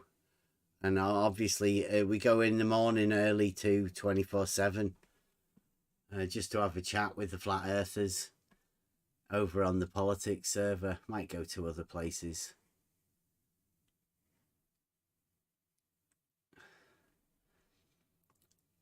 Never trust a blue marble scientist, especially if he's got a presentation going on.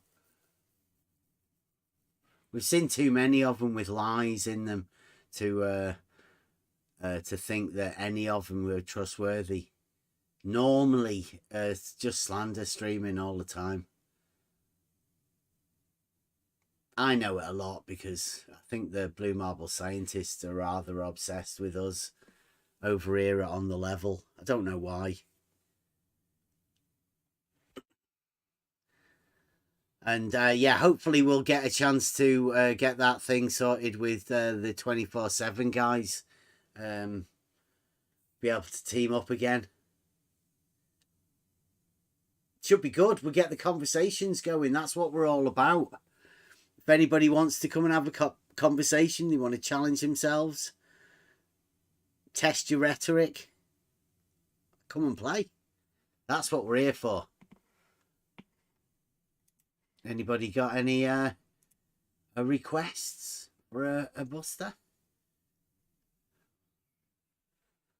Oh, we can only have we've got to have the Beddy, haven't we? Relative. Yeah, Beddy team. Yeah. Yeah. Did we have the triangle? I don't know whether the triangle one was Beddy. Was it? Yeah, I think the Beddy's the triangle one. That'd be more fitting, wouldn't it? Hopefully this one is Beddy. All right, thanks very much for watching.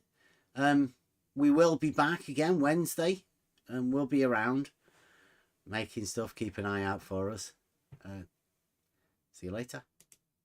You call it a triangle axiom? I do, yeah. Thank you, Mike. Right, so you've managed to confuse a lot of people within that argument.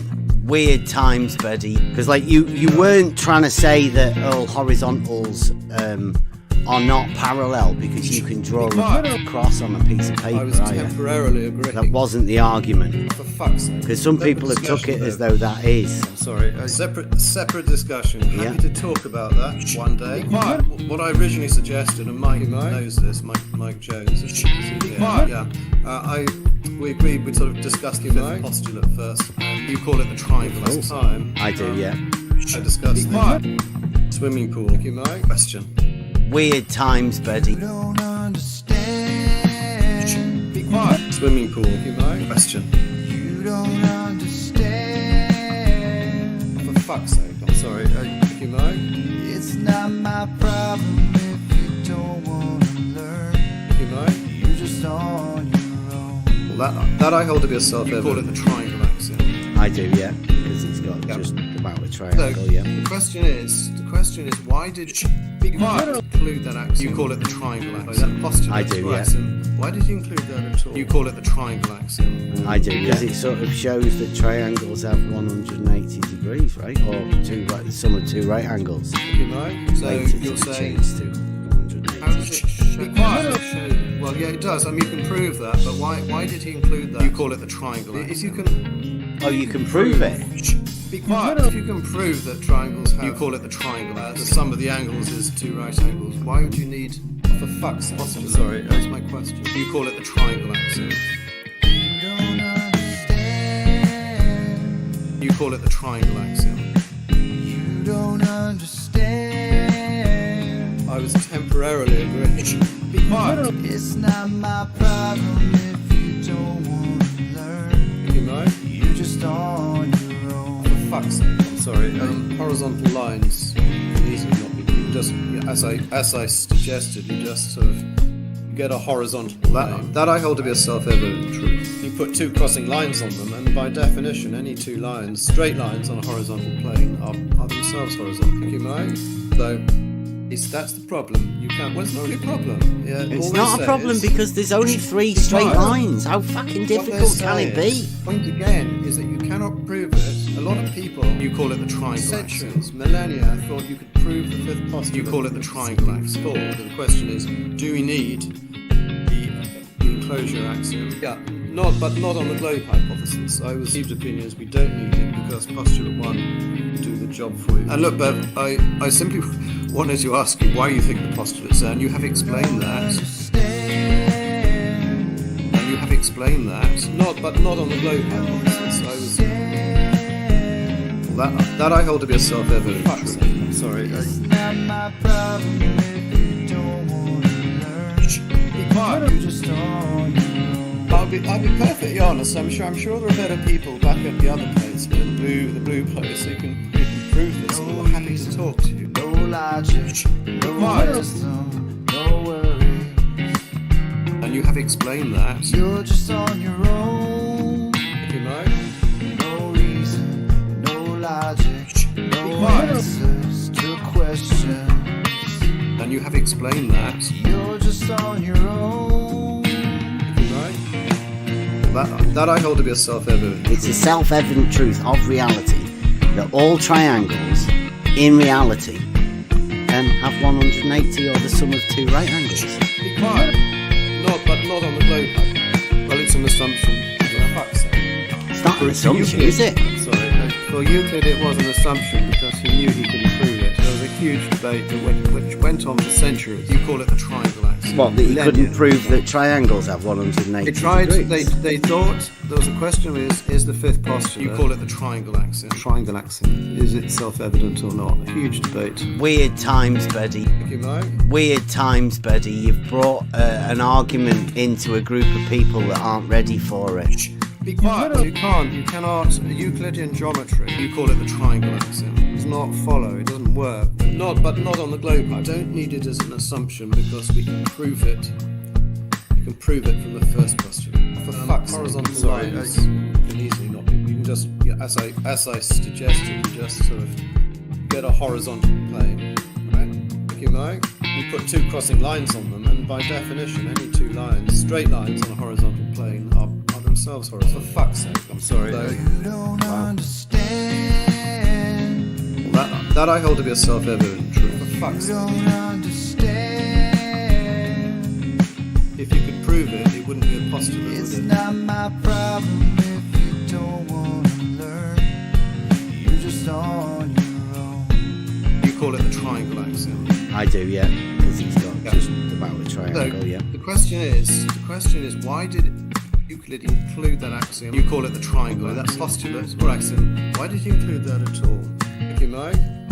Because it sort of shows that triangles have 180 degrees, right? Or the sum of two right angles. Not on the globe. So 80 you're to saying, change to for fuck's sake, how does it show? Well, yeah, it does. I mean, you can prove that, but why did he include that? Be quiet. If you can. Oh, you can prove it. You call it the triangle axiom. If you can prove that triangles have the sum of the angles is two right angles, why would you need postulate? That's my question. I will not verbally disagree with it. What goes on in my own head is my own business. I do not believe that. Be quiet. You don't understand. You call it the triangle axiom. For fuck's sake, I'm sorry. It's not my problem if you don't want to learn. You're just on your own. Yourself, don't tell me to be quiet. You have a horizontal plane, and any straight line not on the globe must itself be horizontal. That I hold to be a self-evident truth. Yeah, not on the globe hypothesis. I was temporarily agreeing. Right, so you've managed to confuse a lot of people within that argument. I was temporarily agreeing. Because like you weren't trying to say that all horizontals are not parallel because you can draw not on the a cross globe. on a piece of paper, are you? Thank you, Mike. That wasn't the argument. Not on the globe. Because some people have took it as though that is. For fuck's sake. Separate discussion. Happy to talk about that one day. Yourself, don't tell me to be quiet.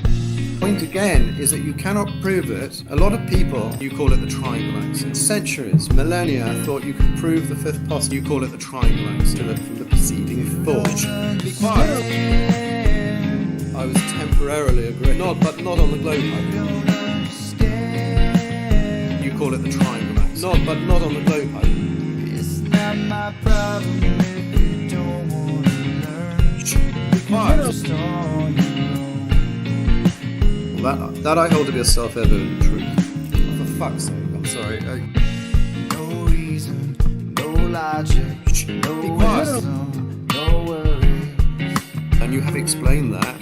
You're just on your own. Not on the globe, Mike. No reason, no logic, no answers to a question. And you have explained that. You're just on your own. Betty, do you believe the water surface is a horizontal plane of reference? It's a horizontal plane, possibly. Not on the globe. Let's assume. Thank you. The surface of either swimming pool is a horizontal establishes a horizontal plane of reference, right? Let's assume. Thank you. The surface of either swimming pool establishes a horizontal plane of reference. Right? It's not really a problem. Yeah, It's not a problem because there's only three straight lines. How